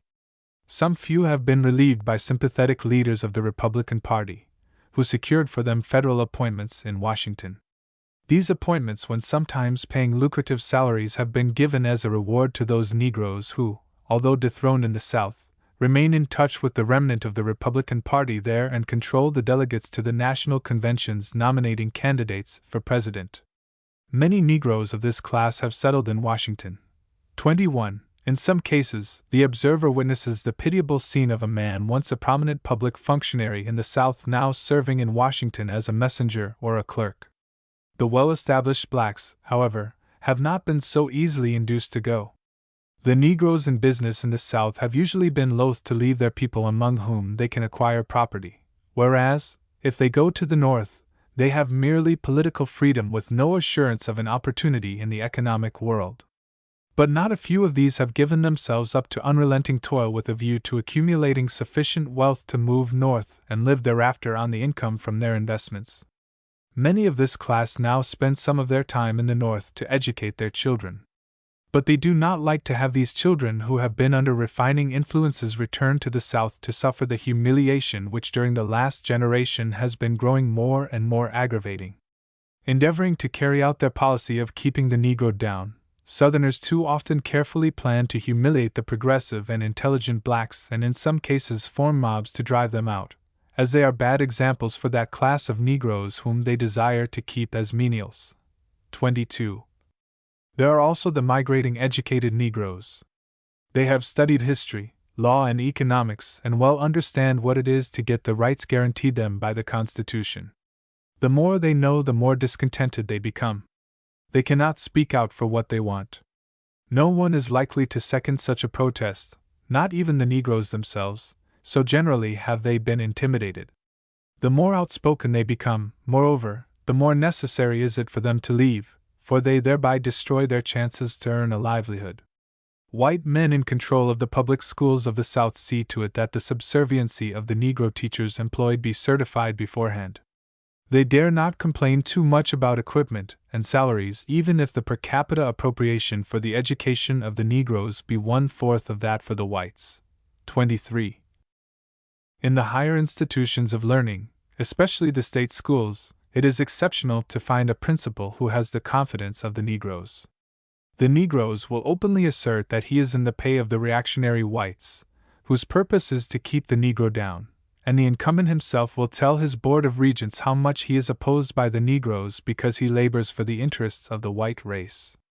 Out of such sycophancy it is easily explained why our state schools have been so ineffective as to necessitate the sending of the Negro youth to private institutions maintained by Northern philanthropy. Yet if an outspoken Negro happens to be an instructor in a private school conducted by educators from the North, he has to be careful about contending for a square deal. For, if the head of his institution does not suggest to him to proceed conservatively, the mob will dispose of the complainant.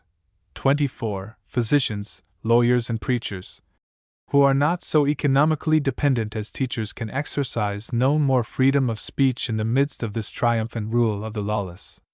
A large number of educated Negroes, therefore, have on account of these conditions been compelled to leave the South. Finding in the North, however, practically nothing in their line to do, because of the proscription by race prejudice and trades unions, many of them lead the life of menials, serving as waiters, porters, butlers, and chauffeurs. While in Chicago, not long ago, the writer was in the office of a graduate of a colored Southern college, who was showing his former teacher the picture of his class. In accounting for his classmates in the various walks of life, he reported that more than 1/3 of them were settled to the occupation of Pullman porters. The largest number of Negroes who have gone north during this period, however, belong to the intelligent laboring class. Some of them have become discontented for the very same reasons that the higher classes have tired of oppression in the South, but the larger number of them have gone north to improve their economic condition. Most of these have migrated to the large cities in the East and Northwest, such as Philadelphia, New York, Indianapolis, Pittsburgh, Cleveland, Columbus, Detroit, and Chicago. To understand this problem and its urban aspects, the accompanying diagram showing the increase in the Negro population of northern cities during the first decade of this century will be helpful.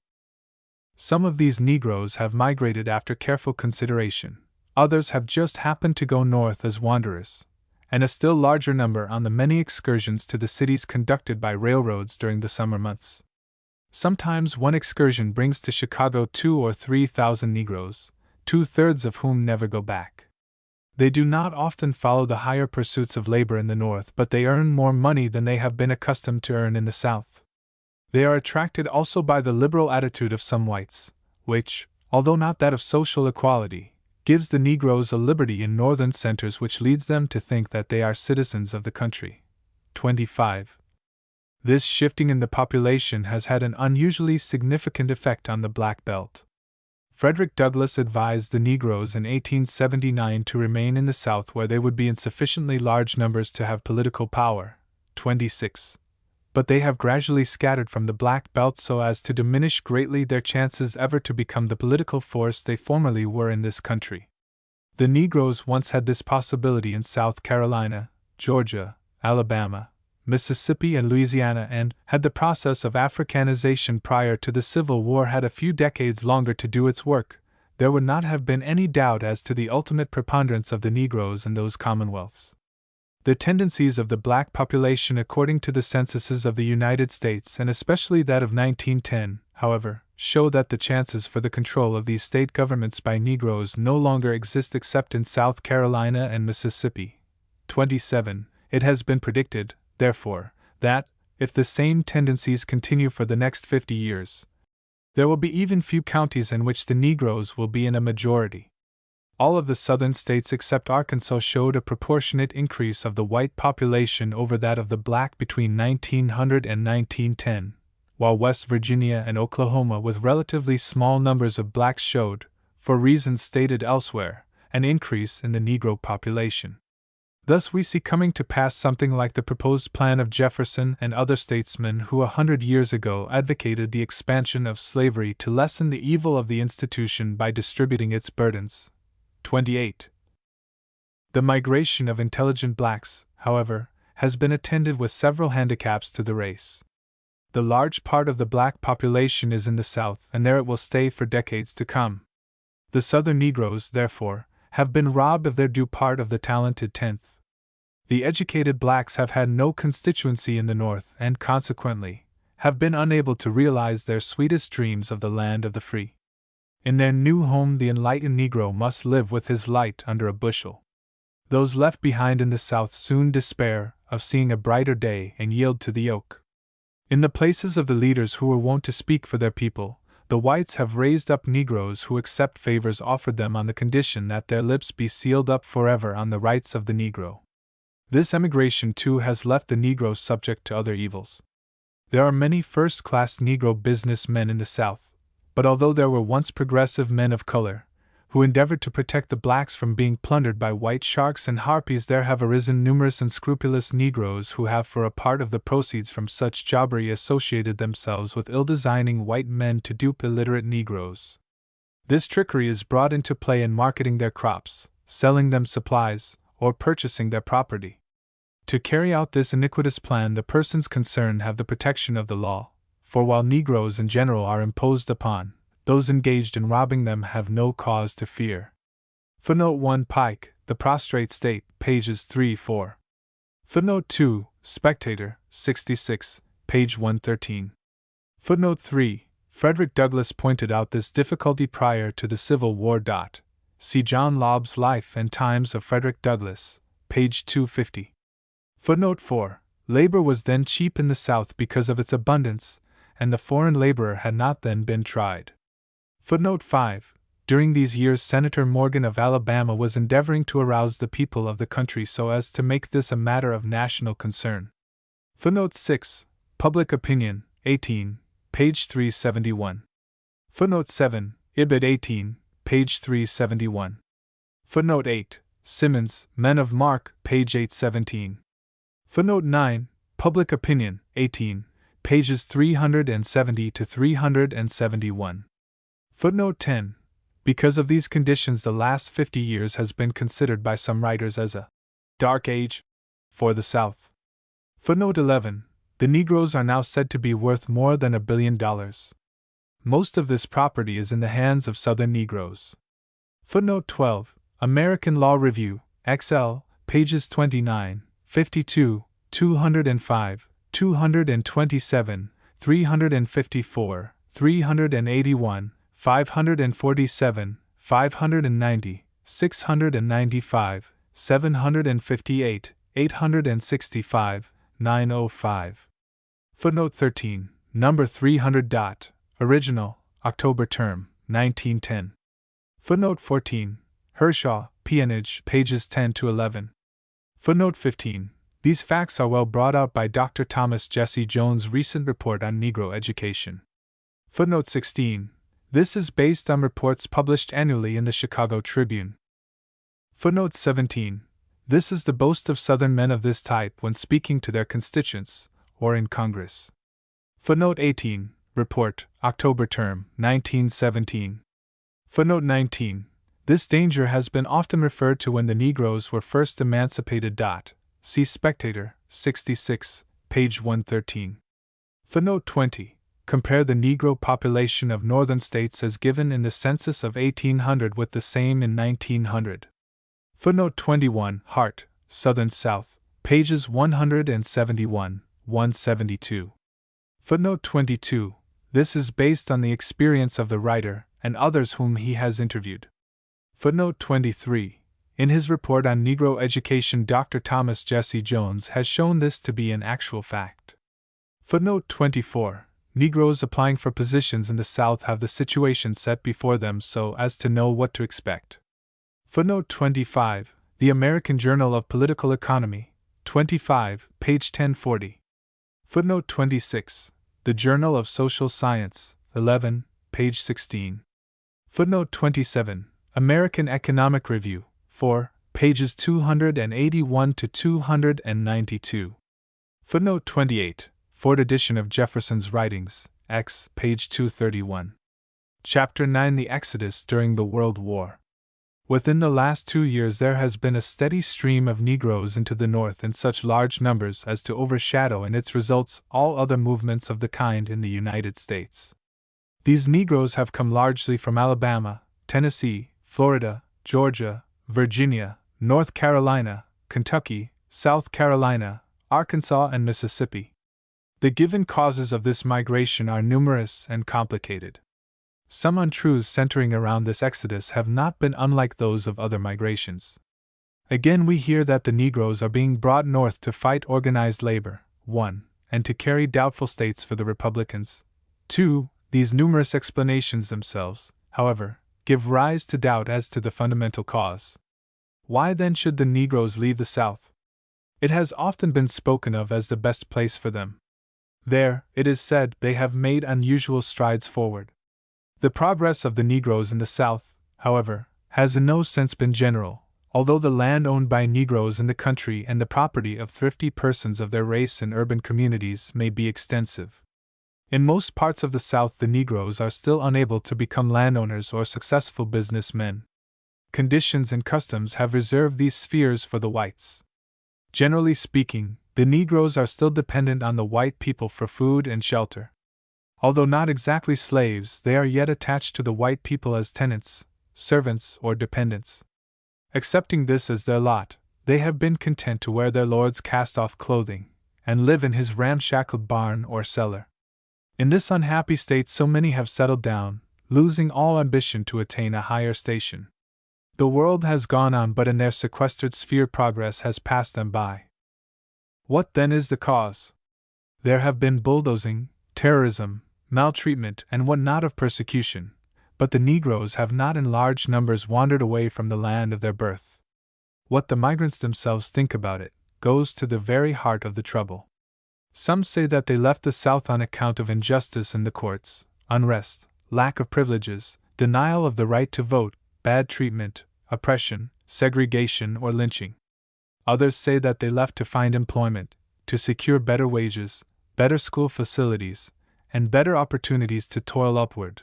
3. Southern white newspapers, unaccustomed to give the Negroes any mention but that of criminals, have said that the Negroes are going north because they have not had a fair chance in the South, and that if they are to be retained there, the attitude of the whites toward them must be changed. Professor William O. Scroggs, of Louisiana State University, considers as causes of this exodus the relatively low wages paid farm labor, an unsatisfactory tenant or crop sharing system, the boll weevil, the crop failure of 1916, lynching, disfranchisement, segregation, poor schools, and the monotony, isolation, and drudgery of farm life. Professor Scroggs, however, is wrong in thinking that the persecution of the blacks has little to do with the migration, for the reason that during these years when the treatment of the Negroes is decidedly better, they are leaving the South. This does not mean that they would not have left before, if they had had economic opportunities in the North. It is highly probable that the Negroes would not be leaving the South today, if they were treated as men, although there might be numerous opportunities for economic improvement in the North. 4. The immediate cause of this movement was the suffering due to the floods aggravated by the depredations of the boll weevil. Although generally mindful of our welfare, the United States government has not been as ready to build levees against a natural enemy to property as it has been to provide fortifications for warfare. It has been necessary for local communities and state governments to tax themselves to maintain them. The national government, however, has appropriated to the purpose of facilitating inland navigation certain sums which have been used in doing this work, especially in the Mississippi Valley. There are now 1,538 miles of levees on both sides of the Mississippi from Cape Girardeau to the passes. These levees, of course, are still inadequate to the security of the planters against these inundations. Carrying 406 million tons of mud a year, the river becomes a dangerous stream subject to change, abandoning its old bed to cut for itself a new channel, transferring property from one state to another, isolating cities and leaving once useful levees marooned in the landscape like old Indian mounds or overgrown entrenchments. 5. This valley has, therefore, been frequently visited with disasters which have often set the population in motion. The first disastrous floods came in 1858 and 1859, breaking many of the levees, the destruction of which was practically completed by the floods of 1865 and 1869. There is an annual rise in the stream, but since 1874 this river system has 14 times devastated large areas of this section with destructive floods. The property in this district depreciated in value to the extent of about 400 millions in 10 years. Farmers from this section, therefore, have at times moved west with foreigners to take up public lands. The other disturbing factor in this situation was the boll weevil, an interloper from Mexico in 1892. The boll weevil is an insect about 1/4 of an inch in length, varying from 1/8 to 1/3 of an inch with a breadth of about 1/3 of the length. When it first emerges it is yellowish, then becomes grayish-brown and finally assumes a black shade. It breeds on no other plant than cotton and feeds on the boll. This little animal at first attacked the cotton crop in Texas.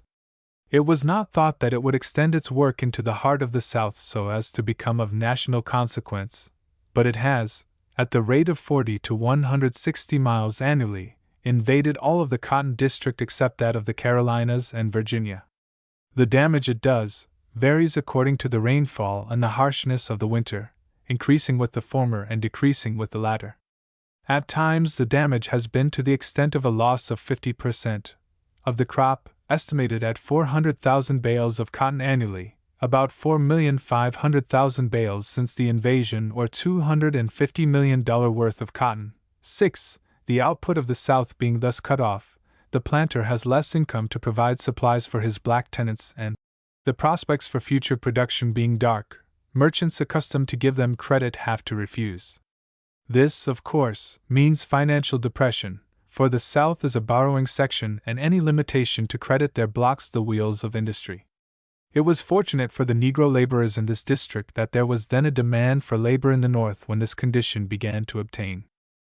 This demand was made possible by the cutting off of European immigration by the World War, which thereby rendered this hitherto uncongenial section an inviting field for the Negro. The Negroes have made some progress in the North during the last 50 years, but despite their achievements they have been so handicapped by race prejudice and proscribed by trades unions that the uplift of the race by economic methods has been impossible. The European immigrants have hitherto excluded the Negroes even from the menial positions. In the midst of the drudgery left for them, the blacks have often heretofore been debased to the status of dependents and paupers. Scattered through the North too in such small numbers, they have been unable to unite for social betterment and mutual improvement, and naturally too weak to force the community to respect their wishes as could be done by a large group with some political or economic power. At present, however, Negro laborers, who once went from city to city, seeking such employment as trades unions left to them, can work even as skilled laborers throughout the North. 7.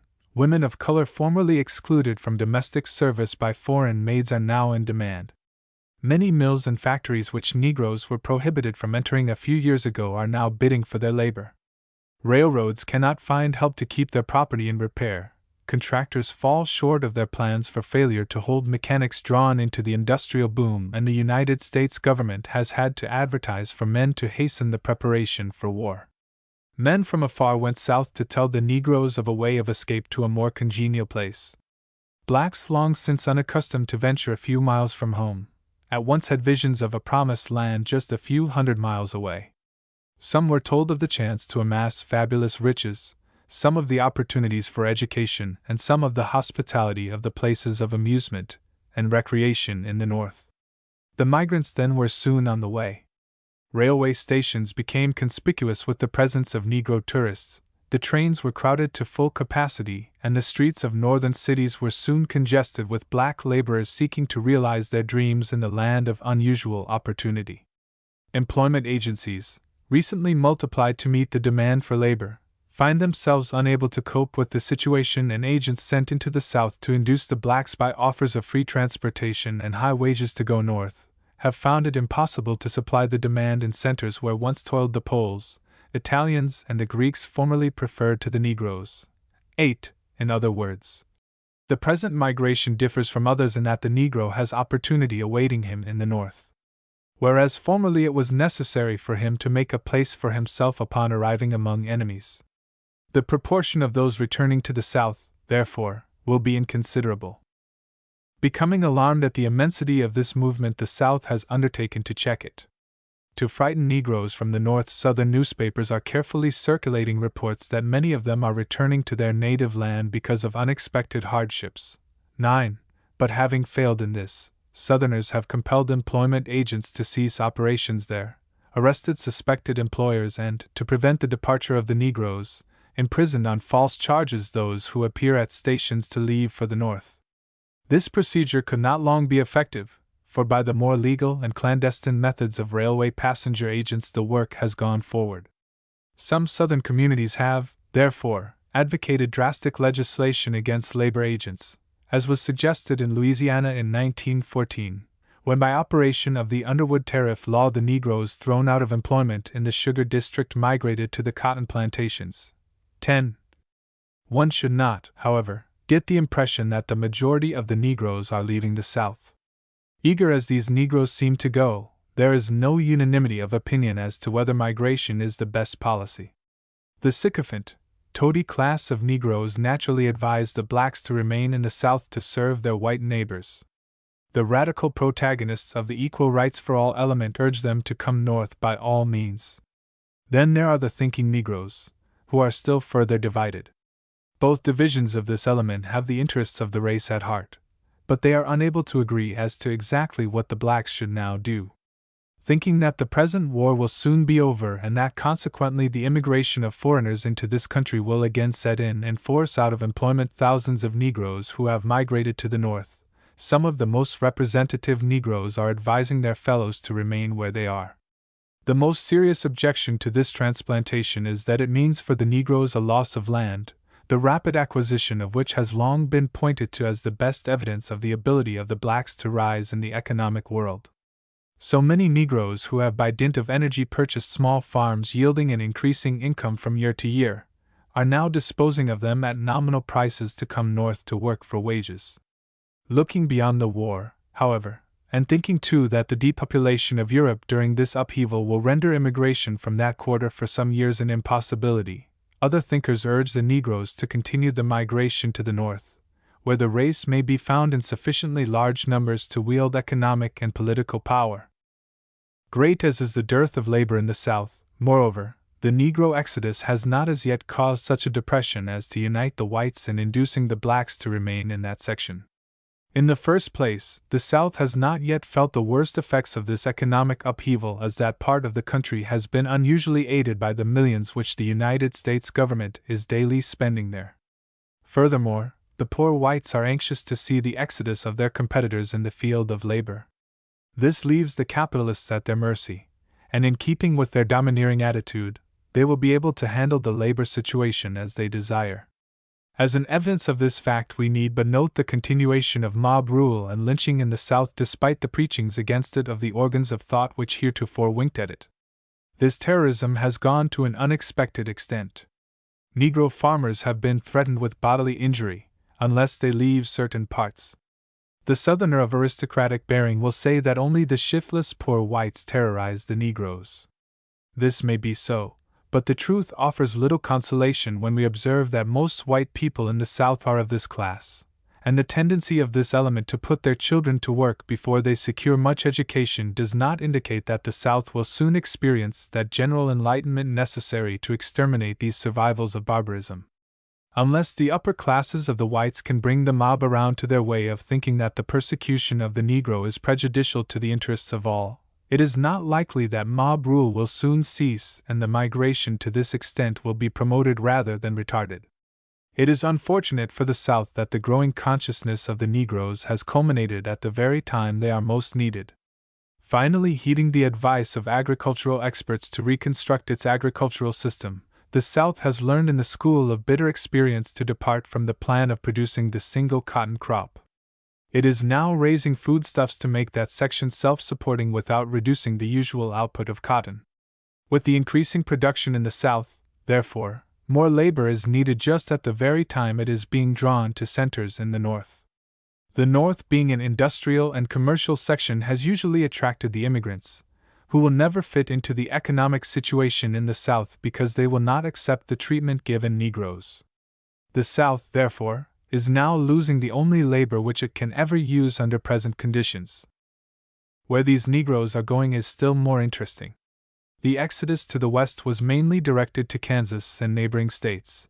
The migration to the Southwest centered in Oklahoma and Texas. Pioneering Negro laborers drifted into the industrial district of the Appalachian Highland during the 80s and 90s, and the infiltration of the discontented talented 10th affected largely the cities of the North.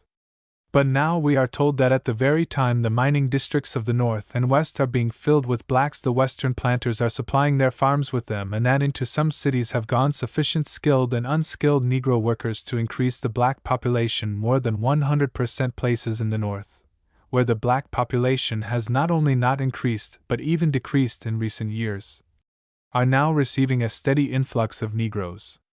In fact, this is a nationwide migration affecting all parts and all conditions. Students of social problems are now wondering whether the Negro can be adjusted in the North. Many perplexing problems must arise. This movement will produce results not unlike those already mentioned in the discussion of other migrations, some of which we have evidence of today.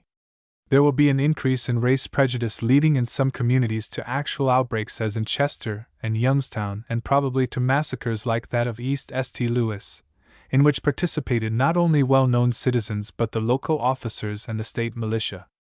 The Negroes in the North are in competition with white men who consider them not only strike breakers but a sort of inferior individuals unworthy of the consideration which white men deserve. And this condition obtains even where Negroes have been admitted to the trades unions. Negroes, in seeking new homes in the North, moreover, invade residential districts hitherto exclusively white. There they encounter prejudice and persecution until most whites thus disturbed move out, determined to do whatever they can to prevent their race from suffering from further depreciation of property and the disturbance of their community life. Lawlessness has followed, showing that violence may under certain conditions develop among some classes anywhere rather than reserve itself for vigilance committees of primitive communities. It has brought out too another aspect of lawlessness in that it breaks out in the North, where the numbers of Negroes are still too small to serve as an excuse for the terrorism and lynching considered necessary in the South to keep the Negroes down. The maltreatment of the Negroes will be nationalized by this exodus. The poor whites of both sections will strike at this race long stigmatized by servitude but now demanding economic equality. Race prejudice, the fatal weakness of the Americans, will not so soon abate, although there will be advocates of fraternity, equality, and liberty required to reconstruct our government and rebuild our civilization in conformity with the demands of modern efficiency by placing every man regardless of his color wherever he may do the greatest good for the greatest number. The Negroes, however, are doubtless going to the North in sufficiently large numbers to make themselves felt. If this migration falls short of establishing in that section Negro colonies large enough to wield economic and political power, their state in the end will not be any better than that of the Negroes already there. It is to these large numbers alone that we must look for an agent to counteract the development of race feeling into riots. In large numbers the blacks will be able to strike for better wages or concessions to a rising laboring class, and they will have enough votes to defeat for re-election those officers who wink at mob violence or treat Negroes as persons beyond the pale of the law. The Negroes in the North, however, will get little out of the harvest if, like the blacks of Reconstruction days, they unwisely concentrate their efforts on solving all of their problems by electing men of their race as local officers or by sending a few members even to Congress, as is likely in New York, Philadelphia, and Chicago within the next generation. The Negroes have had representatives in Congress before, but they were put out because their constituency was uneconomic and politically impossible. There was nothing but the mere letter of the law behind the Reconstruction Negro officeholder, and the thus forced political recognition against public opinion could not last any longer than natural forces for some time thrown out of gear by unnatural causes could resume the usual line of procedure. It would be of no advantage to the Negro race today to send to Congress 40 Negro representatives on the pro rata basis of numbers, especially if they happen not to be exceptionally well qualified. They would remain in Congress only so long as the American white people could devise some plan for eliminating them, as they did during the Reconstruction period. Near as the world has approached real democracy, history gives no record of a permanent government conducted on this basis. Interests have always been stronger than numbers. The Negroes in the North, therefore, should not on the eve of the economic revolution follow the advice of their misguided and misleading race leaders who are diverting their attention from their actual welfare to a specialization in politics. To concentrate their efforts on electing a few Negroes to office wherever the blacks are found in the majority would exhibit the narrowness of their oppressors. It would be as unwise as the policy of the Republican Party of setting aside a few insignificant positions like that of Recorder of Deeds, Register of the Treasury, and Auditor of the Navy as segregated jobs for Negroes. Such positions have furnished a nucleus for the large, worthless, office-seeking class of Negroes in Washington, who have established the going of the people of the city toward pretense and sham. The Negroes should support representative men of any color or party, if they stand for a square deal and equal rights for all.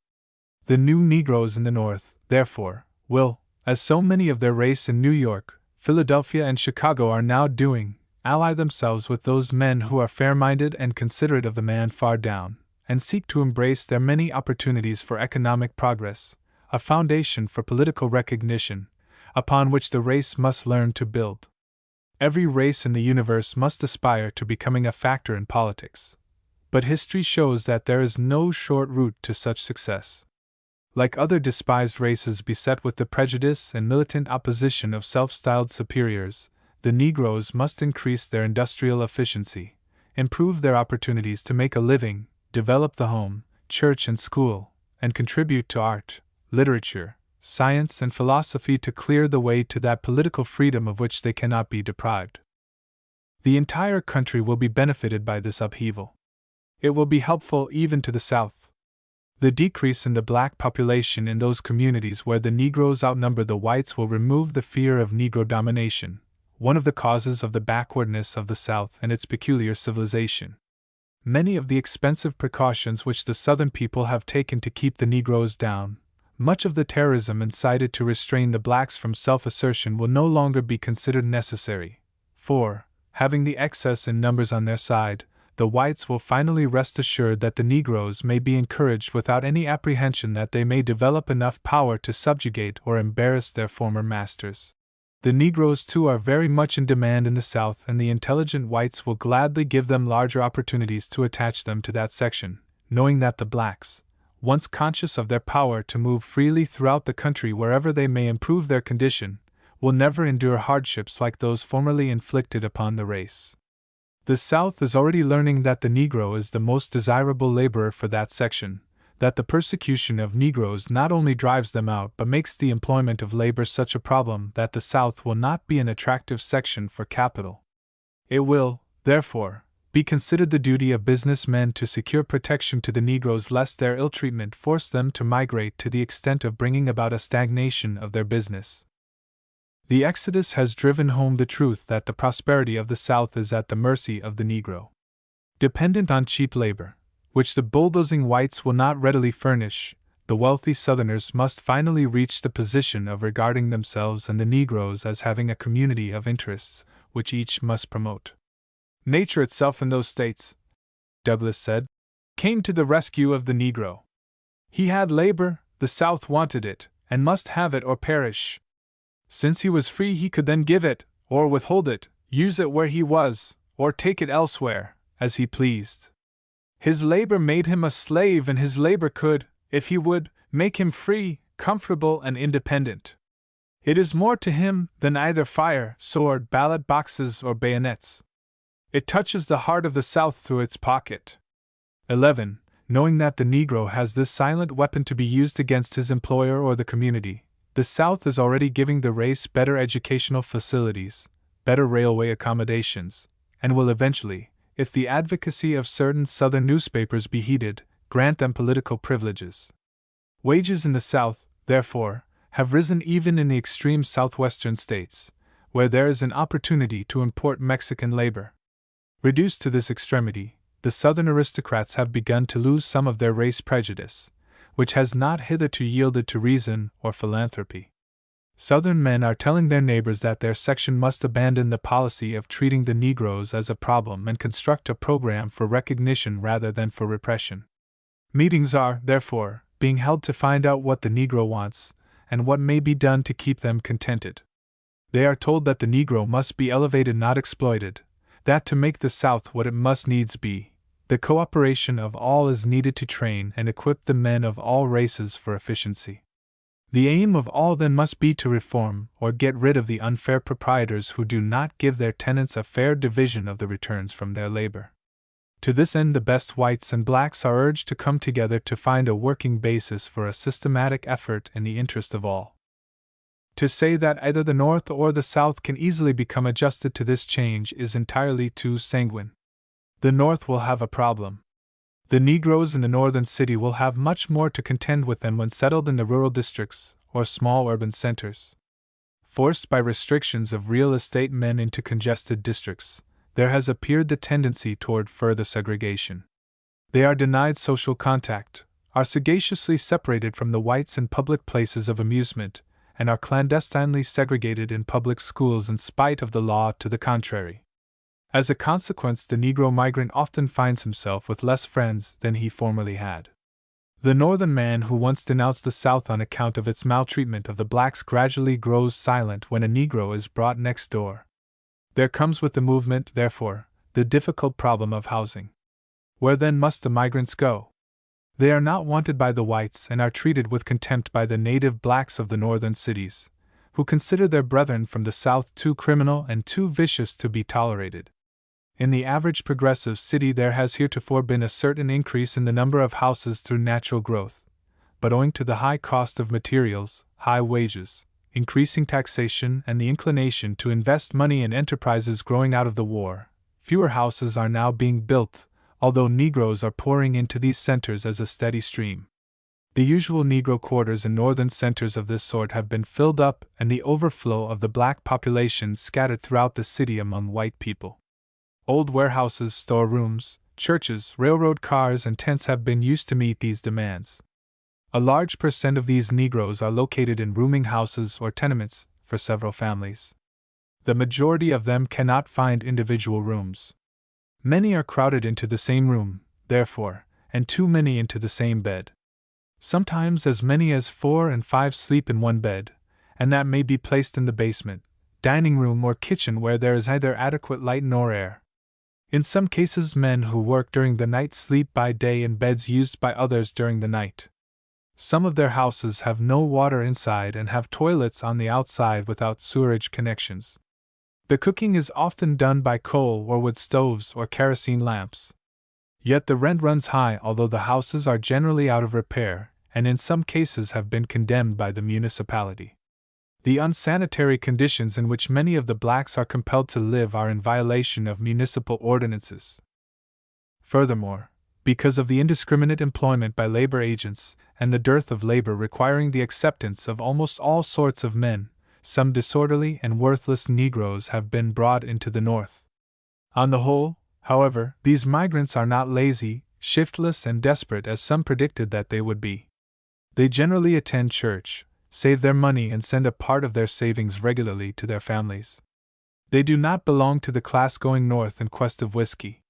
Mr. Abraham Epstein, who has written a valuable pamphlet setting forth his researches in Pittsburgh, states that the migrants of that city do not generally imbibe, and most of those who do, take beer only. 12 out of 470 persons to whom he propounded this question, 210 or 44% of them were total abstainers. 70% of those having families do not drink at all. With this congestion, however, have come serious difficulties. Crowded conditions give rise to vice, crime, and disease. The prevalence of vice has not been the rule, but tendencies, which better conditions in the South restrained from developing, have under these undesirable conditions been given an opportunity to grow. There is, therefore, a tendency toward the crowding of dives, assembling on the corners of streets, and the commission of petty offenses which crowd them into the police courts. One finds also sometimes a congestion in houses of dissipation and the carrying of concealed weapons. Law-abiding on the whole, however, they have not experienced a wave of crime. The chief offenses are those resulting from the saloons and denizens of vice, which are furnished by the community itself. Disease has been one of their worst enemies, but reports on their health have been exaggerated. On account of this sudden change of the Negroes from one climate to another, and the hardships of more unrelenting toil, many of them have been unable to resist pneumonia, bronchitis, and tuberculosis. Churches, rescue missions, and the National League on Urban Conditions among Negroes have offered relief in some of these cases. The last named organization is serving in large cities as a sort of clearinghouse for such activities and as means of interpreting one race to the other. It has now 18 branches in cities to which this migration has been directed. Through a local worker, these migrants are approached, properly placed, and supervised until they can adjust themselves to the community without apparent embarrassment to either race. The League has been able to handle the migrants arriving by extending the work so as to know their movements beforehand. The occupations in which these people engage will throw further light on their situation. About 90% of them do unskilled labor. Only 10% of them do semi-skilled or skilled labor. They serve as common laborers, puddlers, mold setters, painters, carpenters, bricklayers, cement workers, and machinists. What the Negroes need then is that sort of freedom which carries with it industrial opportunity and social justice. This they cannot attain until they be permitted to enter the higher pursuits of labor. Two reasons are given for failure to enter these: first, that Negro labor is unstable and inefficient, and second, that white men will protest. Organized labor, however, has done nothing to help the blacks. Yet it is a fact that, accustomed to the easygoing toil of the plantation, the blacks have not shown the same efficiency as that of the whites. Some employers report, however, that they are glad to have them because they are more individualistic and do not like to group. But it is not true that colored labor cannot be organized. The blacks have merely been neglected by organized labor. Wherever they have had the opportunity to do so, they have organized and stood for their rights like men. The trouble is that the trades unions are generally antagonistic to Negroes, although they are now accepting the blacks in self-defense. The policy of excluding Negroes from these bodies is made effective by an evasive procedure, despite the fact that the constitutions of many of them specifically provide that there shall be no discrimination on account of race or color. Because of this tendency, some of the representatives of trades unions have asked why Negroes do not organize unions of their own.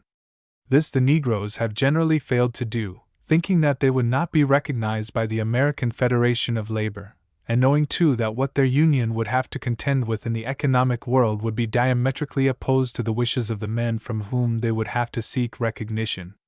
Organized labor, moreover, is opposed to the powerful capitalists, the only real friends the Negroes have in the North to furnish them food and shelter while their lives are often being sought by union members. Steps toward organizing Negro labor have been made in various northern cities during 1917 and 1918. The objective of this movement for the present, however, is largely that of employment. Eventually the Negro migrants will, no doubt, without much difficulty establish themselves among law-abiding and industrious people of the North, where they will receive assistance. Many persons now see in this shifting of the Negro population the dawn of a new day, not in making the Negro numerically dominant anywhere to obtain political power, but to secure for him freedom of movement from section to section as a competitor in the industrial world. They also observe that while there may be an increase of race prejudice in the North, the same will in that proportion decrease in the South, thus balancing the equation, while giving the Negro his best chance in the economic world out of which he must emerge a real man with power to secure his rights as an American citizen. Footnote 1, New York Times, September 5, 28, 1916. Footnote 2, Ibid, October 18, 28, NOV. 5, 7, 12, 15, December 4, 1916. Footnote 3, The Crisis, July, 1917. Footnote 4, American Journal of Political Economy, XXX, page 1040. Footnote 5, The World's Work, XX, page 271. Footnote 6, The World's Work, XX, page 272. Footnote 7, New York Times, March 29, April 7, 9, May 30 and 31, 1917. Footnote 8, Survey 37, pages 569 to 571 and 38, pages 27, 226, 331, 428, Forum, 57, page 181, The World's Work, 34, pages 135, 314 to 319, Outlook XVI, pages 520 to 521, Independent, Sci, pages 53 to 54. Footnote 9, The Crisis, 1917. Footnote 10, The New Orleans Times-Picayune, March 26, 1914. Footnote 11, American Journal of Social Science, 11, page 4. Footnote 12, Epstein, The Negro Migrant in Pittsburgh. Footnote 13, Epstein, The Negro Migrant in Pittsburgh. Bibliography. As the public has not as yet paid very much attention to Negro history, and has not seen a volume dealing primarily with the migration of the race in America, one could hardly expect that there has been compiled a bibliography in this special field. With the exception of what appears in Stills and Siebert's works on the Underground Railroad and the records of the meetings of the Quakers promoting this movement, there is little helpful material to be found in single volumes bearing on the antebellum period. Since the Civil War, however, more has been said and written concerning the movements of the Negro population. E. H. Bocham's First Days Among the Contrabands and John Eaton's Grant, Lincoln and the Freedmen cover very well the period of rebellion. This is supplemented by J. C. Knowlton's Contrabands in the University Quarterly, Volume 21, page 307, and by Edward L. Pierce's The Freedmen at Port Royal in the Atlantic Monthly, Volume 12, page 291. The Exodus of 1879 is treated by J. B. Runyon in the Atlantic Monthly, Volume 44, page 222, by Frederick Douglass and Richard T. Greener in the American Journal of Social Science, Volume 11, page 1, by F. R. Guernsey in the International Review, Volume 7, page 373, by E. L. Godkin in The Nation, Volume 28, pages 242 and 386, and by J. C. Hartzell in the Methodist Quarterly, Volume 39, page 722. The second volume of George W.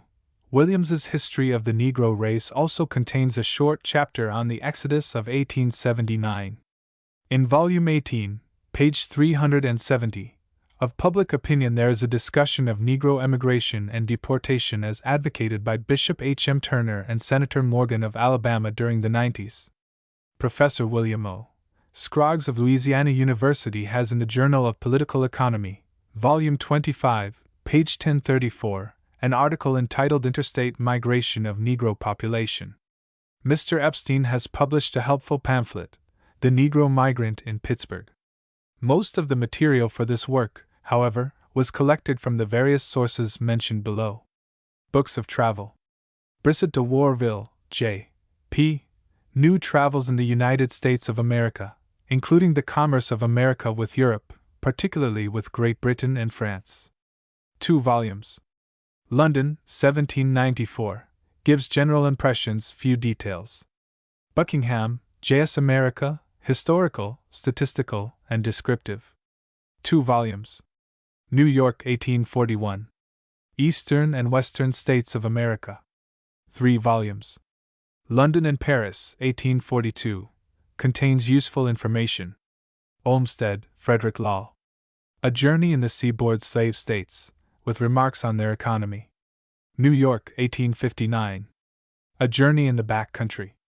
London, 1860. Journeys and Explorations in the Cotton Kingdom. London, 1861. Olmsted was a New York farmer. He recorded a few important facts about the Negroes immediately before the Civil War. Woolman, John. Journal of John Woolman, with an introduction by John G. Whittier. Boston, 1873. Woolman traveled so extensively in the colonies that he probably knew more about the Negroes than any other Quaker of his time. Letters. Boyce, Stanbury. Letters on the Emigration of the Negroes to Trinidad. Jefferson, Thomas. Letters of Thomas Jefferson to Abbé Gregoire, M.A. Julian, and Benjamin Banneker.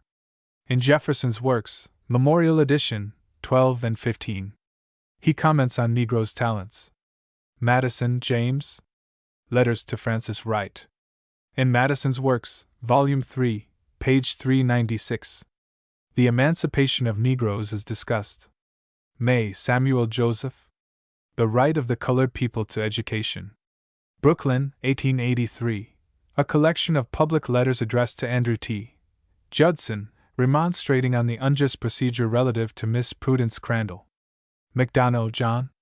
A letter of John McDonough on African colonization addressed to the editor of the New Orleans Commercial Bulletin. McDonough was interested in the betterment of the colored people and did much to promote their mental development. Biographies. Birney, William. James G. Birney and His Times. New York, 1890. A sketch of an advocate of Negro uplift.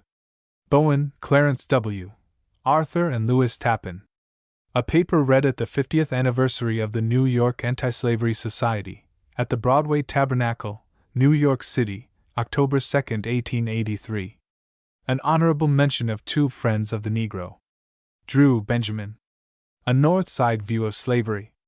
The Refugee, or the Narratives of Fugitive Slaves in Canada. Related by themselves, with an account of the history and condition of the colored population of Upper Canada.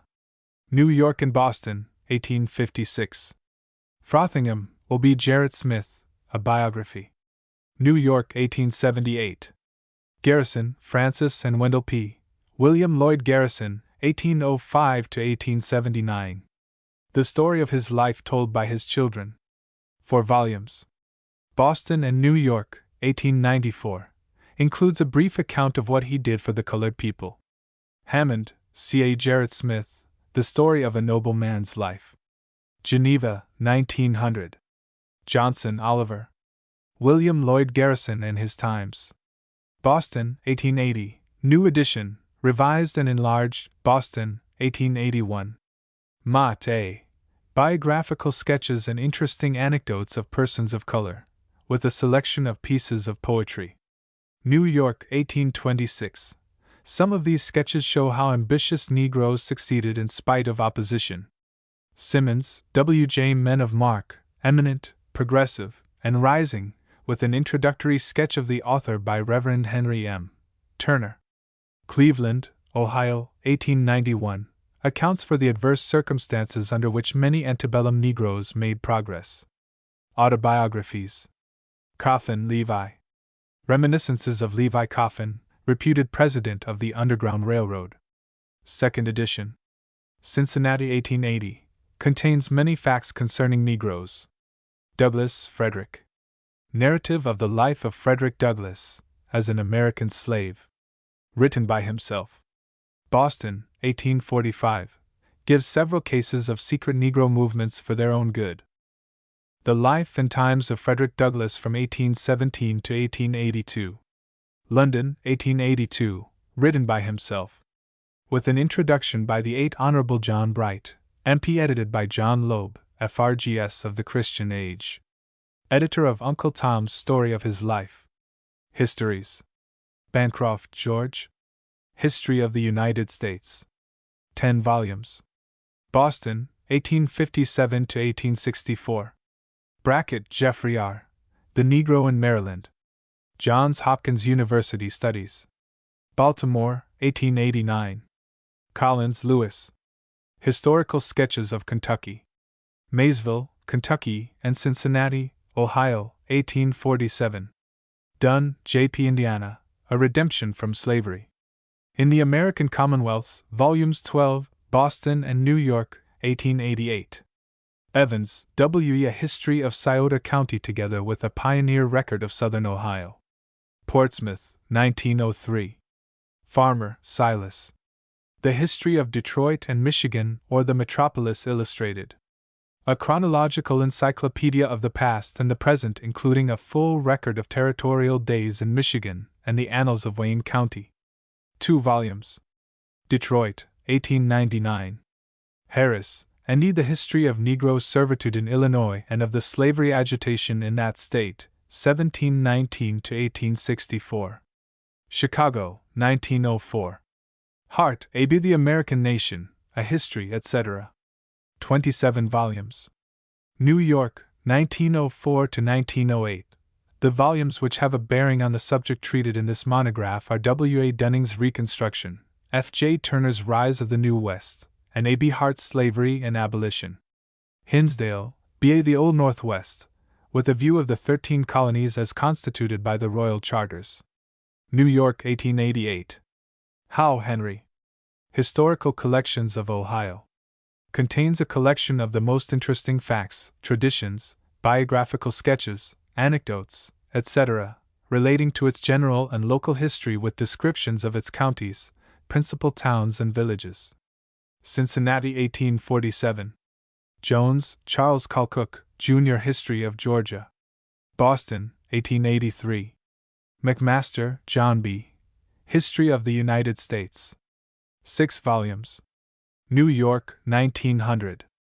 Rhodes, J.F. History of the United States from the Compromise of 1850 to the Final Restoration of Home Rule in the South. New York and London, Macmillan and Company, 1892 to 1906. Steiner, B.C. History of Slavery in Connecticut. Johns Hopkins University Studies, 1893.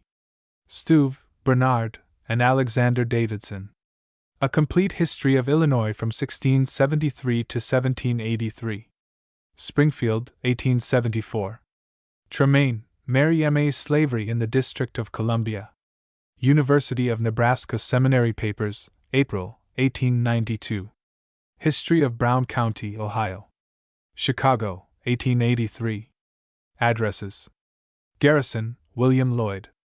An address delivered before the Free People of Color in Philadelphia, New York and other cities during the month of June, 1831.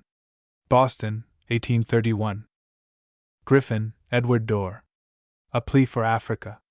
New York, 1817.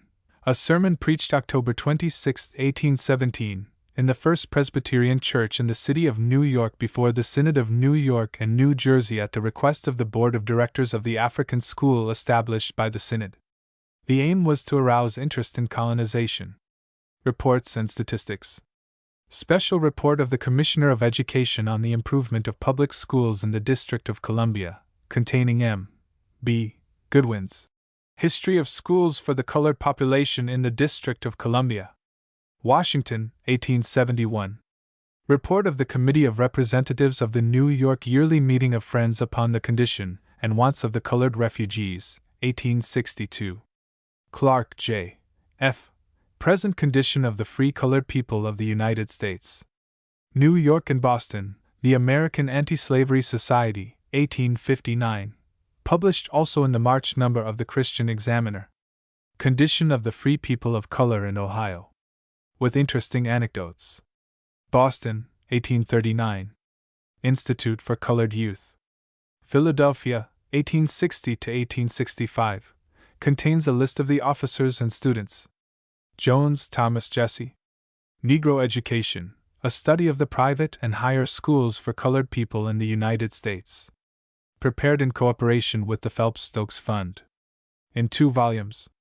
Bureau of Education, Washington, 1917. Official Records of the War of Rebellion. Report of the Condition of the Colored People of Cincinnati, 1835. Cincinnati, 1835. Report of a Committee of the Pennsylvania Society of Abolition on Present Condition of the Colored People, etc., 1838. Philadelphia, 1838. Statistical Inquiry into the Condition of the People of Color of the City and Districts of Philadelphia. Philadelphia, 1849. Statistics of the Colored People of Philadelphia in 1859, compiled by Benj. C. Bacon. Philadelphia, 1859. Statistical Abstract of the United States, 1898. Prepared by the Bureau of Statistics. Washington, D.C., 1899. Statistical View of the Population of the United States, a 1790 to 1830. Published by the Department of State in 1835. Trades of the Colored People. Philadelphia, 1838. United States Censuses. A brief statement of the rise and progress of the testimony of Friends Against Slavery and the Slave Trade. Published by direction of the yearly meeting held in Philadelphia in the fourth month, 1843. Shows the action taken by various Friends to elevate the Negroes.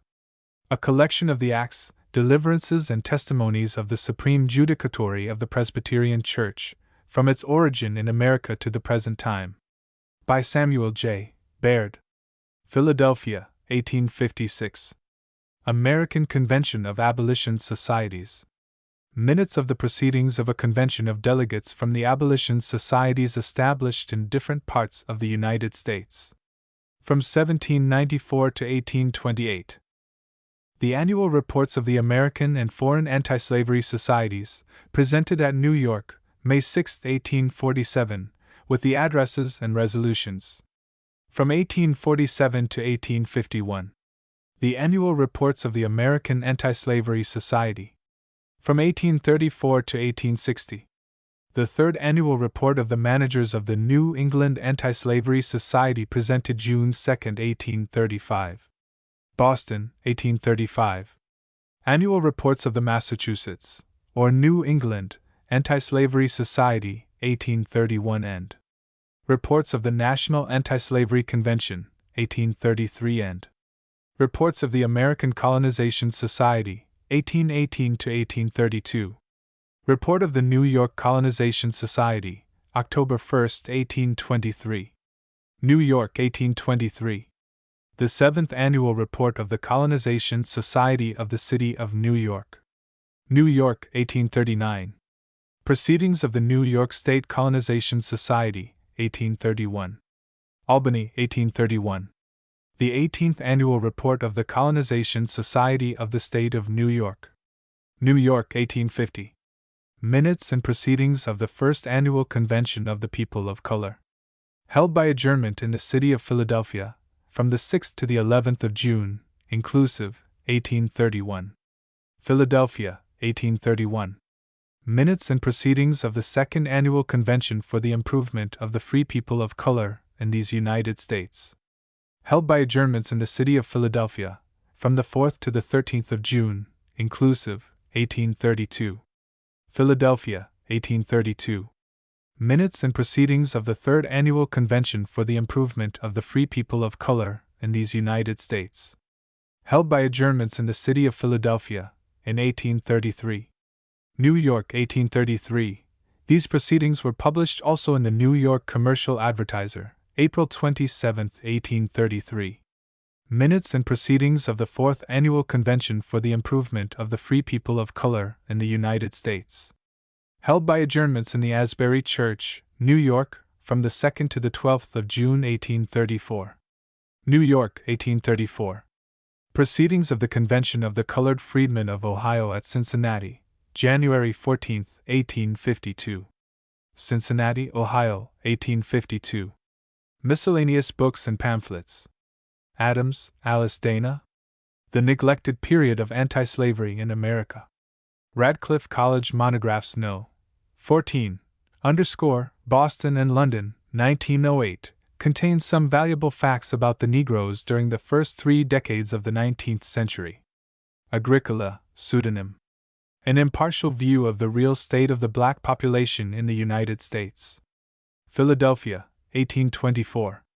Alexander A. A History of Colonization on the Western Continent of Africa. Philadelphia, 1846. Ames, Mary. From a New England Woman's Diary in 1865, Springfield, 1906. An Address to the People of North Carolina on the Evils of Slavery, by the Friends of Liberty and Equality, 1830. Greensboro, 1830. An Address to the Presbyterians of Kentucky proposing a plan for the instruction and emancipation of their slaves by a committee of the Synod of Kentucky. Newburyport, 1836. Baldwin, Ebenezer. Observations on the physical and moral qualities of our colored population with remarks on the subject of emancipation and colonization. New Haven, 1834. Bassett, J. S. Slavery and Servitude in the Colony of North Carolina. Johns Hopkins University Studies in Historical and Political Science. 14th Series, 4v. Baltimore, 1896. Slavery in the State of North Carolina. Johns Hopkins University Studies in Historical and Political Science.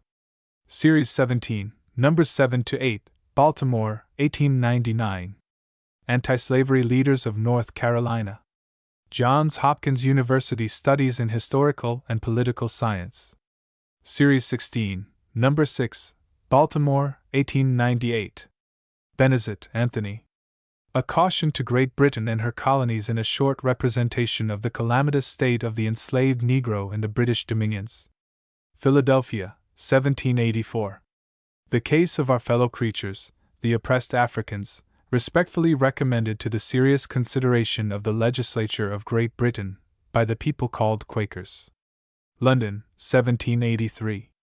Observations on the Enslaving, Importing and Purchasing of Negroes, with some advice thereon, extracted from the Epistle of the Yearly Meeting of the People called Quakers, held at London in the year 1748. Germantown, 1760. The Potent Enemies of America laid open, being some account of the baneful effects attending the use of distilled spirituous liquors, and the slavery of the Negroes. Philadelphia. A short account of that part of Africa, inhabited by the Negroes. With respect to the fertility of the country, the good disposition of many of the natives, and the manner by which the slave trade is carried on. Philadelphia, 1792. Short Observations on Slavery, introductory to some extracts from the writings of the Abbé Raynal, on the important subject. Some historical account of Guinea, its situation, produce, and the general disposition of its inhabitants. With an inquiry into the rise and progress of the slave trade, its nature and lamentable effects. London, 1788. Burney, James G. The American Churches, the Bulwarks of American Slavery, by an American. Newburyport, 1842. Burney, William. James G. Burney and His Times. The Genesis of the Republican Party, with some account of the abolition movements in the South before 1828. New York, 1890. Brackett, Jeffrey B. The Negro in Maryland. A Study of the Institution of Slavery. Baltimore, Johns Hopkins University, 1889. Brannigan, Thomas. A Preliminary Essay on the Oppression of the Exiled Sons of Africa, consisting of animadversions on the impolicy and barbarity of the deleterious commerce and subsequent slavery of the human species. Philadelphia, printed for the author by John W. Scott, 1804. Brannigan, T. Serious remonstrances addressed to the citizens of the Northern States and their representatives, being an appeal to their natural feelings and common sense, consisting of speculations and animadversions on the recent revival of the slave trade in the American Republic. Philadelphia, 1805. Campbell, J. V. Political History of Michigan. Detroit, 1876. Code Noir ou Recul d'Edits, Déclarations et Arrêts concernant la discipline et le commerce d'esclaves nègres des Isles Françaises de l'Amérique, in Reculs de Règlements, Edits, Déclarations et Arrêts, concernant le commerce, l'administration de la justice et la police des colonies françaises de l'Amérique, et les engages avec le Code Noir, et l'édition Audit Code. Paris, 1745. Coffin, Joshua. An account of some of the principal slave insurrections and others which have occurred or been attempted in the United States and elsewhere during the last 2 centuries. With various remarks. Collected from various sources. New York, 1860. Columbia University Studies in History, Economics, and Public Law. Edited by the Faculty of Political Science. The useful volumes of this series for this field are W. L. Fleming's Civil War and Reconstruction in Alabama, 1905. W. W. Davis's The Civil War and Reconstruction in Florida, 1913. Clara Mildred Thompson's Reconstruction in Georgia, Economic, Social, Political, 1915. J. G. Darr, Hamilton's Reconstruction in North Carolina, 1914. C. W. Ramsdell, Reconstruction in Texas, 1910. Connecticut, Public Acts passed by the General Assembly of Cromwell, J. W. The Negro in American History, Men and Women Eminent in the Evolution of the American of African Descent. Washington, 1914. Davidson, A. and Stowe, B. A Complete History of Illinois from 1673 to 1873. Springfield, 1874. It embraces the physical features of the country, its early explorations, aboriginal inhabitants, the French and British occupation, the conquest of Virginia, territorial condition and subsequent events. Delaney, Amar, the condition, elevation, emigration and destiny of the colored people of the United States, politically considered. Philadelphia, 1852. Du Bois, W. B. The Philadelphia Negro, A Social Study. Together with a special report on domestic service by Isabel Eaton. Philadelphia, 1899. Atlanta University Publications, The Negro Common School. Atlanta, 1901. The Negro Church. Atlanta, 1903. And Dill, A.G. The College-Bred Negro American. Atlanta, 1910. The Negro American Artisan. Atlanta, 1912. De Tocqueville, Alexis Charles Henri Maurice Clerel. Democracy in America. Translated by Henry Reeve. 4 volumes. London, 1835, 1840. Eaton, John. Grant, Lincoln and the Freedmen, Reminiscences of the Civil War with special reference to the work for the Contrabands, and the Freedmen of the Mississippi Valley. New York, 1907. Epstein. The Negro Migrant in Pittsburgh. Pittsburgh, 1917. Exposition of the object and plan of the American Union for the Belief and Improvement of the Colored Race. Boston, 1835. Fee, John G., Anti-Slavery Manual. Maysville, 1848. Furtick, James Walter. The Secession and Reconstruction of Tennessee. Chicago, 1898. Frost, W. G. Appalachian America. In Volume 1 of the Americana. New York, 1912. Garnett, H. H. The Past and Present Condition and the Destiny of the Colored Race. Troy, 1848. Greeley, Horace. The American Conflict. A History of the Great Rebellion in the United States of America, 1860–64, its causes, incidents and results, intended to exhibit especially its moral and political phases, with the drift of progress of American opinion respecting human slavery from 1776 to the close of the war for its union. Chicago, 1864. Hammond, M.B. The Cotton Industry, an Essay in American Economic History. It deals with the cotton culture and the cotton trade. New York, 1897. Hart, A.B. The Southern South. New York, 1906. Henson, Josiah. The Life of Josiah Henson. Boston, 1849. Hershaw, L.M. Peonage in the United States. This is one of the American Negro Academy papers. Washington, 1912. Hickok, Charles Thomas. The Negro in Ohio, 1802–1870. Cleveland, 1896. Hodgkin, Thomas A. Inquiry into the Merits of the American Colonization Society, and reply to the charges brought against it with an account of the British African Colonization Society. London, 1833. Howe, Samuel G. The Refugees from Slavery in Canada West. Report to the Freedmen's Inquiry Committee. Boston, 1864. Hutchins, Thomas.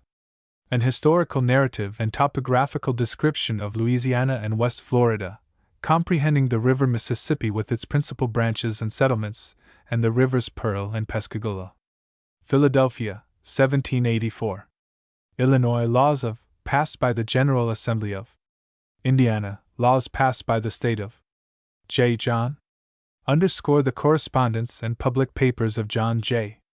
First Chief Justice of the United States and President of the Continental Congress, member of the Commission to negotiate the Treaty of Independence, envoy to Great Britain, Governor of New York, etc., 1782 to 1793.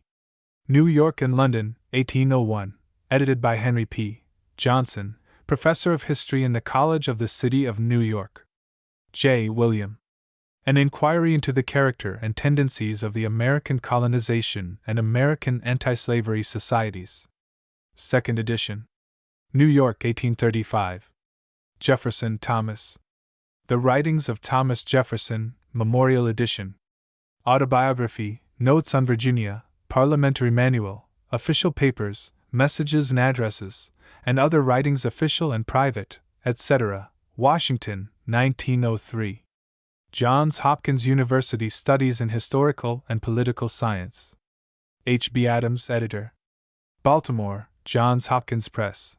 Among the useful volumes of this series are J. R. Ficklin's History of Reconstruction in Louisiana, 1910. H. J. Eckenrode's The Political History of Virginia During Reconstruction, 1904. Langston, John M.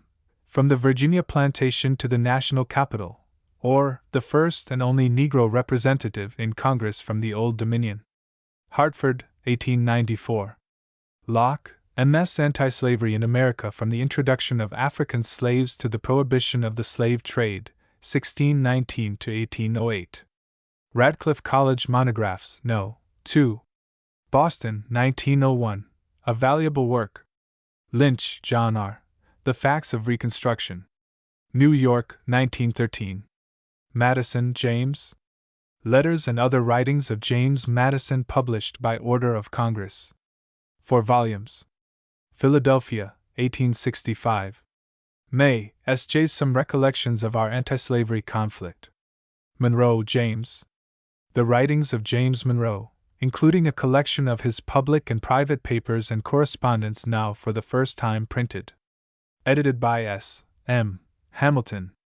Boston, 1900. Moore, George H. Notes on the History of Slavery in Massachusetts. New York, 1866.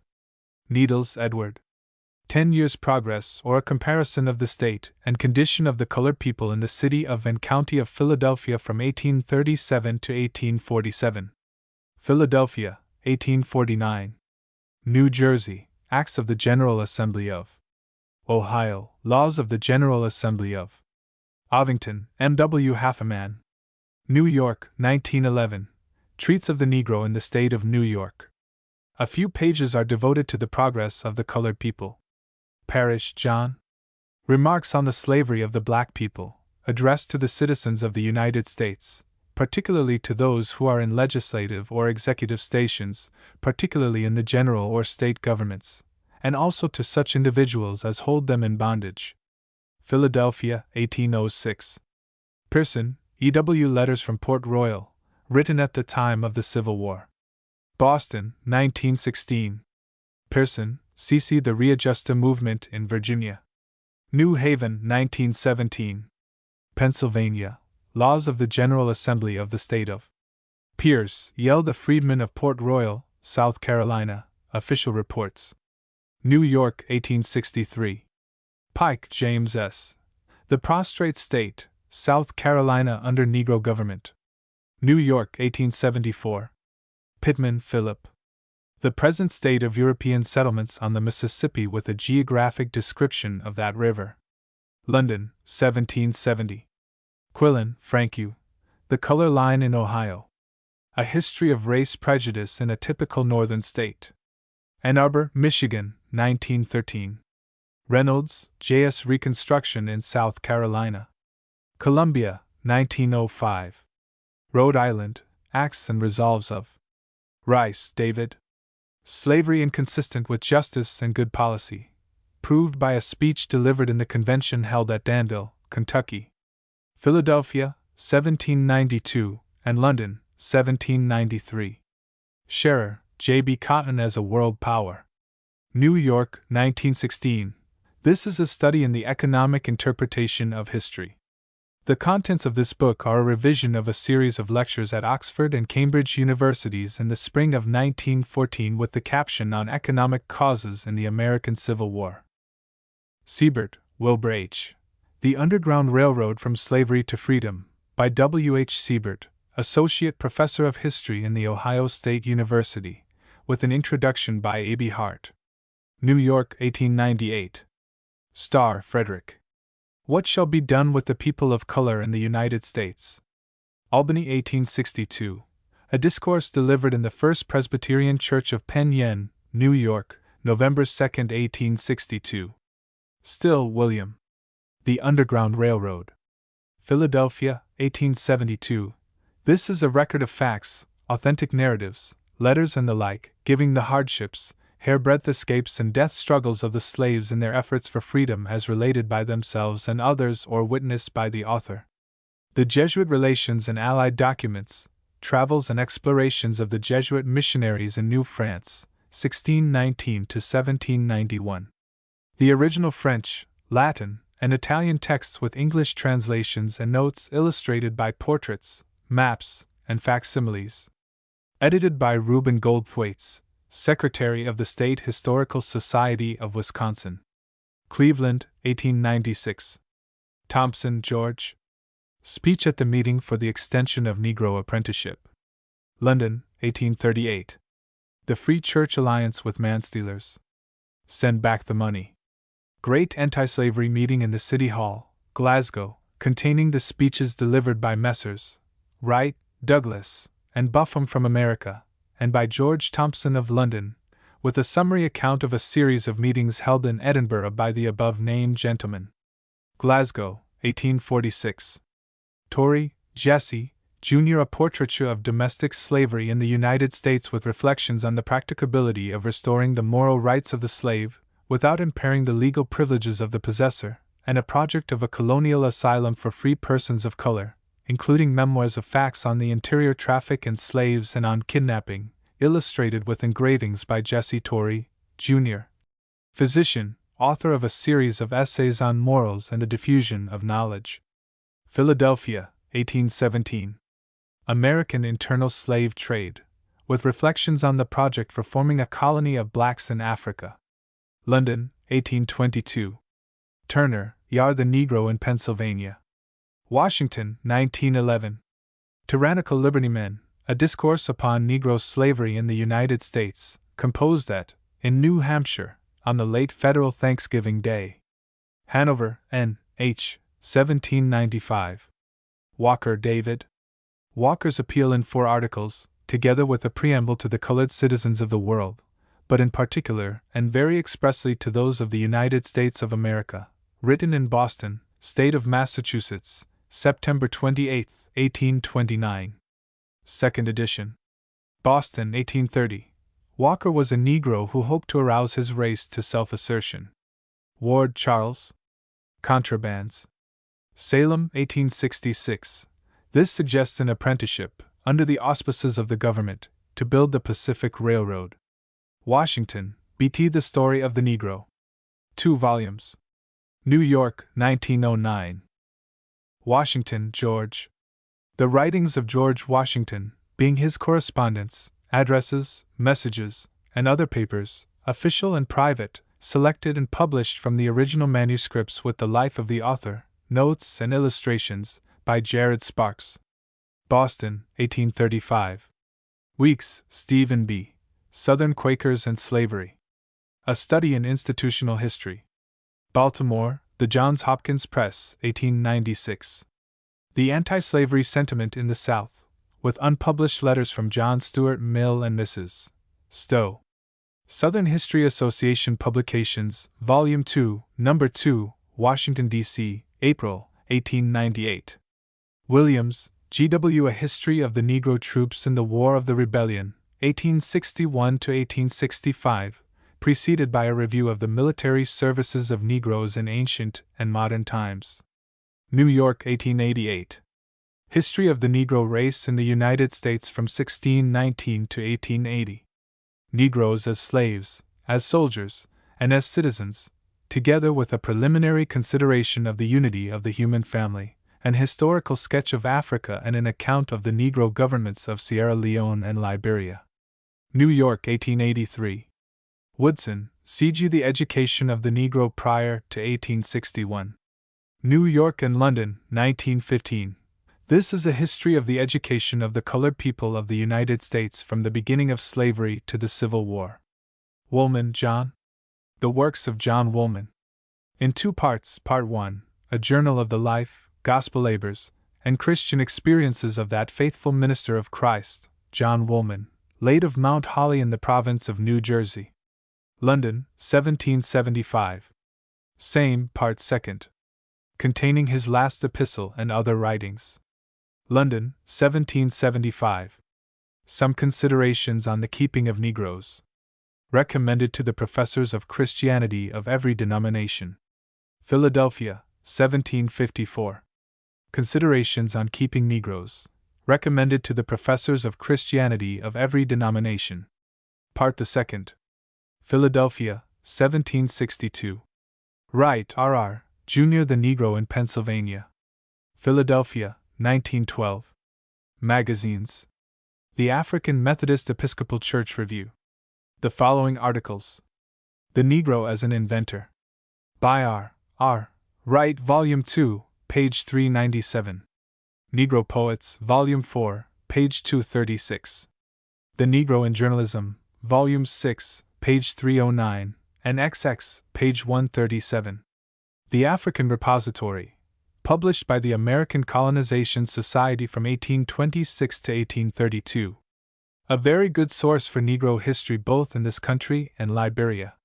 Some of its most valuable articles are Learn Trades or Starve, by Frederick Douglass, Volume 29, page 137. Taken from Frederick Douglass's paper.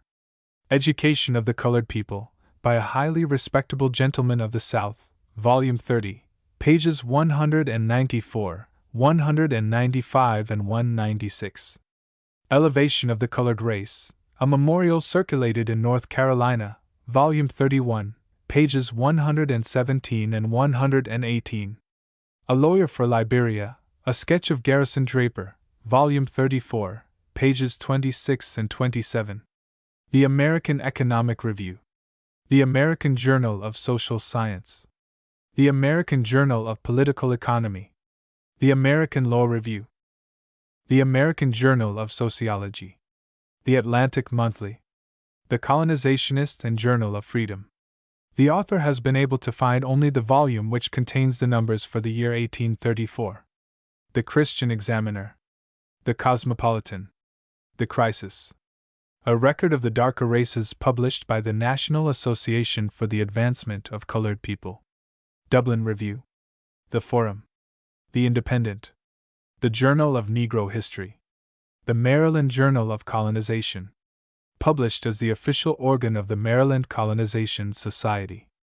Among its important articles are The Capacities of the Negro Race, Volume 3, page 367, and The Educational Facilities of Liberia, Volume 7, page 223. The Nation. The Non-Slaveholder. 2 volumes of this publication are now found in the Library of Congress. The Outlook.